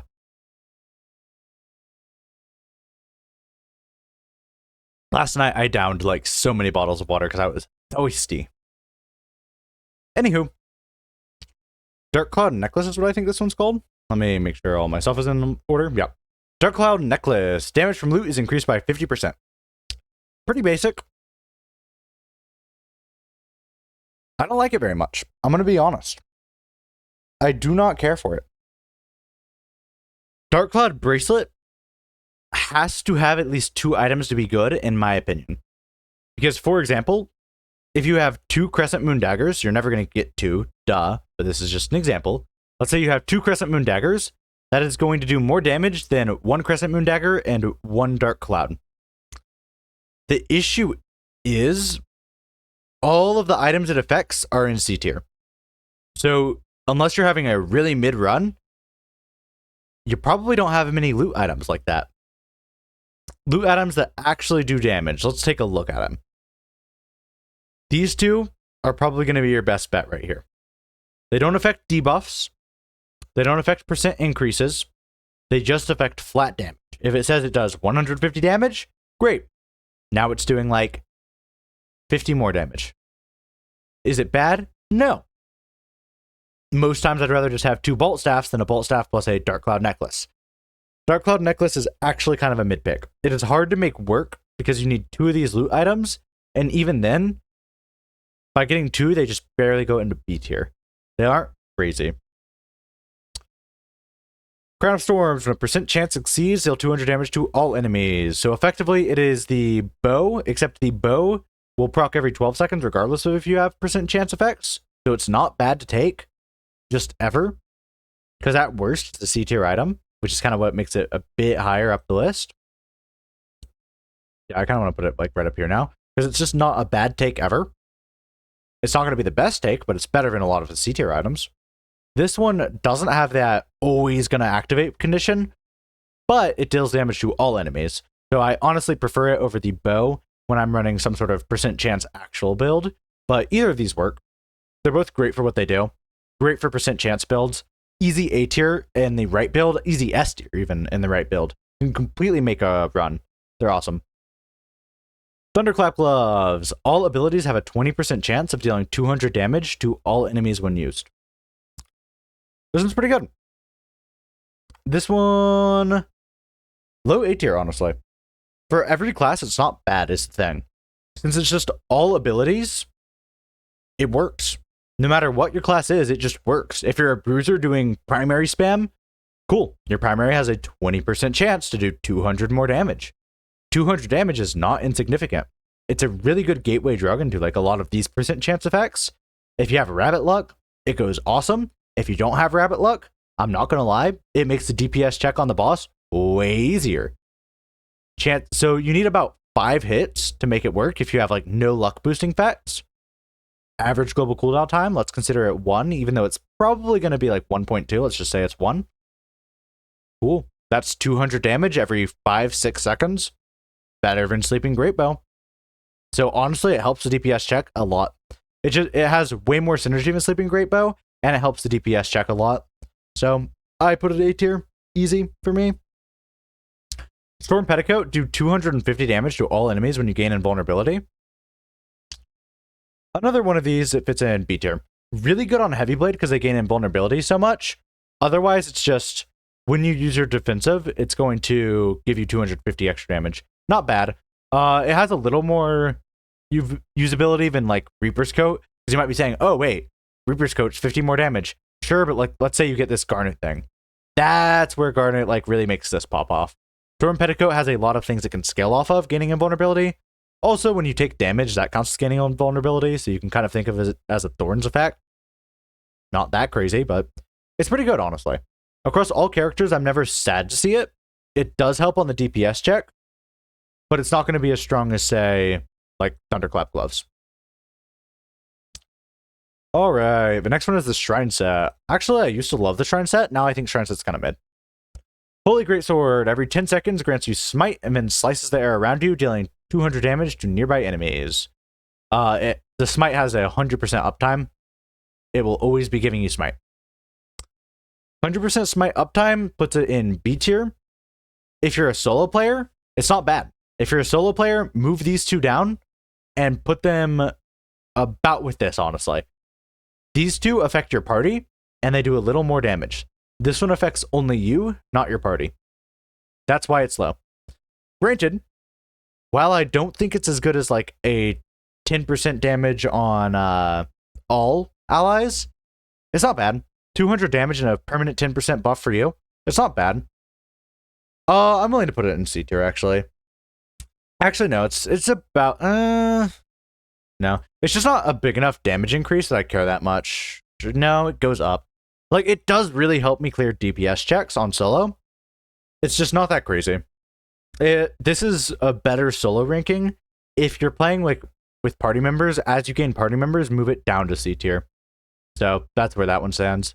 Sacred Bow, every 10 seconds, fires a projectile at your targeted enemy. If it deals 250 damage, cooldown instantly resets when you gain a buff. Gaining buffs is actually very easy to do. In fact, I would argue more easy to do than percent chances. They don't usually happen as often as percent chances, and the cap is a bit lower in my opinion. But honestly, if I'm chosen to pick between the two items, depending on the class, I'll go for either one. It's very good on party play because party members can't usually activate your percent chance effects or anything. Sometimes they can, not usually. Party members can give you buffs. Playing with a druid, congrats, you just got a buff. It's called Flutter Step. Playing with a dancer, congrats, you just got maybe 1 or 2 buffs. Playing with like a Hexblade, there's a chance you got a buff. It's a low chance, they would have had to go for a specific gemstone. Playing the Bruiser, congrats, you got a buff. It's called Berserk.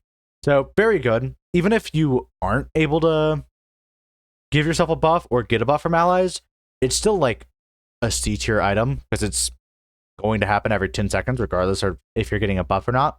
Pretty good. Purification Rod. Every 18 seconds, using your primary will give you Elegy for 5 seconds. Effectively, it is a 30% uptime for a 30% more damage. So 30% of the time, you're doing 30% more damage. Used to think it was crazy. Now I'll take it like probably more than these. It's useful because you can choose when the buff is, and a lot of people forget that. If you can't choose when the buff is, then no, it would be worse than all of these. But if you have a super big special hit coming out, cool, 30% more special damage. Is 30% special damage crazy? Not really. But you can choose when it is, and it's not bad as far as that goes. Ornamental Bell, every 15 seconds, grants Smite to all allies for 10 seconds. Swap these two's location if you have more players. It is still not as good as anything on this tier, though. Really, it just isn't. The issue is, everything that gives Curse and has mostly permanent uptime is doing the same thing as this, except this only has a 60% uptime. 60% uptime is not that crazy, and 10% damage for 60% uptime, it's like a 7% damage increase, whereas these are just a flat 10% damage increase to everyone. So, kind of depends. It's not great, though. Honestly, I'd put it below most of these, especially on solo. It's just not helping you clear DPS checks. No one cares about 7% extra damage. It's honestly close to being below Peridot Rapier, but it can stay for now. Shard Maiden's Kasoto. When you have a buff, your movement speed increases significantly, and you deal 25% more damage. 25% more damage when you have a buff is nice because on a lot of classes, it's very easy to get 100% uptime on that. And then it is just going to be a 25% more damage global buff. I put it next to Demon Horns. It will definitely help you in the early game get to DPS checks, but it's not going to be crazy. Compared to like Purification Rod, you can just activate this 5 seconds anytime you use your defensive or anything from most classes. Druid, congrats. You get Flutter Step, now you have 25% more damage. Dancer, same thing. And with a good party, you're going to be getting buffs most of the time, so this is mostly just free damage. But sometimes it isn't, depending on the party. And also, the movement speed gain can be kind of clunky. You should be prepared for it, but when your ally like randomly throws like Warcry on you, it's going to give you a movement speed buff. Can be kind of weird. Wizard really likes this because you can just sit in your field and then get even more damage, so that's awesome. But it can definitely carry, but I don't think it's as good as anything in nature. Red White Ribbon, deal 5% more damage, buffs you place last 50% longer. Used to love this, now I think it's kind of bad. Like, it's definitely better than Red Black Ribbon. The issue is, 1, if you don't have buffs, it's useless. 5% damage, no one cares. 2, if your buffs are on hit, like Black Strike, Flash Strength, Charge is just ineffective. Charge is not considered a buff, by the way, so don't think of it like that. Now, it is useful getting like an extra 3 seconds on your Warcry. How useful is that? Not that useful. Like, it's handy, but it's not going to be better damage than anything in this tier. Now, if you're giving yourself super for 8 seconds, hell yeah. Take that, because that's an extra time you're being invulnerable. That's where it's handy. But in a lot of cases, it requires another item to be good. Otherwise, it just falls, like, really short. In fact, like, I'd take Witch's Cloak about as much. I'd take it a little less than Red White Ribbon, so I'm going to keep it in C tier, because Red White Ribbon, I know I can give myself a buff, and therefore it's going to have some utility. This one, I'm not sure if I will ever eventually be doing debuffs, so that's where that doesn't get up. Divine Mirror, every 10 times you use an ability, deal 500 damage to all enemies. Pretty much the same. It's kind of worse than a lot of these, but yeah, it's worse than a lot of these just because if you run the numbers, it's not that crazy. Every 10 seconds effectively is what you can treat it as. 500 damage. It's not bad. Actually, it's about mid with all of these. Actually, quickly doing the math. It's fine. Golden Chime. Every 2 times you use your defensive, gain elegy for 8 seconds. Elegy deal 30% more damage.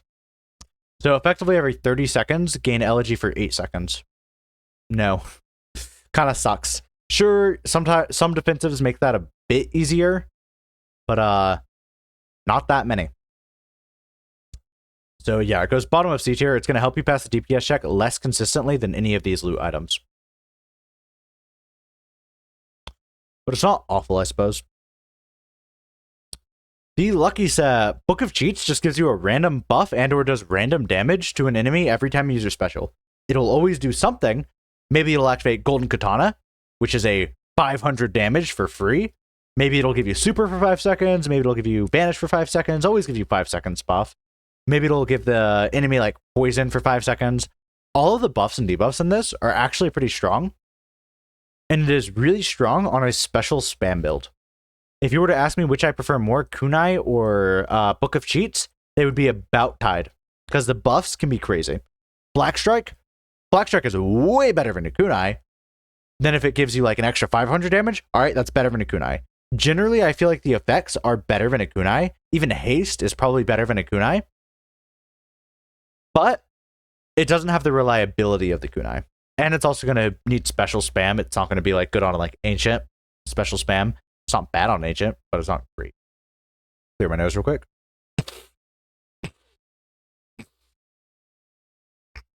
Don't know why, but I have the sniffles.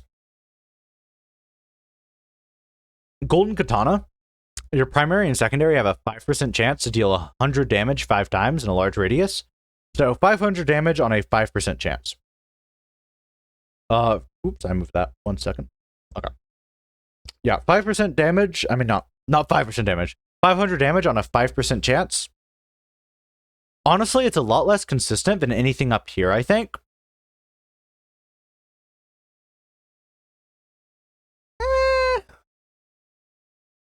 Yeah, I can stay in B tier. Looking at it, I'm looking at all of these things, and I'm like, well, how much damage do they really do? I'm just organizing it a bit, because like, it's like, oh, I think these are my opinions. I'm not going to go into it why. So, without Rabbit Luck, it's honestly kind of trash. Without Rabbit Luck, it is doing about as much as these two. Probably less, actually. Way less. It doesn't help you at all without Rabbit Luck. In fact, without Rabbit Luck, it's here. If you get Rabbit Luck, it's doing crazy damage, though. 500 damage every time you use a primary or a secondary is very much a lot.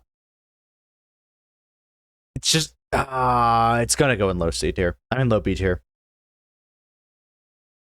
The reason is, if you tell me to take this, like as my first item choice, I have this lined up against a bunch of these guys.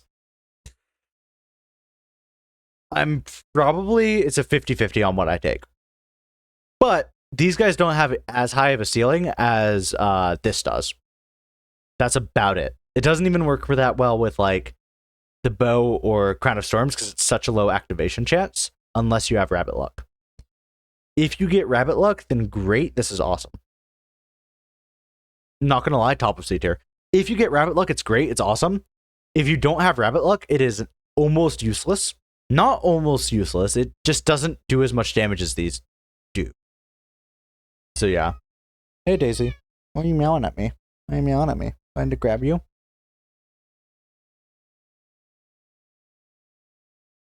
Daisy. Okay. Alright. This next one is a way to get rabbit luck. This one is going to do this one's going to every 20 seconds grant rabbit luck to all allies for 5 seconds. Pretty solid. I rank it just about as good as all of the curse stuff. Hey there, Daisy. You got up on her chair. So yeah, it's just about as good as all of the curse stuff. Rabbit luck is going to increase your crit chance significantly, which is a nice extra damage boost. And it's going to activate a lot of these strong percent chance effects. It's going to help your dancer. It's going to help a lot of your classes. But it's only every 1/4 of the time. Because effectively, 5 seconds, 20 seconds, 1/4 of the time, you're going to have rabbit luck for all allies. I still think it's way better than like Smite or anything like that, because it does so much more than just a 10% damage increase. Honestly, it's probably more like a 20% damage increase. Maybe I'm a bit wrong, because it's very hard to find the calculations for how much it's affecting rabbit luck. Well, how much rabbit luck affects crits, but still, it's a significant buff. Royal Staff. Your special deals extra damage based on how much gold you have. 1% for every 1 gold.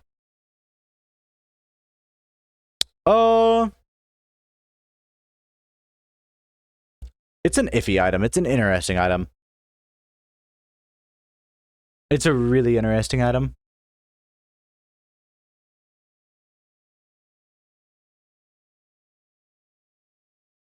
It depends on when you get it, is the issue. If you get it early on, I would argue it's B tier. It's like solid high B tier. If you get it later on, it's probably like one of the higher A tiers. I'm going to put it in low A tier, and here's why.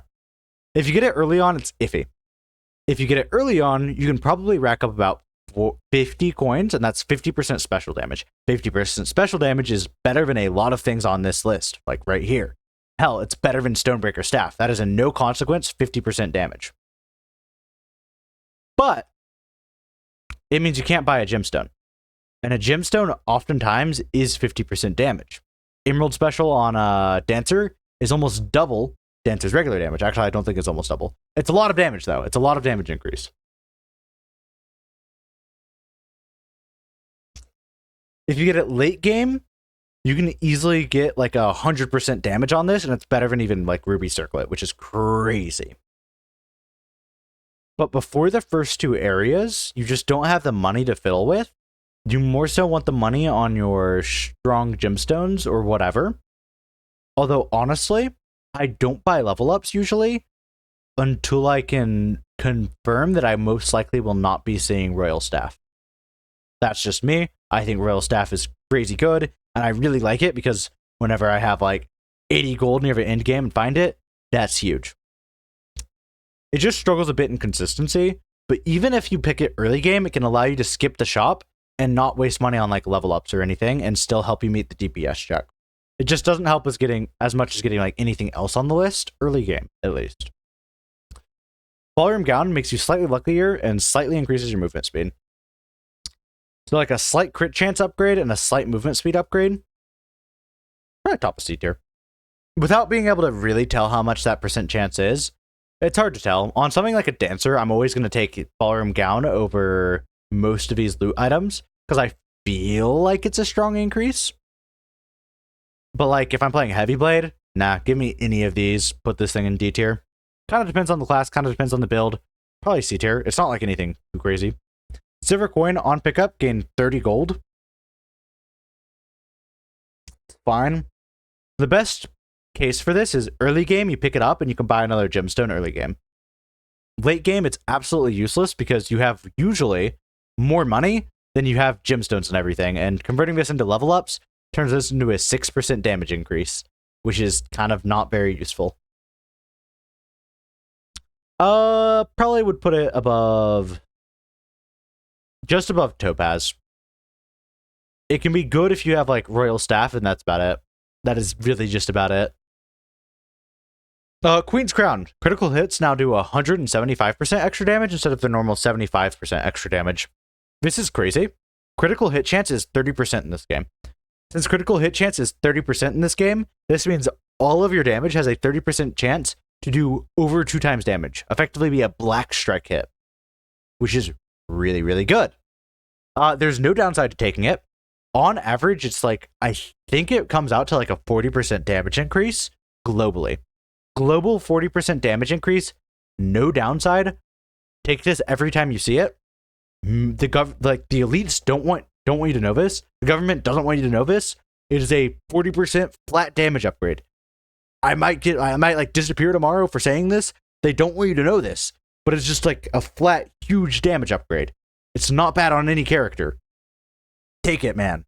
It's also amplified if you have like better luck things. More luck equals more critical hit chance. But at base, critical hit chance is like 30%, so it's good. Sorry, my nose, I got cat hair on it because Daisy jumped up on my lap, and so cat hair is everywhere. It's so itchy, and it sucks. I don't even have a cat allergy.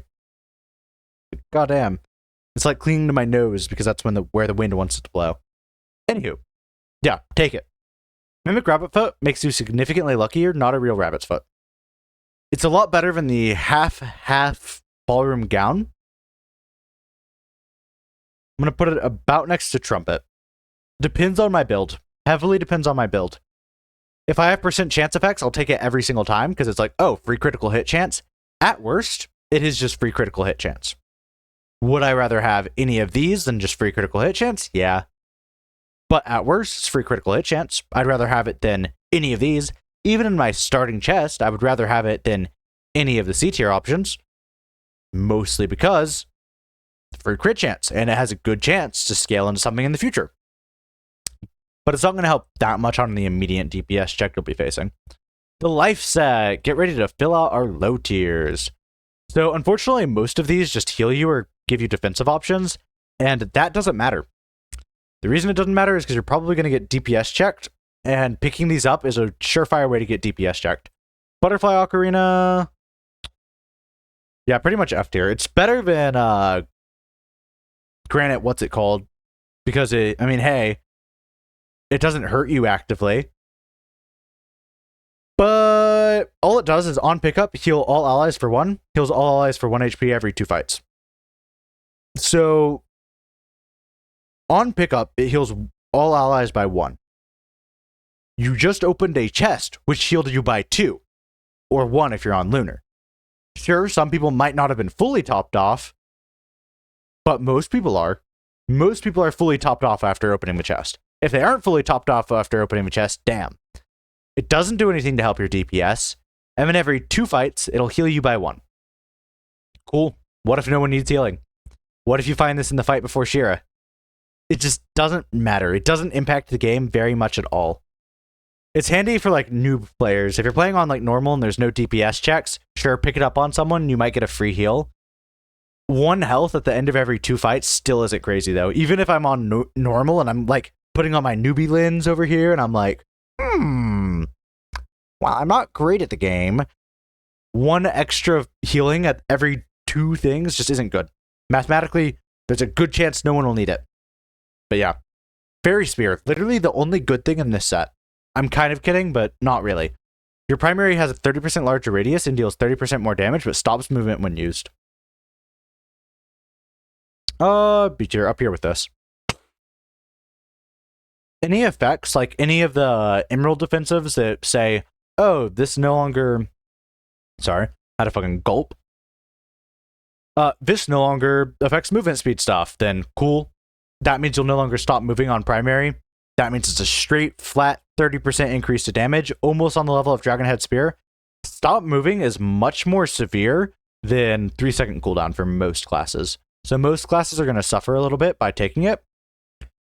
But a lot of classes, if you can get past that 30% well, not 30%. If you can get past the stop moving, you're going to be fine. It's a good damage increase. 30% is great. Extra radius is awesome, especially on Heavy Blade and stuff. So pretty good. I like it.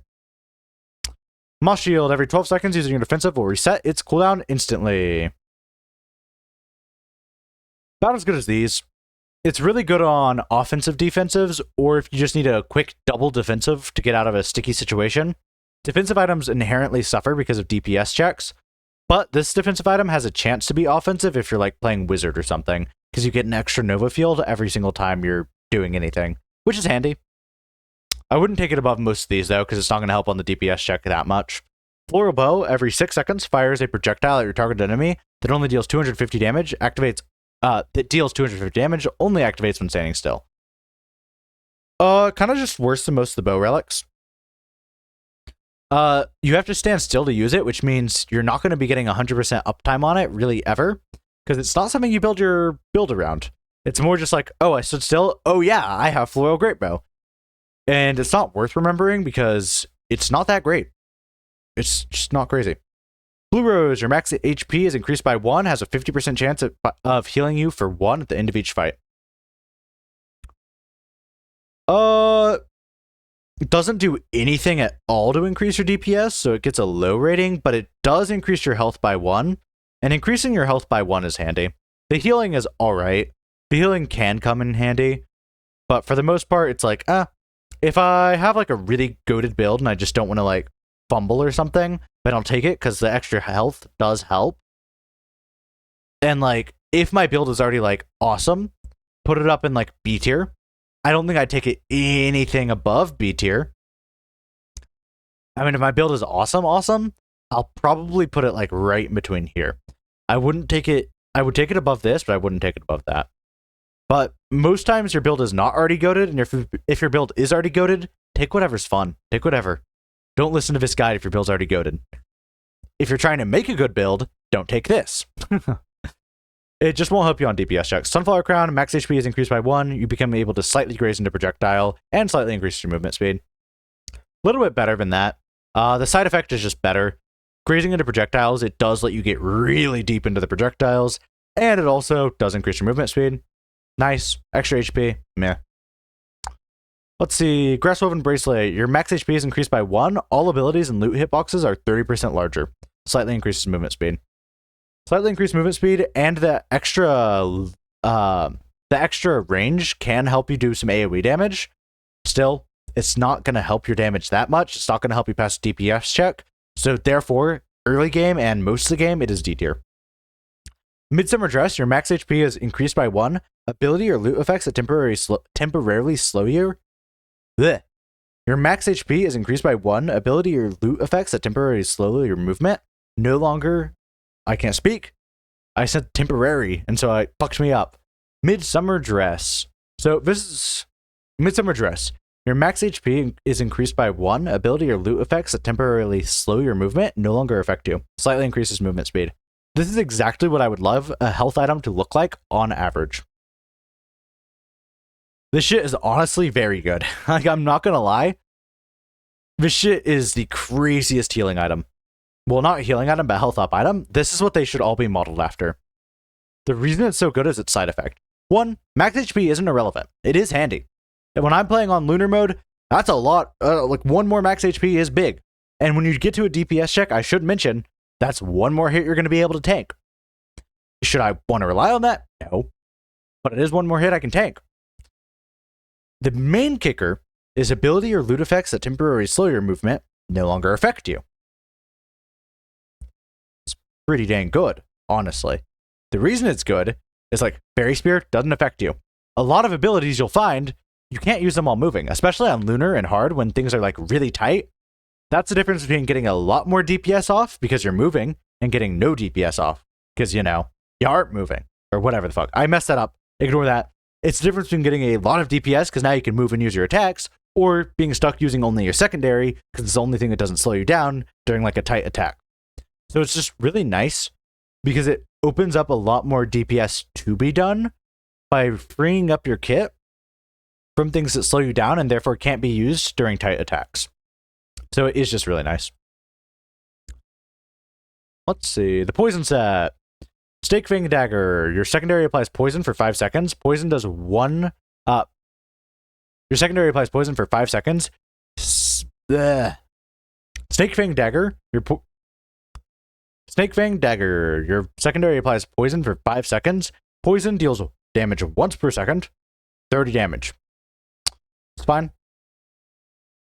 Gonna put it up here with the rest of them. I don't feel like it's as good as the bleed debuff, and I don't feel like it's as good as the curse debuff. 30 damage doesn't usually matter.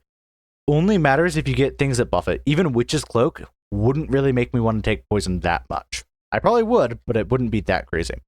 Ivy Staff is the same thing, but your primary applies poison for 5 seconds. Still 30 damage. Right about there. They just aren't that big. They do help your DPS. They help your DPS about as much as all these loot items. So if you take them, you aren't doing anything bad. They are going to help your DPS just as much as these, so they aren't bad. They definitely do help on DPS checks. Special applies poison for 5 seconds, except this poison is 40 damage. That's actually kind of a significant thing, because 40 damage is a lot more than 30 damage when it's being applied once per second, like that. So it goes above these, but probably not anywhere like crazy above these. But you should note, Death Capped Home I consider way better than these few.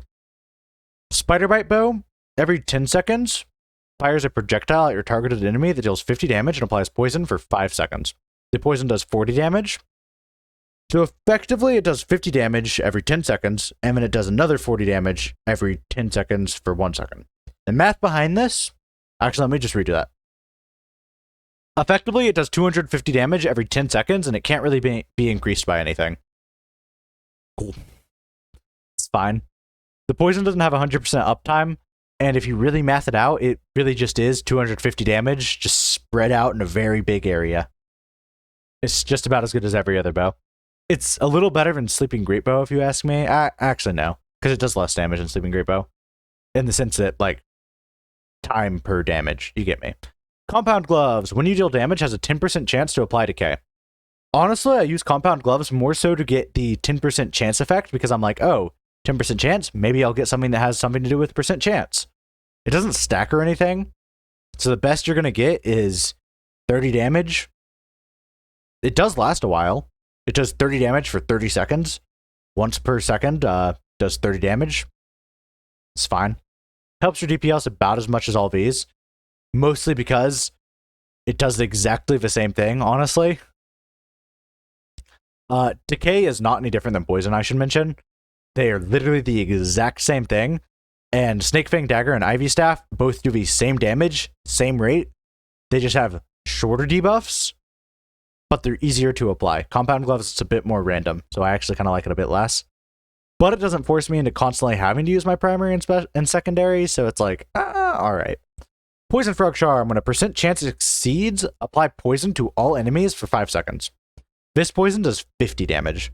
50 damage is actually, like, pretty significant.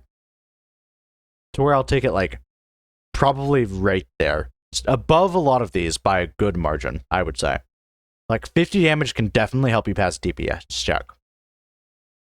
Venom Hood. Your abilities do 15 more damage. Debuffs you place deal 50 more damage. So it reminds you of this, because all abilities do 15 more damage. That's not bad on its own, right? But debuffs actually benefit more than loot does. Loot does not really care. Poison, think. You're doing 50 damage every second with Poison Frog, the best one. Now you're doing 100 damage every second. It more than doubles most debuffs. Does not work well with Burn, which are the good debuffs, unfortunately. You'll notice Burn is the good debuff. Doesn't work as well with that, but it does work. I'd put it right around... I'd take it above that even if it's an early game. Right around here. It's much better than Witch's Cloak in my opinion, because Witch's Cloak, percent chance, like, percents when it comes to 30, you're getting like 50 damage. That's not crazy. Flat 50 matters a whole lot more. Sure, Witch's Cloak pairs better with the few burn items. The issue is there's just a lot more items that don't do burn. So that's my take on it. Also, it's not a bad cop-out option because 15 extra damage is 15 extra damage. That also helps it significantly.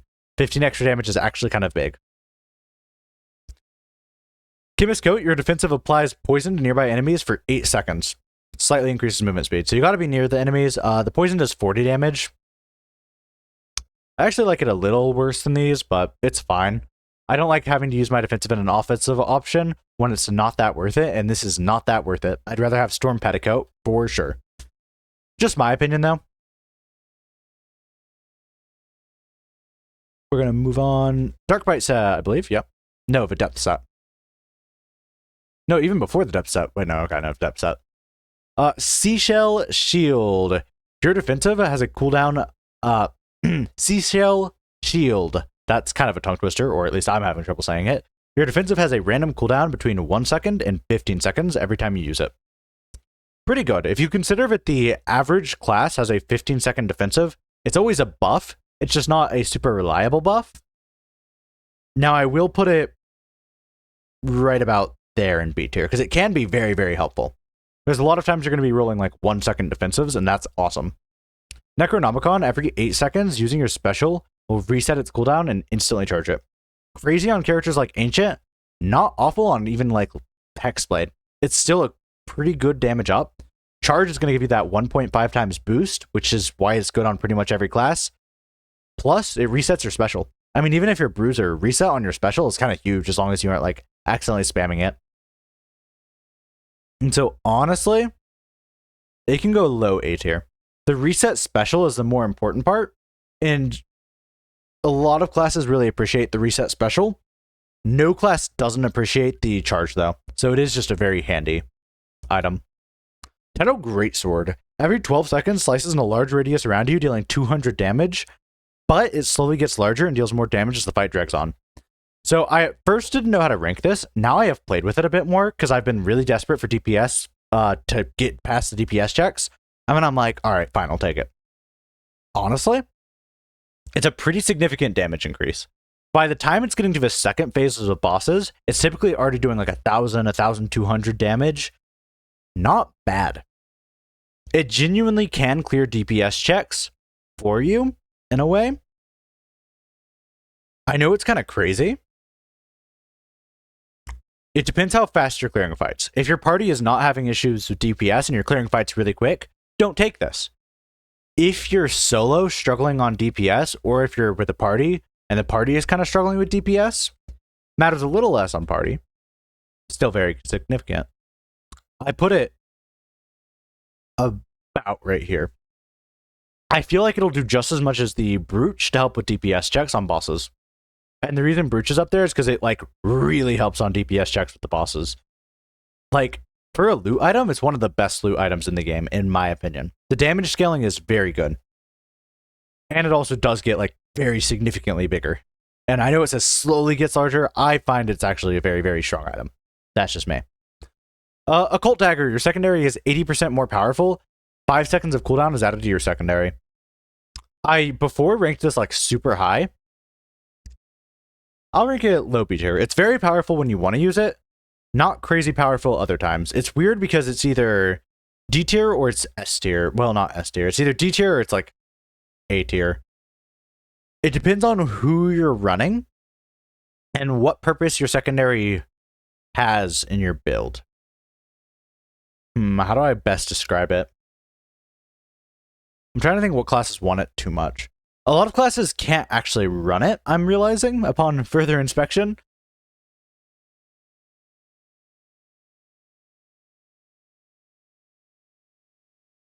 Yeah, I'm going to move it down. Upon further inspection, a lot of classes can't actually run it that well. For example, most classes want their secondary to charge something. They don't need it to damage. In fact, Heavy Blade has like a 60 damage secondary. 80% might make that 120 damage, but now you have a 5-second cooldown, so you can't charge your abilities when you need it, and the damage you're losing by doing that isn't that worth it. Bruiser doesn't want it for obvious reasons. You're spamming secondary when you're outside of rage. Now, if you've got permanent rage, maybe. Most times, 5 seconds is just too much of a cooldown and you can't handle it, even if it's double damage. Mermaid Scale Mail. All cooldowns are reduced by 2 seconds. All abilities with cooldown start a battle on an 8-second cooldown. Not bad. It can be about as good as the Fire Scale Corset. A little better, even. Put it right there. Very good on certain builds, but not like crazy on any build. But it's not awful on any build either. Now, it's not good if you have like Lancer Gauntlets, because you don't want all of your attacks going on cooldown for 8 seconds. That's not fun. But it's like, not bad. All cooldowns, even loot cooldowns, it's pretty good. You can use it to great effect with certain items. It's just not that often. If that makes any sense. I don't know if I articulated that well. Oh well. Hydrous Blob. Every 8 seconds, using your secondary will fire an Eldritch Beast towards your target, dealing 300 damage. Starts battle on cooldown. It's fine. It's cute. I finally figured out why everyone takes it. It's cute. He's pretty cute. I like him a bit better than a lot of these loot items. Yeah, I like him a lot better than a lot of these loot items. Because like he's better than Wolf's Hood. Like, what are you doing picking Wolf's Hood? Wolf's Hood is 250 damage. This is 8. I mean, this is 300 damage after 8 seconds. And this is like 12 seconds, I think. Maybe 6 seconds. Regardless, Hydrous Blob is just good. It's solid. It's a lot of damage. More damage than a lot of the things below it. There's not much else to say, honestly. I'm trying to like find anything to say. It's just solid. Abyss Artifact, every 30 seconds using your defensive will grant you super for 8 seconds. Starts on a 15-second cooldown. Almost 10%, almost 30% of the time, you will be invincible, and you'll have like a 50% damage buff. Because super gives like a 30% damage buff, and it gives you like haste effectively. It's for another 20% global cooldown, which is a damage buff. So it's good. I like it about as much as Midsummer's Dress, I would say. It's really good with certain items, like buff increasing items, and it's very good for defending through things, but not only defending through things. Like, it is a better version of this right here. This is 5-second invincibility. This is 8-second invincibility. Like, honestly, why the hell would you take this? It is way better because it gives you a big damage buff. But that damage buff is not necessarily like, since it's not active a ton of the time, and it takes so long to activate, it's not that impactful. It's more impactful on the defensive side, but it does have some very good damage. Don't get me wrong. Lost Pendant. At the start of each fight, inflict all enemies with Decay for 60 seconds. The Decay does 20 damage. Decay is, again, just poison. Deals damage once per second. It's honestly not good. So all of these deal 30 damage every second, which is huge. This one deals 20. Like 20? And it's not even for the entire fight. These are for the entire fight, presumably. This one's like 60 seconds of the fight. Isn't that much. It's not really going to help you pass that much of a DPS check, nor is it going to help you do much of anything, actually.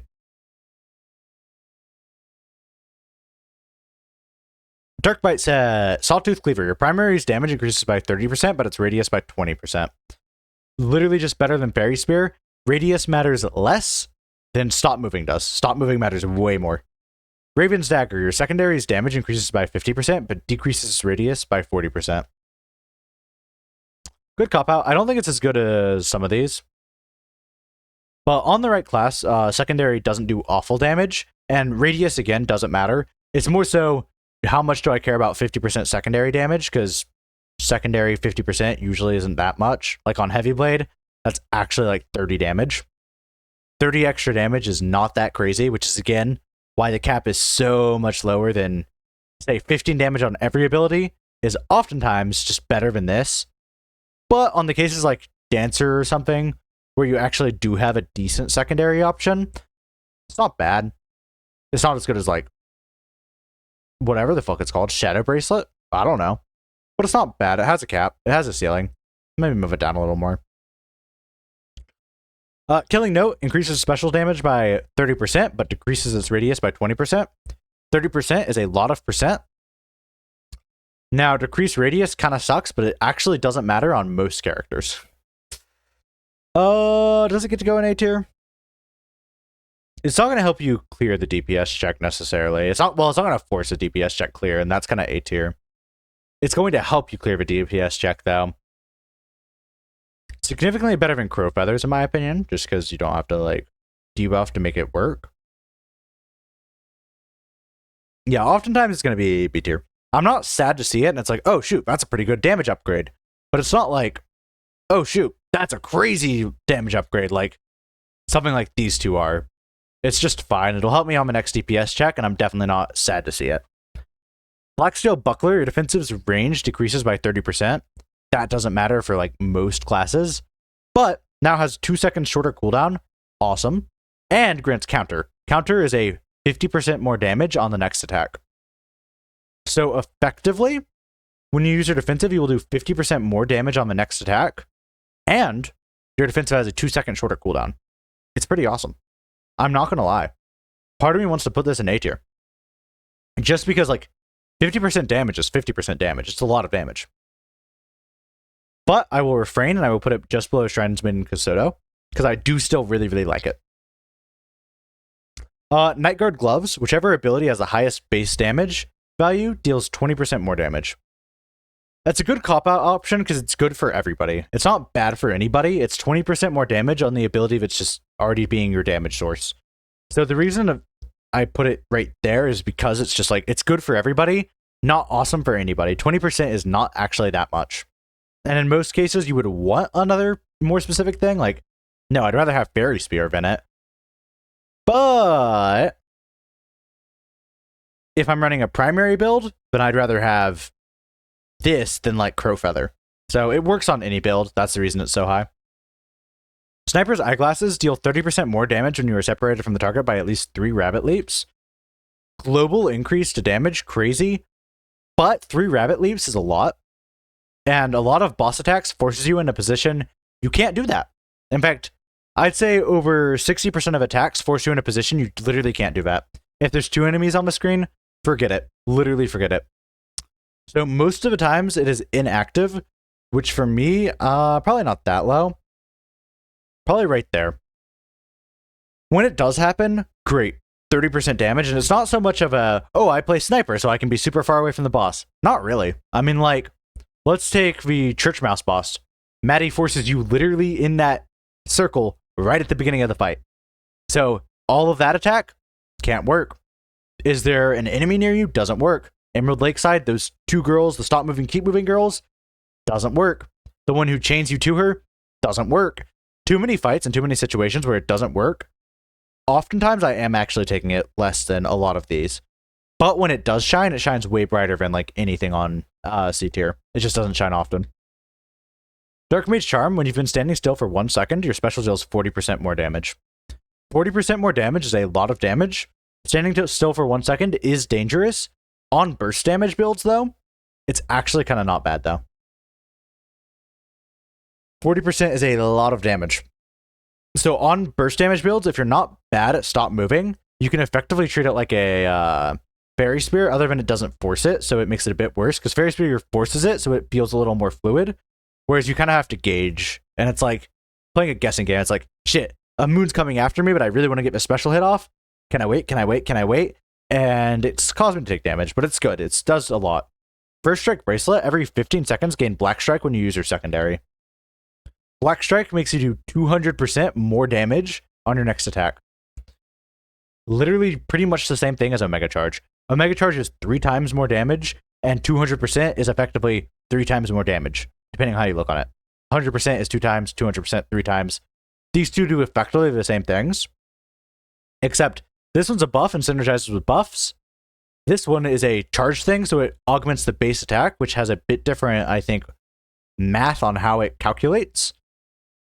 This one clears when you use anything, so if you're running something weird where your special isn't charged up and you need to be have your special ready, that sucks.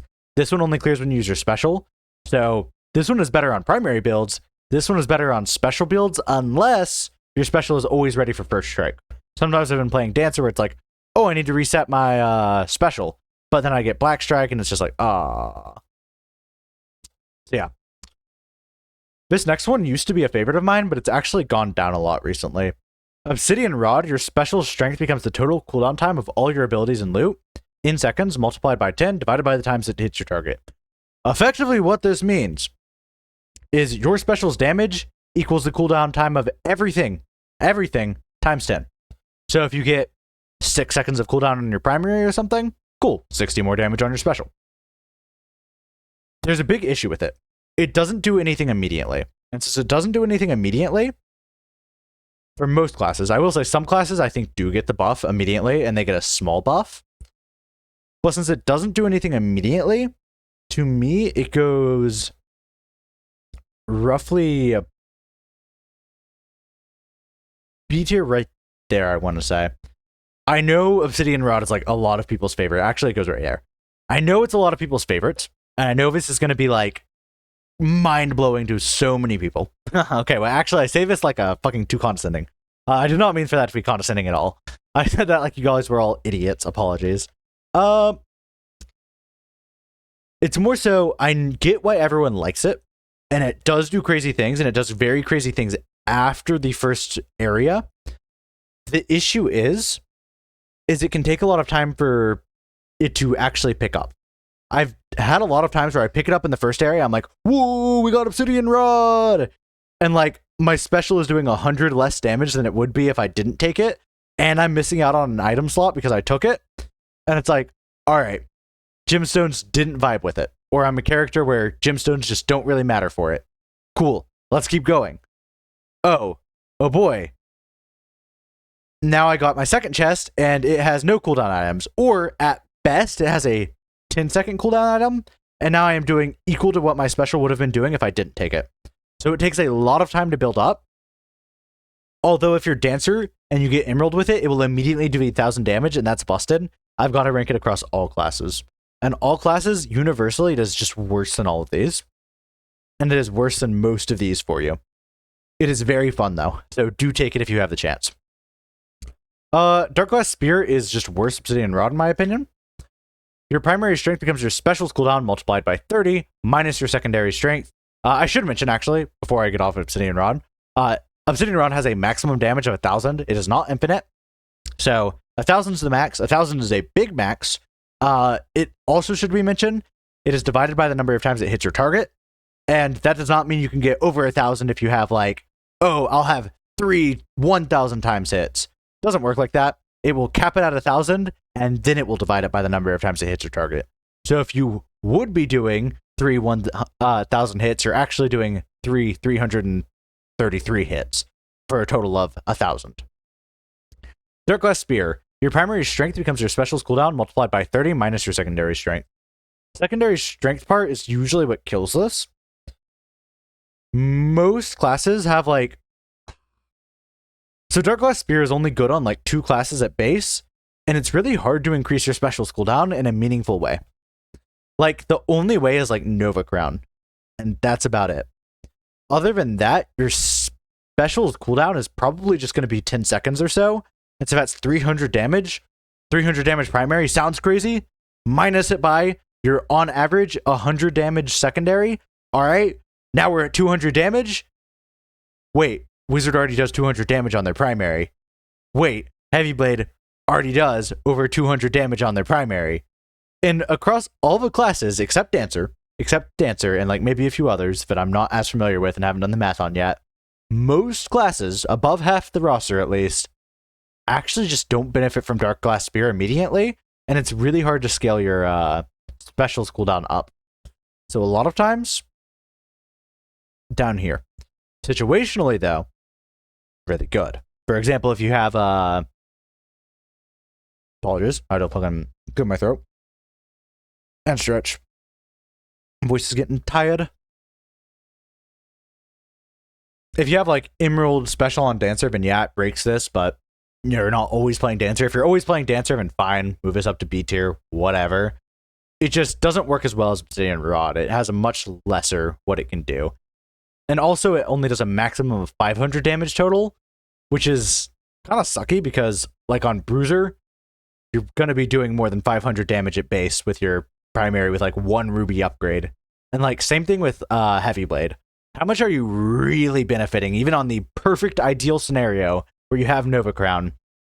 Just take Ruby. If you took Ruby, then you would have had 400 damage, and 500 isn't that much more than 400. I mean, it's good, but eh. Time Space Dagger. Your secondary strength becomes your special and defensive cooldown, added together, multiplied by 10, divided by the number of times your secondary hits your target. This one doesn't have any subtraction effects, so it actually is kind of great. And it's really good. I should mention, Dark Glass, Time Space, or Obsidian Rod are really good for overriding something like Ghost Flame. If you've already got Ghost Flame and you're doing 10 damage, might as well turn it back into like 60 damage. Not bad. Time Space Dagger is much better than Dark Glass, and I've actually had more luck with it than Obsidian Rod on Dancer, at least. But for most other classes, it's not like wild, but it is a damage increase. I honestly do put it a little below Obsidian Rod, Mostly because the math just pans out better on more of the roster. Special and defensive's cooldown added together is typically around 25 average. Sometimes it's a little higher, like on a wizard, you're going to have a little bit higher. But most times it's 25. Multiplied by 10, that's 250. Honestly, 250 damage secondary is good. It's really good. Most classes don't do that much damage on secondary. Heavy Blade, awesome. You do 60 damage on your secondary. The 250 damage is a good buff, and it can carry you pretty hard. So it's tempting to put it up to A tier. Yeah, I'm tempted to do it, honestly.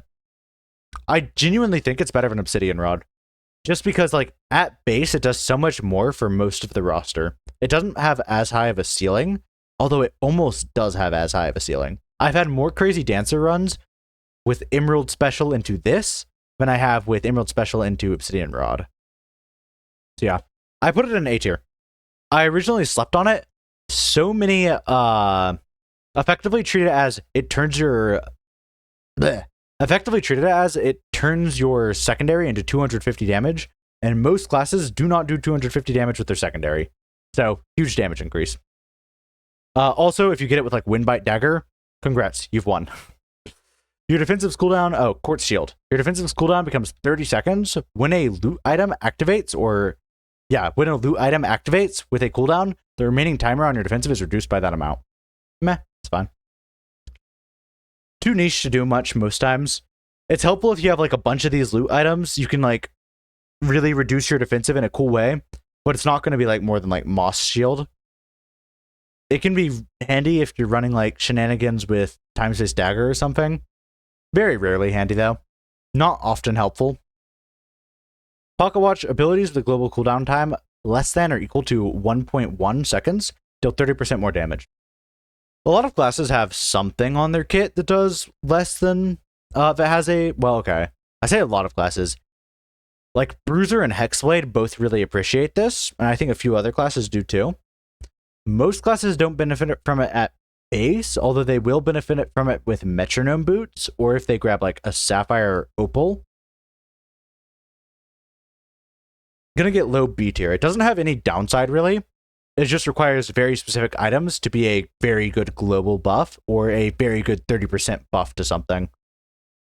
So it's just a bit more niche, gonna depend on the character and the situation heavily. Nova Crown, your special's cooldown becomes 30 seconds. Every 8 seconds, this loot item reduces your special's cooldown timer to 1 second and charges it. It's good for making your special's cooldown longer. And it's also good because effectively treat it in most cases like your special has an 8-second cooldown and is always charged on when it refreshes, which is good. If you take that on like, I was gonna say if you take that on Ancient, it's crazy, but it's weird because it also doesn't like allow it to be reduced in a way because it becomes 30 seconds and then this just turns it into 1 second. So it's a bit weird. It has very quirky interactions with some things. Yeah, it has really quirky interactions with a lot of things, and it's kind of hard to explain. For most classes, though, treat it as an 8-second special cooldown and a charge mechanic. I mean, the quirky interactions are typically positive, so it does go up there in how good it is. It goes pretty high up there, actually. I'd rather take it than a lot of these. Like right here. Yeah. Black Hole Charm. Deal 200 damage to all enemies when you use an ability or loot item with a cooldown of 10 seconds or more. It's an extra time for every 10 seconds longer that cooldown is, up to 5 times. If you have Dancer Emerald Special, this item goes crazy. Yeah, Dancer Emerald Special is not the most balanced thing in the game, and it's really fucking funny. And I hope they keep it that way, because it's really fucking fun. Otherwise, it's alright. When you use your defensive, it's going to be 200 extra damage, but it's less easy to get going, and it's less good for most characters to start off with than Storm Petticoat.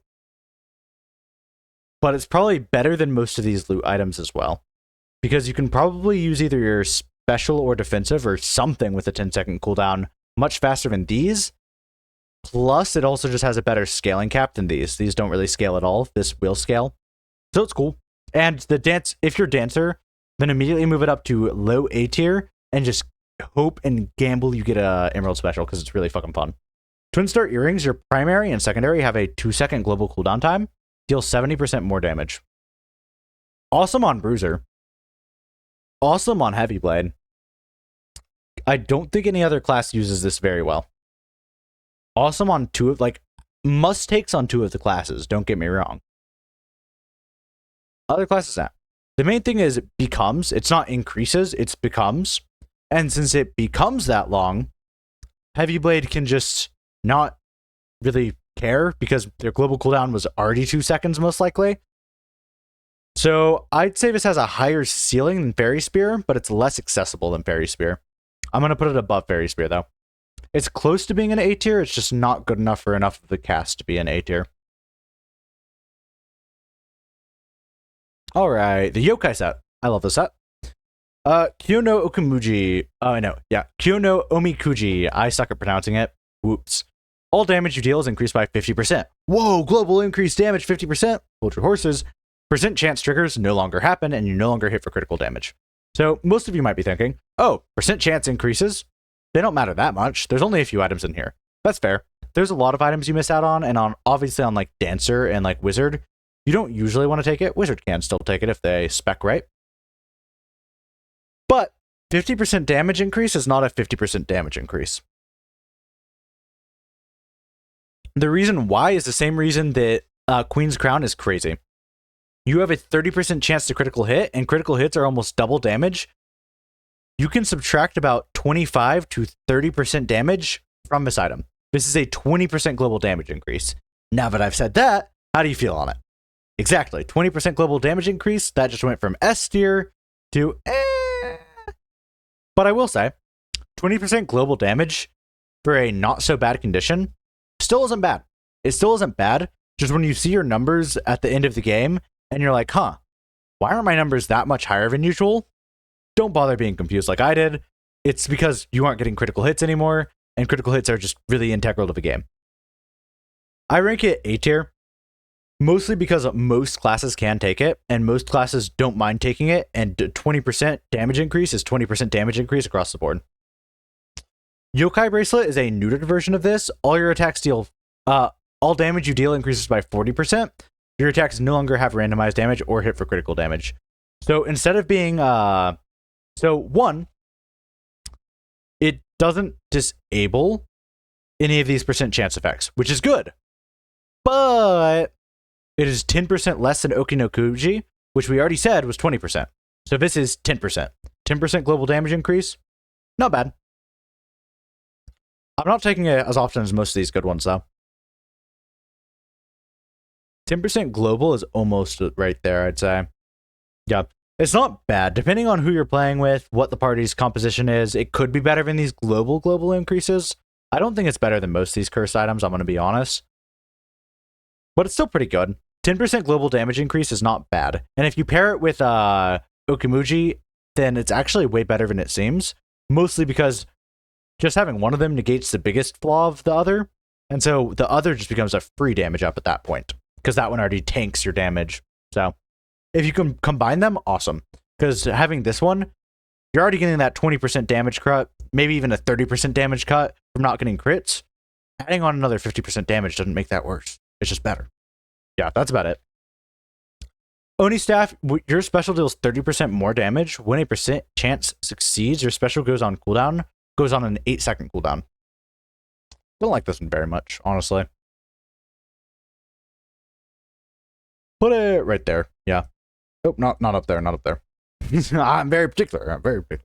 No. It goes low B tier, mostly because a lot of classes that want to rely on special, Wizard, Dancer, they also rely on percent chances and just cannot take this. It's also just kind of clunky because it can lock you out of some very good builds with percent chance stuff. Because it effectively means you can't rely on percent chance stuff. And then the classes that don't really use special, like Bruiser and Heavy Blade, that can run this, again, don't use special that much. That is being said, Heavy Blade can run special just fine, and it works pretty great. So Oni Staff is kind of good on Heavy Blade. Everyone else, it's like, It's just not accessible to a lot of the crowd, and the 30%, that is a very big ask for a 30% damage increase. Kappa Shield, your defensive has a 3-second shorter cooldown, but can no longer be reset by any ability or loot effects. 3 seconds shorter cooldown, but no longer be reset. Kind of mid, honestly. Like, actually, kind of down here with Hawk Feather Fan for a similar reason as it makes your defensive a little bit better, but not really that much better. Like Wizard, 17 seconds versus 20 seconds, there's not that much of a damage increase there. And if it's not a damage increase, it's going to get you DPS checked. It's not like an invulnerability thing or anything that's super useful. It's really just defensive a little more often. And also it makes your defensive unable to be reset. And a lot of the better items do reset your defensive. I say better items, but they're also here in D tier like this. But a lot of the items that reset your defensive, like Lullaby Harp and stuff like that are actually like decent, just don't work well with Kappa Shield. So Kappa Shield's not great. Usagi Common, when a percent chance succeeds, gain a random buff for 5 seconds. Pretty crazy. Down here with these, has about the same payoff as Crown of Storms, honestly. Whenever you get a percent chance increase, you could either get 200 damage or you could get a random buff. And that random buff could be super, it could be Black Strike. On average, it'll work a bit better than, on average, it's a bit crazier than Crown of Storms, in my opinion. But Crown of Storms is consistent, and that helps a lot. Not good on every class, but on like Dancer or Wizard, it makes your DPS better than like most of these A tier items. Not gonna lie. Red Tenzaku, miracles occasionally happen. I don't know every single miracle, but I know a lot of them. It can revive you upon death, full HP. It can block hits. It can give you 10 extra levels, you and your allies 10 extra levels after the end of each combat. And it can do quite a few other things. It can give you extra money. The reason I put it C tier is mostly the 10% chance, scaling with luck, to give you 10 extra levels. That is a 10% global increase to damage permanently. So it's like you just got a free B tier item. Only a 10% chance every battle, but if it happens even once, it's up here. The issue is it's not consistent. You can't rely on the 10% damage like you can there. Additionally, if you're playing alone, its value decreases. And it also depends when you get it. If you get it at the start, it's very useful, except it doesn't do anything at the start, and so you're probably going to get DPS checked. If you get it late game, it's not as useful because it doesn't have as many rounds to build up. That's kind of it for that. Vegas Spear. Vegas Spear is a bit weird. This is probably the item I'm least certain on ranking, but I still have a good idea of it. Your primary deals 70% more damage. Whoa, that's huge, and primary is huge, but gains a 7-second cooldown. Oh, that sucks. When a percent chance succeeds, cooldown resets. So you got to think about the classes that want to use this, right? Dancer is like, oh, okay, I could use that. Just spam my secondary to get a refresh. Dancer doesn't benefit from this too much because they don't do that much primary damage. Don't get me wrong, they still do benefit from it. Like, within doubt, it's still like an easy B tier item for Dancer. But like, Heavy Blade is the one that wants this. Heavy Blade, that's like, oh, that's double primary damage. Heavy Blade doesn't have any percent chance effects built in. And the ones that aren't built in are unreliable. Bruiser, never take this. Sniper actually doesn't matter with it, though. Sniper, since your cooldown resets upon hit, as long as you don't miss, it doesn't have a 7-second cooldown, so it's just a straight fire damage upgrade. I'm going to put it with Obsidian Rod, in my opinion. It definitely can do something crazy, but it's not consistent enough to do something crazy most of the time. Whereas everything in A tier is like significantly doing something crazy. Altair Dagger, your secondary deals 30% more damage. That's not much considering how low secondaries are, but we've talked about that. But its global cooldown becomes 4 seconds. Holy moly, is that bad? But when you use your secondary, it has a 90% chance to have a global cooldown of 1 second instead. Now it goes in F tier. The ways you make it work is if you get any of the luck boosting items, which keep in mind there's only 2, then the 90% chance turns into a 100% chance, which is handy because, okay, now it's a 1 second cooldown and 30% increase. That's not actually that much.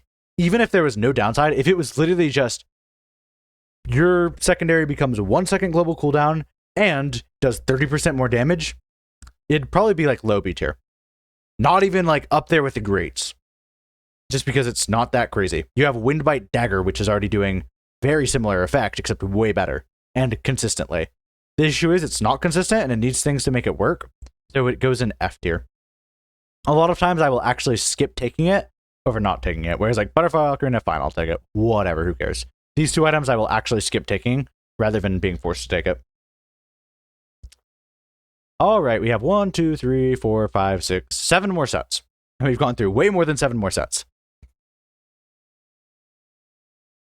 Let's start fucking picking up the pace. I know I've said that a few times, but you know.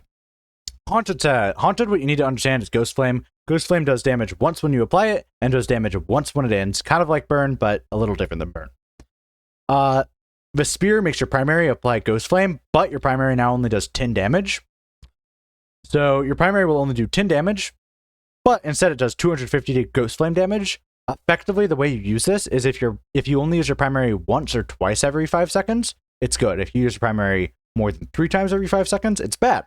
And it also, of course, depends on the damage of your primary. If it's 1,000 damage and you only use it every 10 seconds, yeah, don't keep it.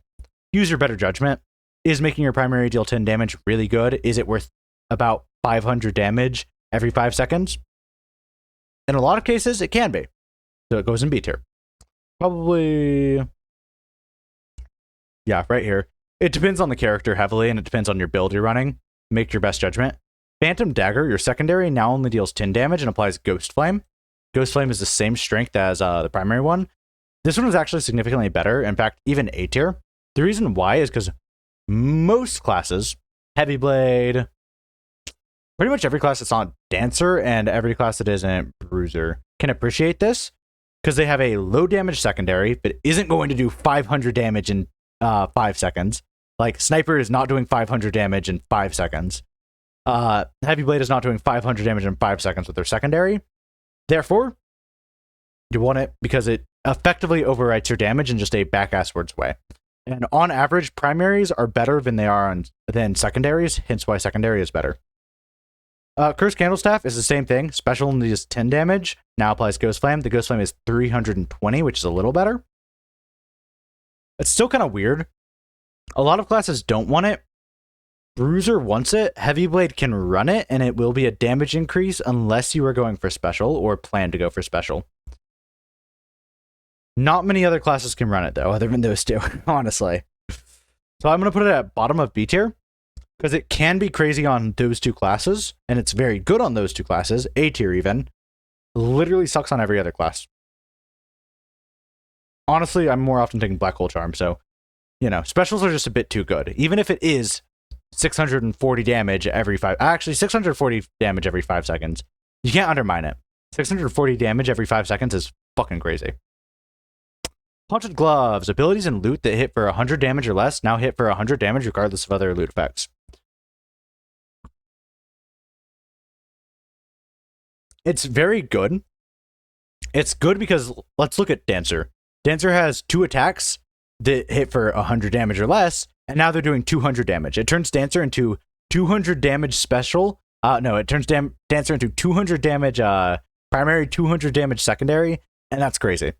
And it's only amplified by number of hits in a way that is oftentimes better than the multi-attack thing. Oftentimes it is better than the multi-attack thing, but there's an issue with it. Or there's a caveat to it. It's not necessarily an issue.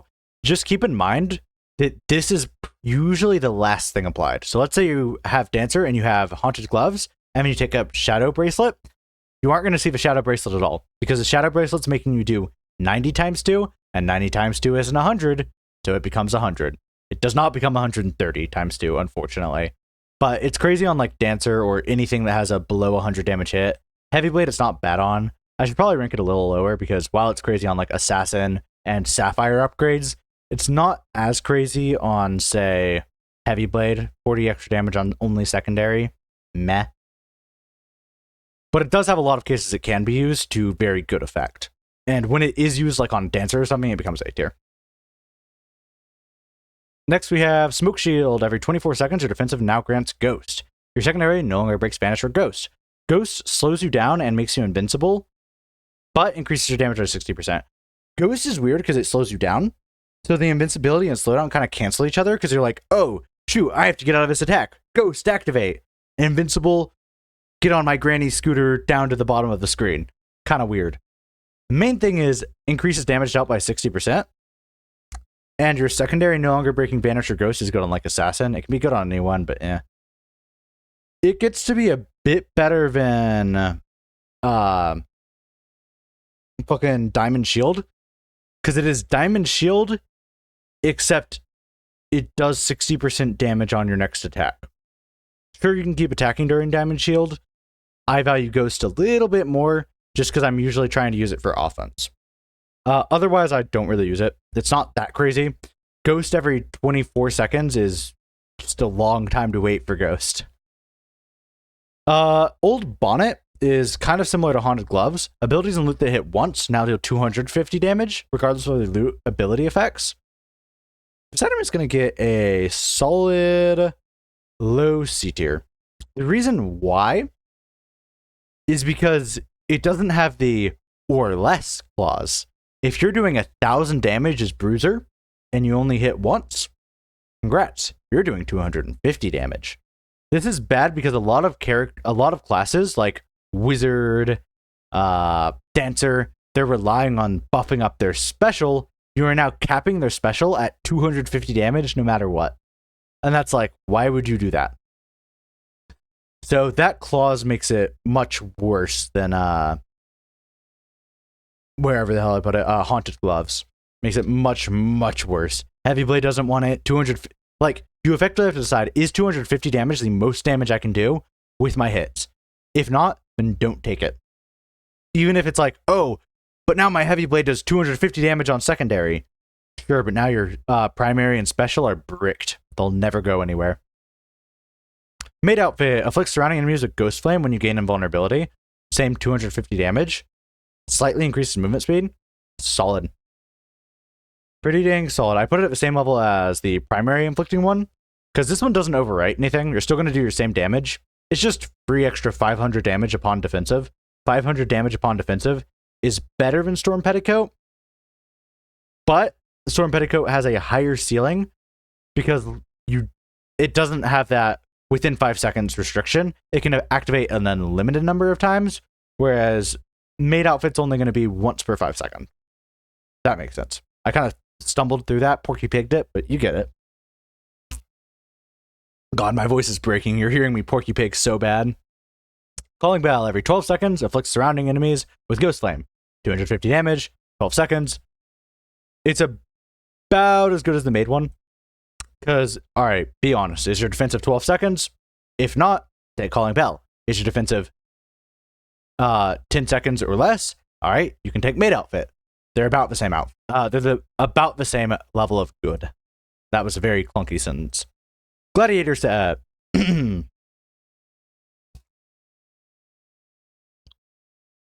Grandmaster Spear, your primary's damage increases by 40%. Your special's cooldown increases by 4 seconds.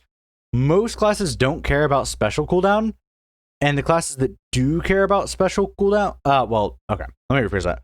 Most classes don't care about special cooldown, and the classes that care about primary damage don't care about special cooldown really that much either. Heavy Blade, if you pick this up, cool. You just don't go special. You can still use your special. You just take the 40% damage more. And yeah, 40% damage, it's better than Dragonhead by a lot. I put it right up there. It is close. It is actually probably the Stonebreaker staff for primaries. The issue is primaries are just less universal. But I'll still put it up there. Just keep in mind, primaries are less universal than special is. There's a few cases you don't want it, but those cases are pretty dang rare. Most times if you're building primary, you don't care about your special that much. And hell, if you're Dancer, you don't care about that special cooldown, so free primary damage. But yeah, only reason I want to put it lower is because, like, most classes just benefit way more. Like, even Heavy Blade benefits from Stonebreaker. Like, they don't benefit from it as much as they benefit from that. It's just, Stonebreaker staff is just better. So I'm going to put it A tier. Just know, on certain classes, it is the Stonebreaker staff of primaries. Primaries are just less universal. Teacher Knife. Your secondary damage increases by 40%. 2 seconds of cooldown is added to your primary. Bottom of B tier. I don't have a ton of experience with it. 40% secondary, not many classes care. Not many classes do care. Yeah, I'm sneaking it down there. 2 second primary, not many classes care about that either. Usually it's just like a who cares situation. On Heavy Blade, it becomes bad because it's like, you actually don't want that 2 seconds very much. Like, the 2 seconds doesn't really matter, but neither does the 40%. And so why would you even do it? It can matter on some builds, though, I should say. If you're running a rare secondary build, then sure, it matters. Just not that much. I say not that much as in, like, it does matter a lot, it's just not that often where it matters. Tactician Rod, your special damage increases by 30%. 2 seconds of cooldown is added to your secondary. Some classes don't like this, but most classes do like this. Most classes do like this a lot. And 30% is a pretty big increase. It's not enough that it's going to absolutely carry you, but it is enough to where it's like, okay, it's going to make that DPS check a lot easier to hit. Keep in mind, this tier it will effectively carry you to a DPS check or through a DPS check, or it has some other equal effect. This tier is more like, oh, well, it does a lot of damage and helps you on a DPS check. Spiked Shield, when an ability or loot effect erases projectiles in a radius around you, deal 300 damage to that radius as well. Effectively, this is going to be when your defensive applies. It's just a worse Storm Petticoat. It does 50 more damage than Storm Petticoat, but it has A, range, B, even more specific conditions, which is usually like defensive and like one other effect. Or a few other effects, I should say, but it's still not great. Still, I'll take it probably over Black Wakasashi, and I'll honestly take Candle Snap over a lot of these too. I'll take Pocket Watch over a good amount of these as well. I'll take that over that. Okay. Now we're kind of getting this more lined up. Battle Maiden Armor, using your defensive will reset loot and ability cooldowns with less than 8 seconds left on their timer. I've really never found a usage for this. I'm trying to think. Most things it just doesn't apply to. At best, it resets your special every time you use your defensive. And that's not that crazy. It genuinely isn't. I'll put it below all of these. Put it below that. Yeah, no, it's not that. Genuinely, there's a lot of times I'd rather take health ups than it. Genuinely, I think that has a better chance to be good. Same with that. Probably better than that, yeah.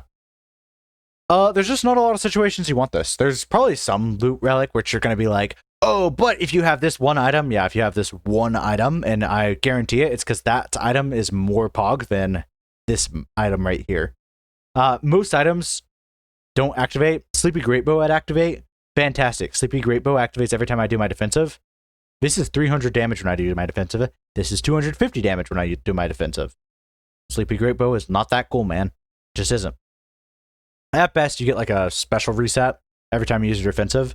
I don't think it's that crazy. There is a build which I'm sure makes it crazy. Gladiator Helmet, abilities and loot that have cooldowns do 20% more damage. The important thing to distinguish is loot as well. It's kind of like a better version of Dark Cloud Necklace, in my opinion, because it's more general. It applies more often. It is better than Night Guard Gloves usually, because typically the ability that you're using is your special, and typically that has a cooldown. And then if you're Heavy Blade and you take like Dragon Spear, or if you take Lancer Gauntlets, cool. It's also handy. Plus, it also affects loot, which makes it better than even Yokai, in my opinion, because affecting loot is like handy. It's like a global 20% damage that also affects loot. It's kind of crazy. My throat is killing me. We're almost done though. And I want to get it done in like one thing. Lancer Gauntlets is all damage is increased by 30%, so like truly global. Your primary and secondary gain cooldowns of 2 seconds. Doesn't usually matter. Usually you're alternating them in your rotation, going primary, secondary, special typically. So it's just global 30% damage. It is huge. A tier because it's global and it honestly helps me just as much, if not more than Omi no Kuji or whatever, which keep in mind is another 30% global. Don't underestimate 30% global. The only reason Demon Horns isn't up there is because it makes their defensive not work. But yeah, usually won't matter in your rotation because your global cooldown time is going to be 1.2 seconds on almost all your abilities. So 1.2 plus 1.2 is 2.4. 2.4 second cooldown overrides the global cooldown, overrides the 2-second cooldown, and it'll effectively never come into play. Lion Charm, deal 180 damage to nearby enemies when an ability or loot with a cooldown is activated. So it's kind of like your special does an extra 180 damage, so you might be thinking, oh, it's as good as Kunai. And yeah, it's almost as good as Kunai. The only thing is, it's an area around you. But it doesn't only apply to your special, it also applies to just like other cooldown related things, like your defensive. It applies to loot. It's crazy with Lancer Gauntlets. That's cool. Crazy with Dragonhead too. That's cool.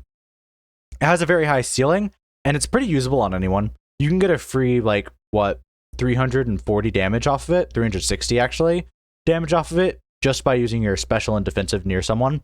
And so, honestly, as a base item, I'm never disappointed to see it.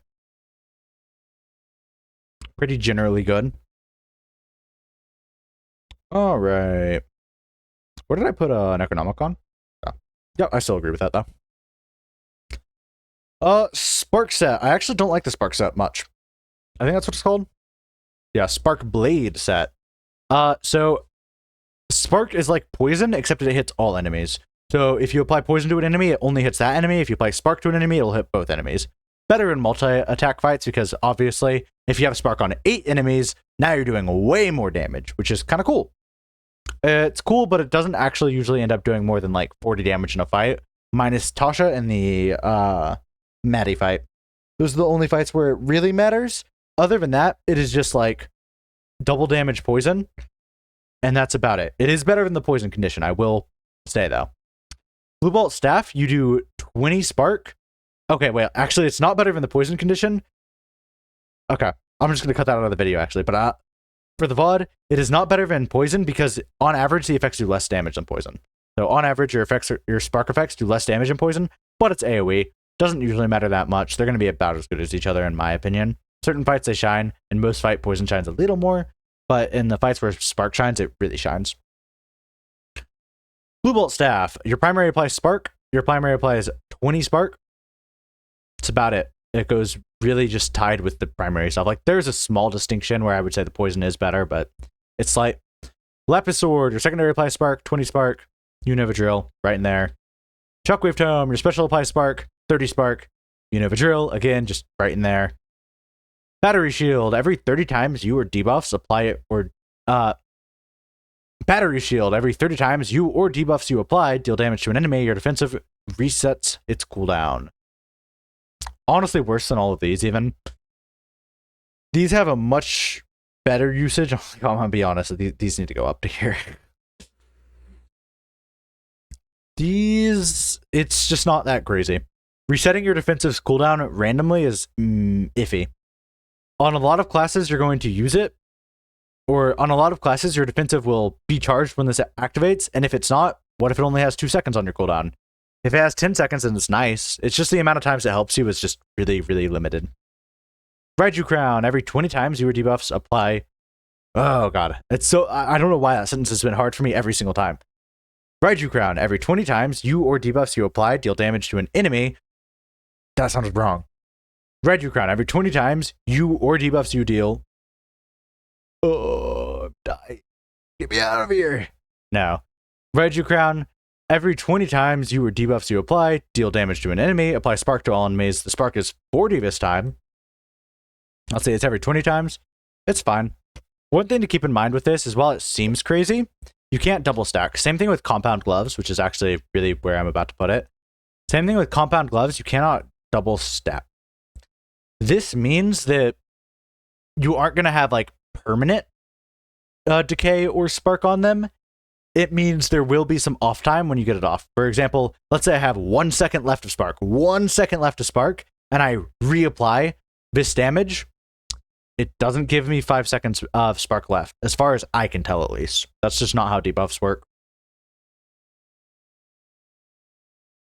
Static Shock Earrings. Every 10 times you or debuffs you apply deal damage to an enemy, deal 150 damage to all enemies.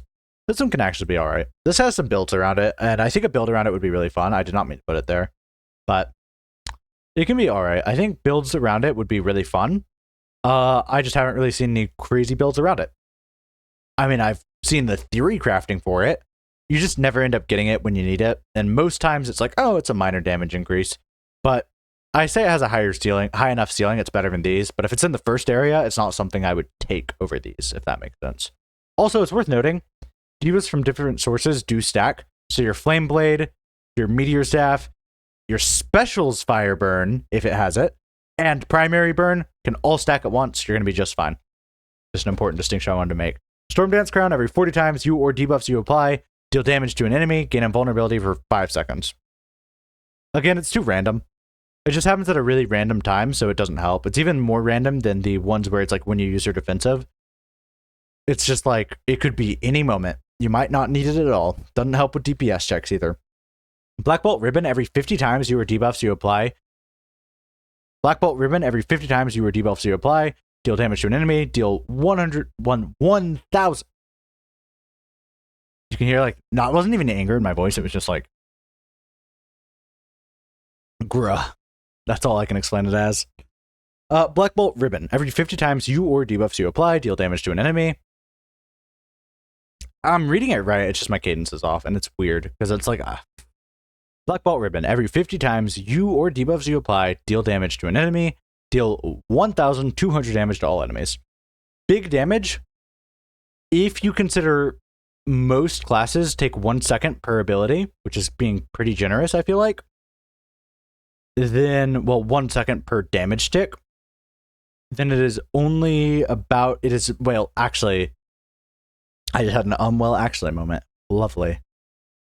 If you consider that most classes deal like 1 instance of damage every second because of global cooldowns, not every class has multi-hit attacks, not every class has like debuffs, whatever the hell, then it is way worse than Night Star, but it does get better as you get faster at attacking and or if you have multi-hits and or if you have debuffs. So that's where it is. It's the same thing as the earrings. It could make a crazy build. I just think the earrings are still better though. Or I like the earrings a little better. Even though mathematically I shouldn't. It's more so I like the Static Shock earrings because they kind of stack on top of each other. For example, if I get like Raichu Crown, then it's like, oh cool, that 150 matters a lot more than the 1,200. Anyways. Alright. Swift Flight Set. This one's alright. Kind of forgettable though. Crane Katana, gain flow strength every time you move 15 rabbit strength. Crane Katana, gain flow strength every time you move 15 rabbit leaps. Your primary does 70%. Oh my god, I need to end stream already. Get me out of here. No, it's not what I mind. I'm just like really tired of speaking. And 200 items is like a huge ask, but this tier list is a lot better than the other tier list by a lot, and I will feel much better posting it. Alright, Crane Katana. Gain flow strength every time you move 15 rabbit leaps, and flow strength makes your primary deal 70% more damage. 70% is a lot of percent, but it happens at kind of random times, and flow strength is not useful for every class. I'm still going to put it low B tier, because for the classes that it is useful for, awesome. Bruiser, great. And Heavy Blade, great. It's just hard to plan around, because you can't just stop moving for the whole fight. Falcon Feather Dagger, gain flow dex every time you move 15 rabbit leaps. It does the same thing, but for secondary instead of primary. This one actually just kind of sucks. Mostly because primary is used way more than secondary ever will be. And secondary is not used much at all. So it goes right up here. I'm sure there's instances where you'd use it, but not a lot. Gain flow int every time you move 15 rabbit leaps. Flow int is just special equivalent of flow strength, flow dex. Special is used more often than both of them. And so that one actually does go a little higher. I put it up there personally. It doesn't have as high of a ceiling as some of these below it, I should mention. These might not be completely in order within rank. Also another good note. I try to keep them that way, but there's so many. Obviously, some I'm going to realize, oh man, Usagi Common should probably be above Bloodflower Brooch. Am I going to spend the time making it perfect? No, fuck you. But I will say that this has a better, like, Crown of Storms isn't useful for every character. This is fairly useful for almost every character, and you can play around it with almost every character. Anywho, Cloud Guard. You gain invulnerability for 5 seconds every time you move 25 rabbit leaps. See literally every defensive effect where it's like it's random, it doesn't help you when it needs to. No. Hermes Bow, every 10 seconds, fires a projectile at your target enemy that does 250 damage. Cooldown resets every time you move 10 rabbit leaps. Not better than these ones. Same as all the other loot. Talon Charm deals 150 damage every time to Talon Charm deals 150 damage to all enemies every time you move 5 rabbit leaps. About the same as Hermes Bow, I'm not gonna lie. It's a bit better than Hermes Bow. Kinda. Depends on your playstyle. Really doesn't matter though. Take whichever one you like. Tiny Wings dramatically increases movement speed. This one's actually not a bad one. This one can go into B tier above. Right there, it's good. It's good because it cancels out a lot of the slow effects, and if you're playing a slow character or you've picked up a lot of items that slow you, then awesome. It'll help you avoid some attacks. It can make the game playable again. Feathered Overcoat maxes out your movement speed while you're invulnerable. This is just random movement speed increases, so it doesn't help very much. It does have some use, but I don't rank it very high for that use, I'm not going to lie. It also doesn't do anything for your DPS. I wish it gave a significant movement speed increase on top of that, but I mean, yeah. Well, honestly, I'm not going to lie, it's down there. Random movement speed is not very fun. Don't fuck with it. Sacred Flame set, Sand Priestess Spear. Your primary has a 40% chance to grant you Flash Dex. Flash Dex is the next time you attack with your secondary, it deals 150% more damage. But if you use a different attack but isn't your secondary, it wears off anyways.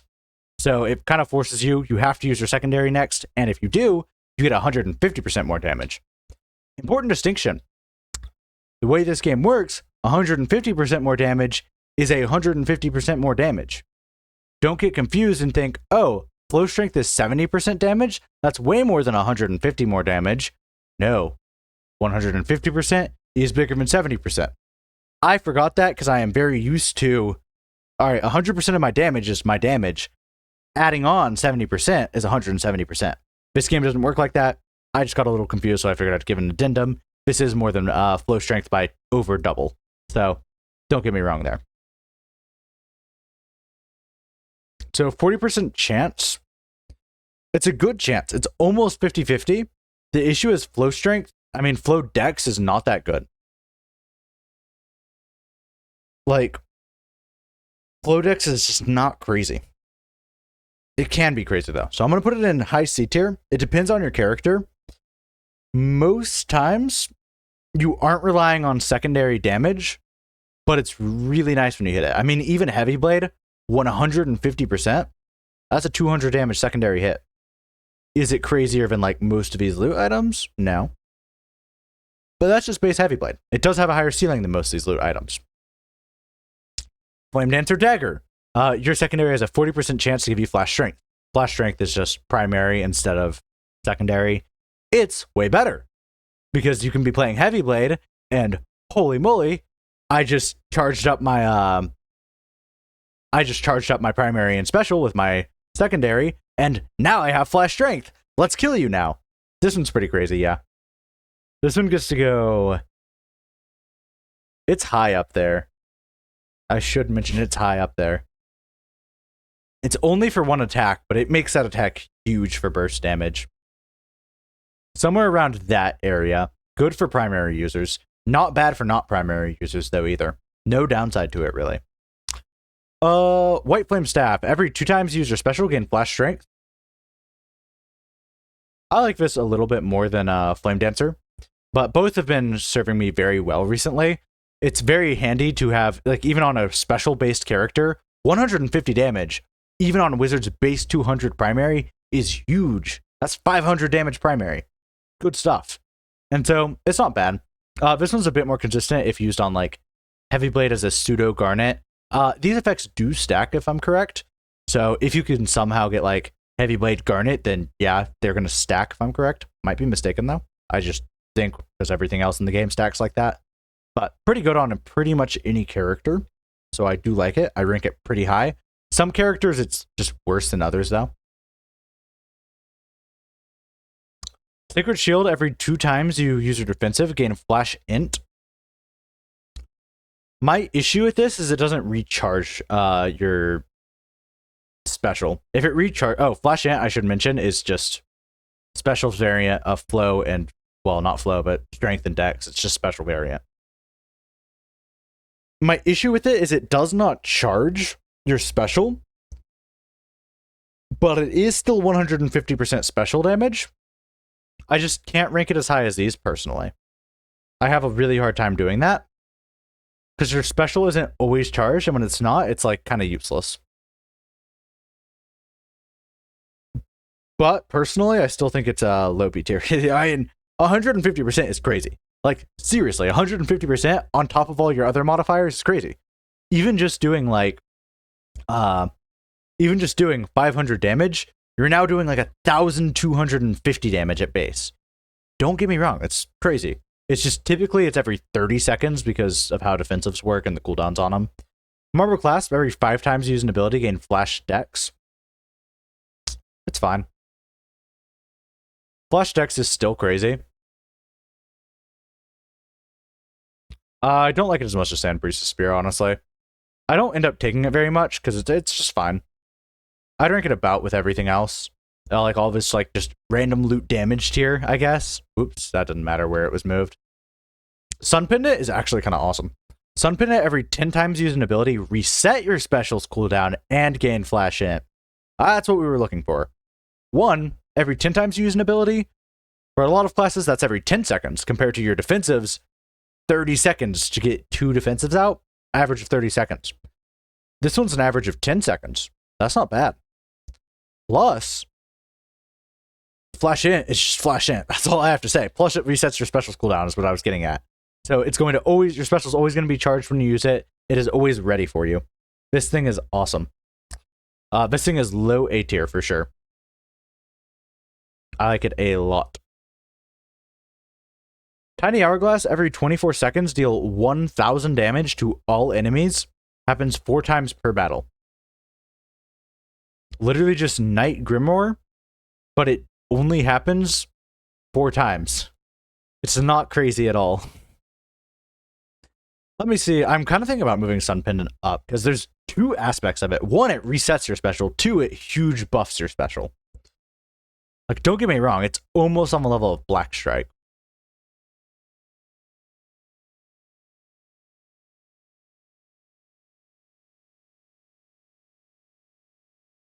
It's up there, man. It is up there. 1, it resets it. Yeah, I'm putting it in S tier. And I feel like people sleep on it a lot. 1, it resets your special, and for a lot of classes, that's very important. A lot of times you can time it in a way, and it is valuable enough to time. A lot of these, the reason I say it's not worth timing it is because you're going to get a very small damage buff. If you're Ancient and you time this well, you can get back-to-back specials, and one of them will do 150% damage, which is crazy. Yeah. That's like almost as much as Black Strike. It's a little less than Black Strike, but it's charging your special for you, so it's always ready, whereas Black Strike is not always ready. So yeah, these are in no particular order. I mean, if I had to order them, I think this might be top, but maybe not. But yeah, no particular order there. Last one is Desert Earrings. Every time you gain a buff, gain another random buff for 5 seconds. About as good as Usagi Common, a little bit better. Usagi Common is only good on percent chance builds. This one is good on any build. It's not the best, but if you have anything that gives you a buff, it's all right. That's about it. I'm trying to think if there's anything else I want to put. It has like really good, it's like the go-to if you're making a buff build. So it's crazy if you've already got a buff build going, but it requires buffs. It's good because every class usually has a buff, and many people will be giving you buffs. So it can go crazy. Don't get me wrong. That's about it. 2 more sets. The Rune set. I love the Rune set. I know I've said that about a few sets, but you can tell when I really like them, I hope. The Rune set. First one is Giant Stone Club. Primary deals 70% more damage. Its global cooldown is increased by 0.6 seconds. Movement speed is moderately reduced. You're going to have to get over movement speed reduction. It's definitely survivable. It's not enough to where it's like not survivable. 70% permanent damage is 70% permanent damage. For primary users, this is the alternative to Dragonhead Spear. There's a lot of ways to override it. Metronome Boots, Rage if you're Bruiser. Even if you can't override it, it's still a great damage boost. But I don't consider it better than Dragonhead Spear. I should note. Rune Sword, or secondary, deals 100% more damage. That is double. Its global cooldown is increased by 0.8 seconds. Movement speed is slightly reduced. Probably fit it in somewhere. I just don't ever take it. The reason I don't ever take it is because, again, most times your secondary is used to charge into something. If you can increase your secondary's damage without slowing it down, awesome. But since the global cooldown is increased, if you actually do the math, it's not crazy. It genuinely isn't. The reason that Great Club is crazy is because, oh, who cares? If I'm doing 1,000 damage, now I'm doing 1,700 damage. Yeah, that's crazy shit. Whereas this, it's like, oh, I'm doing 60 damage, 70%, well, 100%. Cool, now I'm doing 120 damage, but you're kind of bricking the rest of your build unless you are a specific secondary build, and secondary builds are just hard to accomplish. Mountain Staff, you know it, you love it. I love Mountain Staff. Your special deals 200% more damage. That is double damage. Actually, that's more than double damage special. Just keep in mind. What you have to keep what to keep in mind about this game is when it says 200%, I don't know if you view percents like me, but I'm like, oh, okay, that's double. That's actually triple.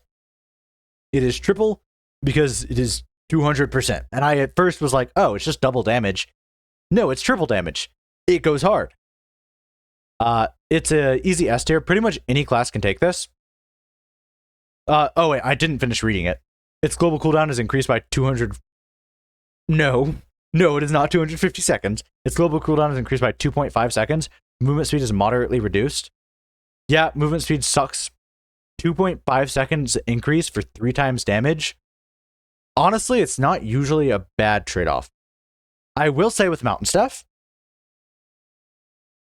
on something like Dancer or Wizard, while it is a always take, it won't actually increase your DPS that much. Because effectively, now you have a 2 times longer global cooldown for 3 times damage. You are getting benefit, not as much benefit as like anything else on this list, but its ceiling is higher than pretty much everything on this list because it is going to augment your damage in a different way than almost anything other than like Stonebreaker Staff. So that is my addendum. I have still taken Mountain Staff and then have been like, oh, I'm running into DPS checks. But also, my best builds always include Mountain Staff. Usually my best builds are like 2 of these things combined. Either these 2 combined, maybe these 2 combined, maybe this and this combined, this and this combined. Regardless, it's an always take for every character other than Bruiser. Literally every character other than Bruiser wants it, which is funny. Some characters do better, like Ancient. Ancient, this is like a beyond S tier. Like, I just fucking bloopered that. As I was saying, Ancient, this is like beyond S tier. But yeah, it's good. It's good on literally every character, and that's why it's S tier. But just be warned, it won't always carry you to the DPS check, but I'm not going to lie. I will take it over every single item in A tier, no matter what character I am. Just because its cap is so high. Its ceiling is just so high. Except for if I'm like a primary build, then I might consider some of these more primary focused options, but yeah. Boulder Shield. Every 30 seconds, using your defensive will grant all allies Stone Skin. Reduces your movement speed slightly. Not gonna lie, this one has came in clutch. If you think about it, Stone Skin is almost like invulnerability for 5 seconds. Because you're only going to get hit 1 more time in 5 seconds. So it is at least as good as those. But it grants it to all allies, which is where it's a little bit important. I'm not going to try to argue it's crazy or anything, but I've taken it, and it has actually worked for me very well, and it saved a lot of my allies. Because 5 seconds is a long time to whiff an attack. And if you're good at noticing, oh, I have Stone Skin, you can oftentimes be like, all right, I'm going to whiff this attack, most likely. Let's just run into it and gain some iframes from Stone Skin. Because Stone Skin does give iframes and deletes projectiles around you. Pretty good. Let's see. Golem's Claymore. Every 20 seconds grants you Stone Skin for 5 seconds and then slices the air around you, dealing 500 damage to nearby enemies. Also slows your movement slightly. Not going to lie. If you're playing solo, you might not swap these. If you're playing multiplayer, you might swap these. That's what I'm saying. The party Stone Skin doesn't help as much, but Stone Skin is huge. The reason it's here is 1, it just does as much damage as every other loot, except more, honestly. Okay. Not more. It does as much damage as every other loot, and it honestly makes you invincible 1/4 of the time. Like, I've had builds myself, and then more prominently, recently, I watched my friend's Lunar Clear, and he had this. It saved him from damage 3 times during a fight. Because oftentimes, things don't hit you immediately. When a slow moon is chasing you, typically it chases you for like 5 seconds, and that's a lot of time for you to decide, all right, is Stone Skin gonna proc soon? Is it procking now, and I can just quickly run through the moon? It's very nice. Slows your movement speed slightly is kind of a downside, but it saves you from a crazy amount of damage. Stoneplate armor is literally just better Red Dragon. It's Red Dragon, but the developer actually like popped off making it. I don't like Red Dragon is just bad. I mean, this one is just good Red Dragon. Granted, okay. Let me start from the beginning. Stoneplate armor okay. I already said stoneplate armor, so in the video, you know, like the YouTube stuff, like stick at YouTube stuff, then I kind of gotta do it cool. Okay. Start each battle with granite skin. Might be thinking, oh, it's just stone skin. It's a little bit different from stone skin.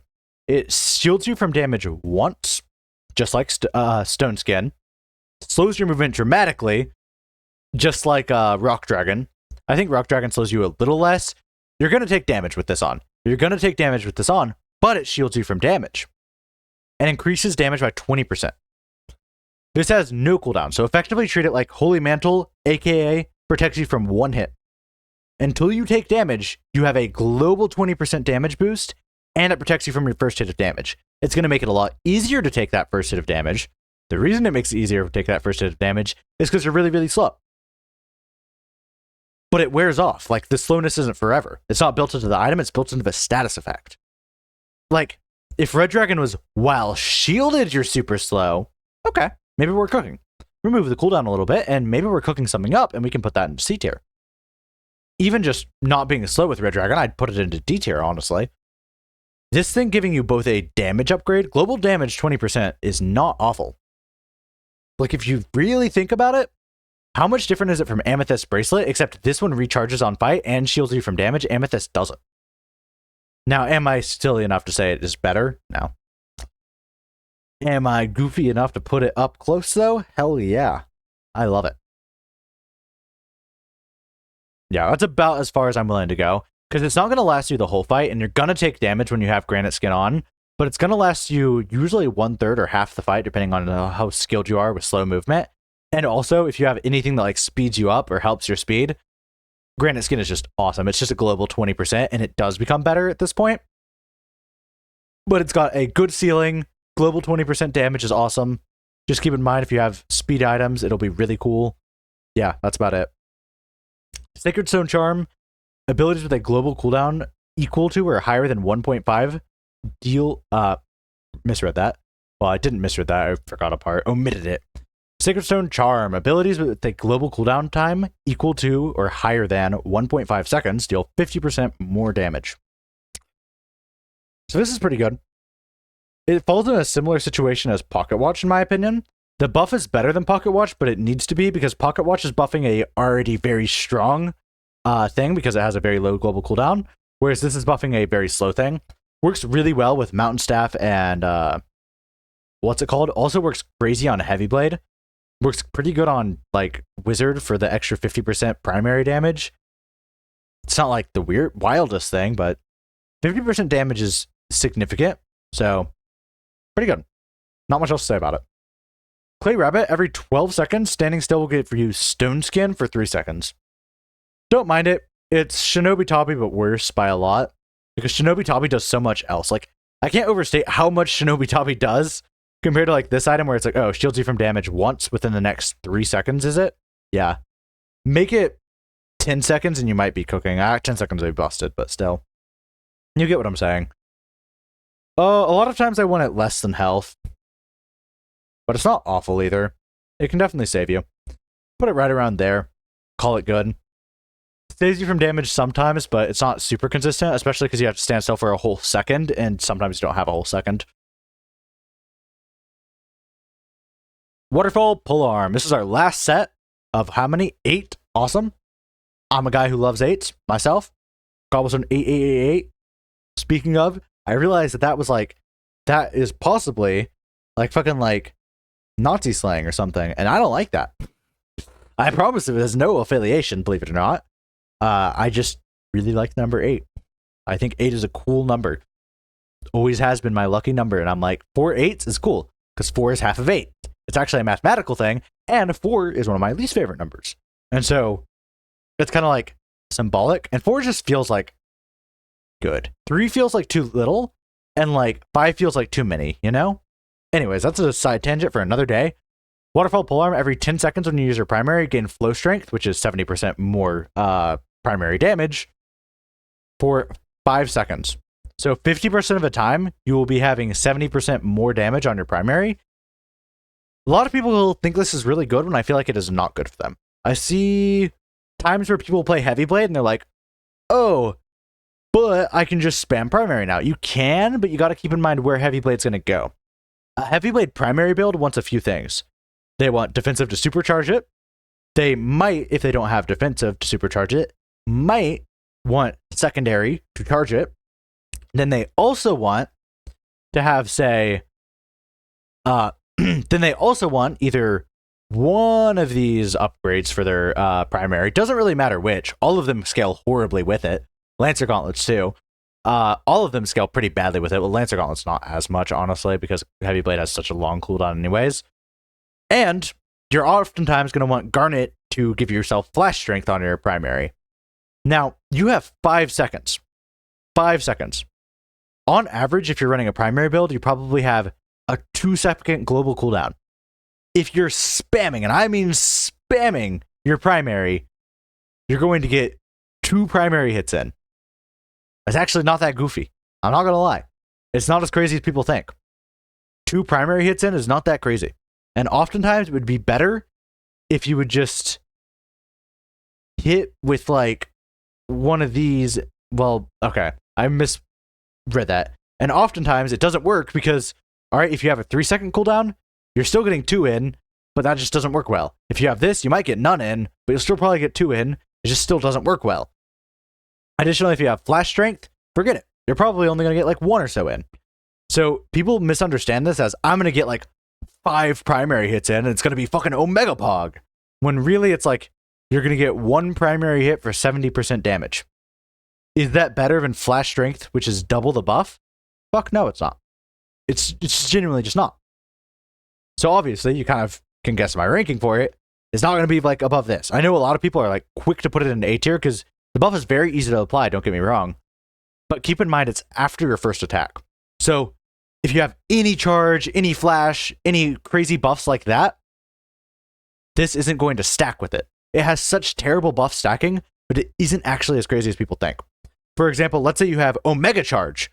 You can't stack this with it because when you use your primary, Omega Charge wears off, cool, and now this doesn't do anything. Let's say you want to use it with Black Strike. It is literally incompatible because to use Black Strike, you're going to need your secondary, and then to use this, you're going to need to use your primary once. That doesn't work. It just doesn't work. So this actually doesn't work with many buffs, and at most, you're going to be using it like once in a row. Now, Bruiser it's cracked with. Heavy Blade, I very much disagree with this on Heavy Blade. Not like it's bad. For Heavy Blade, this is still a B tier item. Not a bad pick. Heavy Blade doesn't have a bad time just spamming primary. They genuinely don't. Check it in the DPS menu. Literally just sit there and spam click primary, and you're still going to hit 200 DPS. Funny? Yeah, kind of. Just a very long tangent on this item because it's way overrated in my opinion. It's probably... It's I know it seems goofy, but me and it have a history. I've explained why it's bad. It just doesn't have good stacking with anything else. It's good as a standalone item, and it can carry you through the early game. It's just later on, it just doesn't do anything, and oftentimes you don't find yourself using it. Like, if you do the math, most times, if you have Garnet Special on Heavy Blade, you literally are better off ignoring this item, because you're going to go primary into middle click. Well, I say middle click, I'm just doxing my controls. Oh no. No, you're going to go primary into special, into primary again, and by that time it's mostly worn off. Not always. It kind of depends on your global cooldowns. It can depend on, like, if you have metronome boots. It does have some scaling with, like, metronome boots. My point is, as you can see, it doesn't scale well with any other buff. Literally any other buff, because most buffs are clear on use. which sucks. Vorpal Dow is literally the exact same thing, but flow dex. So every 10 seconds when you use your secondary, gain flow dex for 5 seconds. Flow dex is 70% more secondary damage for 5 seconds. Duh. Literally just worse than the primary one. You oftentimes aren't spamming your secondary, and oftentimes spamming your secondary is bad practice. I will put it worse than Occult Dagger by quite significantly. Yeah, just right down there with the other dagger. Not crazy. Jade Staff, I should say it's a little better than that, though. Because it's not like random. You can control it, which is nice. Jade Staff, every 2 times you use your special, gain Tranquility for 10 seconds. Tranquility deals 30% more damage, wears off when you move too far. By moves too far, this thing doesn't get you anywhere. I'm not going to lie. You can move 1 bunny length away from yourself. And by bunny length, I mean 1 character away from yourself. If you move 1 character away from yourself, that buff is gone. And it is every 2 times you use your special. So an average of 15 seconds on a good day. Now, obviously, it's kind of nice on like Hexblade. Hexblade, you get your last special hit with it. Whoopie-doo, that's not crazy. And it's not even like permanent. If you're moving while firing off specials, like Hexblade oftentimes is when like the Carsey fight is in, you just aren't getting anything. But in best case scenario, it is a 30% extra damage on 1 more attack. Like, maybe you found a way to go invincible and can just sit still. If you haven't figured out invincibility, it sucks. If you figured out invincibility, okay, it doesn't matter. You figured out invincibility. Congrats, you're invincible. You win the game. Like, no, this item sucks. It's tempting to go in F tier, but I know there's a build that's gonna use it and be like, oh, it's 30% global damage though. You just didn't use it with X invincibility item. And it's like, yeah, okay. If you have like super or something and you manage to line them up correctly, it becomes a mid item. And it's like mid item. Still D tier 100% though. Because like I've tried it out because I'm like, oh, well, it could be good if it's like move slowly. Nope, it's really bad. really, really bad. Where did I throw that thing? Oh, right there. I might have moved things around a little bit. Apologies. I'm tired. Don't know if you could tell.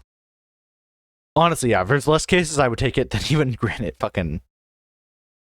Not less cases, I take it than that, though, so... It can go about there. This item sucks. I see some people take it. Hey, if I'm wrong, tell me I'm wrong. Tell me why I'm wrong. I'd love to know. Whenever I've played around with this, you can go into Toolbox and play around with how like tight it is yourself. You're going to be moving most of the time to avoid attacks. You're going to have this buff for at most like 2 attacks, even on the fastest of builds. You're going to have this buff for at most 2 attacks, and it doesn't help. It's kind of hard to apply. Honestly, what I would do, make it to where whenever you've been standing still for more than 1 second, you do 30% more damage. Yeah, does that riff on Dark Mage Charm? Maybe. I'd make this one 20%, so it's kind of like a easier, more global, but it's not as specific and it's not as powerful as Dark Mage Charm. And I would make it whenever you stand still for 1 second, gain Tranquility. And that could be actually kind of fire. That would be really cool. Yeah. Anyways, Reflection Shield. When you erase projectiles in a radius around you, gain Counter for 3 seconds. Counter, again, is 50% more damage, wears off when you use an attack. Literally kind of exactly the same thing as Vis Buckler, except it doesn't reduce your cooldown. Even without reducing your cooldown, though, 50% attack damage buff is very handy. God Nova is just kind of fucked. I can't put Flash Strength below that. It's still kind of handy. Even though it doesn't reduce your specials cooldown, it's handy. On God, ignore most of like the rankings within tier. Just kind of focus on where they are on the tier. Like, okay, I fucking just contradicted myself. Oxymoron, I'm the moron. All right. What I'm saying is focus on the tier they are in, not where they are in on the tier, because it's going to depend on which character you play. Additionally, some even like go wildly like down depending on the character you play. Dancer taking Fairy Spear? Fuck no. Fairy Spear is like a D tier for them. Maybe a C tier, actually. I mean, the reason D tiers are there is because you don't take them on like any characters ever. Depending on your build and character, certain items do go up and down. Duh. Use common sense. This is more of like a general, alright, I want to get a Lunar Clear. What items are going to be good? And like a general, hey, maybe you didn't think of this item. Like, I know I didn't think of Queen's Staff as crazy, and I didn't realize Mountain Staff could be taken on anyone. Sun Pendant, I slept on for so long because I didn't really understand percents. Same with both of these. Like, to me, this was like, oh, okay. It's about as good as like, I would have put it here a while ago. I did not realize how good 3 times damage is. It's wild. Anyways, Butterfly Hairpin, whenever you gain invulnerability, gain a random buff for 5 seconds. So most times it's about as good as Desert Earring, except Desert Earring has a way higher ceiling. So this one just goes like a little lower. Somewhere lower. Not anywhere like specifically lower. But Desert Earring and Butterfly Hairpin. Butterfly Hairpin is on average better early game. This is going to be better late game when you're getting more buffs up. Water Mage Pendant, every 12 seconds when you stand still, gain a flow int. I don't know if my chair squeaked while I said that, so let me. Water Mage Pendant, every 12 seconds when you stand still, gain a flow int for 5 seconds.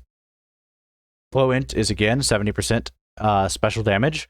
Not bad. Since it's on standstill, it doesn't actually suffer from the water pole arms. Water pole arms suffers from a really bad on activation chance. Well, on activation requirement. This one doesn't. I'm not good at using stop moving activation stuff, but I'm not just going to ignore like that you compare that with like Black Strike or you compare that with like Mountain Staff and it goes crazy. And so it is good. And a lot of classes can spam their special. For example, it works really well on, say, mostly just Hexblade. I'm not going to lie. I was trying to think of people more than Hexblade. It works really well on Hexblade. Use it on Hexblade. Yeah. 70%. It's about 50% of the time. It's going to be a lot of times when you're doing your special bursts. So if you're good with it, it's honestly just a permanent 70%. Almost permanent 70%. Issue is I'm not good with it. It's going to go somewhere high B tier. Honestly, I think it's about as good as... I think it's better than the other Standstill Charm by a lot. So, yeah. Raindrop Earrings. Honestly, you could argue it's higher, but you get the idea. Or you could argue that this is slower. One of them need to move away from each other because they are way... One is 30% more.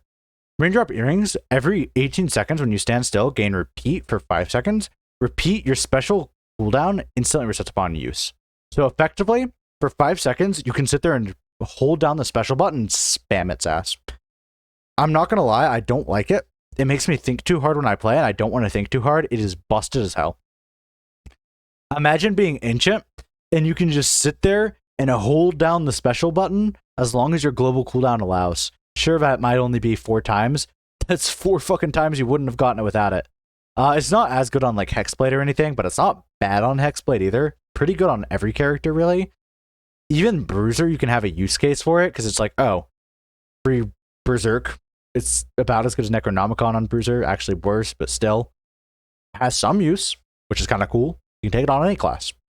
It obviously has busted effects with like Bolt Staff, Kunai, Lion's Charm, Book of Cheats. All of those are busted with it. It's very good. Our final one is Aquamarine Bracelet. Every 12 seconds, you gain a random buff for 10 seconds. So effectively, you have a just random buff for 10 seconds. It can be super, it can be flow dex, it can be anything. It's honestly not so bad. I rather it than Smite because I think most buffs in this game are better than Smite and better than the damage that that's bringing to the table. I don't rather it than Stone Skin though. It just kind of depends what you get. It is luck based. If you already are running like gain another buff kind of deal, then sure, go for it. If you're running a buff build, it's not bad. It's not great, but it's not bad. It's kind of handy. Sometimes it'll give you Black Strike. Keep in mind, if it gives you Black Strike wears off on hit. So a lot of the cool ones are going to wear off on hit anyways, which kind of sucks. Anyways, that's the end of a tier list, which is cool because my throat really fucking hurts. I should still be streaming tomorrow, by the way.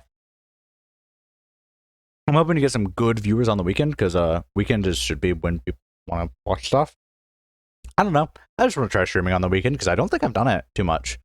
So, and I should be able to do some long streams on the weekend. No promises I will because I might be kind of fucking tired for obvious reasons. But yeah, hoping to do some nice and long streams over the weekend. So stay tuned for that. Right now, it's feeling like it's going to just be a lot of various games, no specific order. I might play some fucking... I probably won't play Monster Hunter, but I might play Dead Cells. Probably going to play Dead Cells, not going to lie. Might play some of Rabbit and Steel. Probably will play Rabbit and Steel. Probably gonna play Hades. Tune in if you just want to see some fucking games and shit. If you have any suggestions on like what to play, anything you want to see me do or anything crazy. If they fix Risk of Rain, I might play that over the weekend. Hell, if they don't fix Risk of Rain, I might just see how bad Risk of Rain has gotten. Oh boy, and then maybe I can make a video on that too.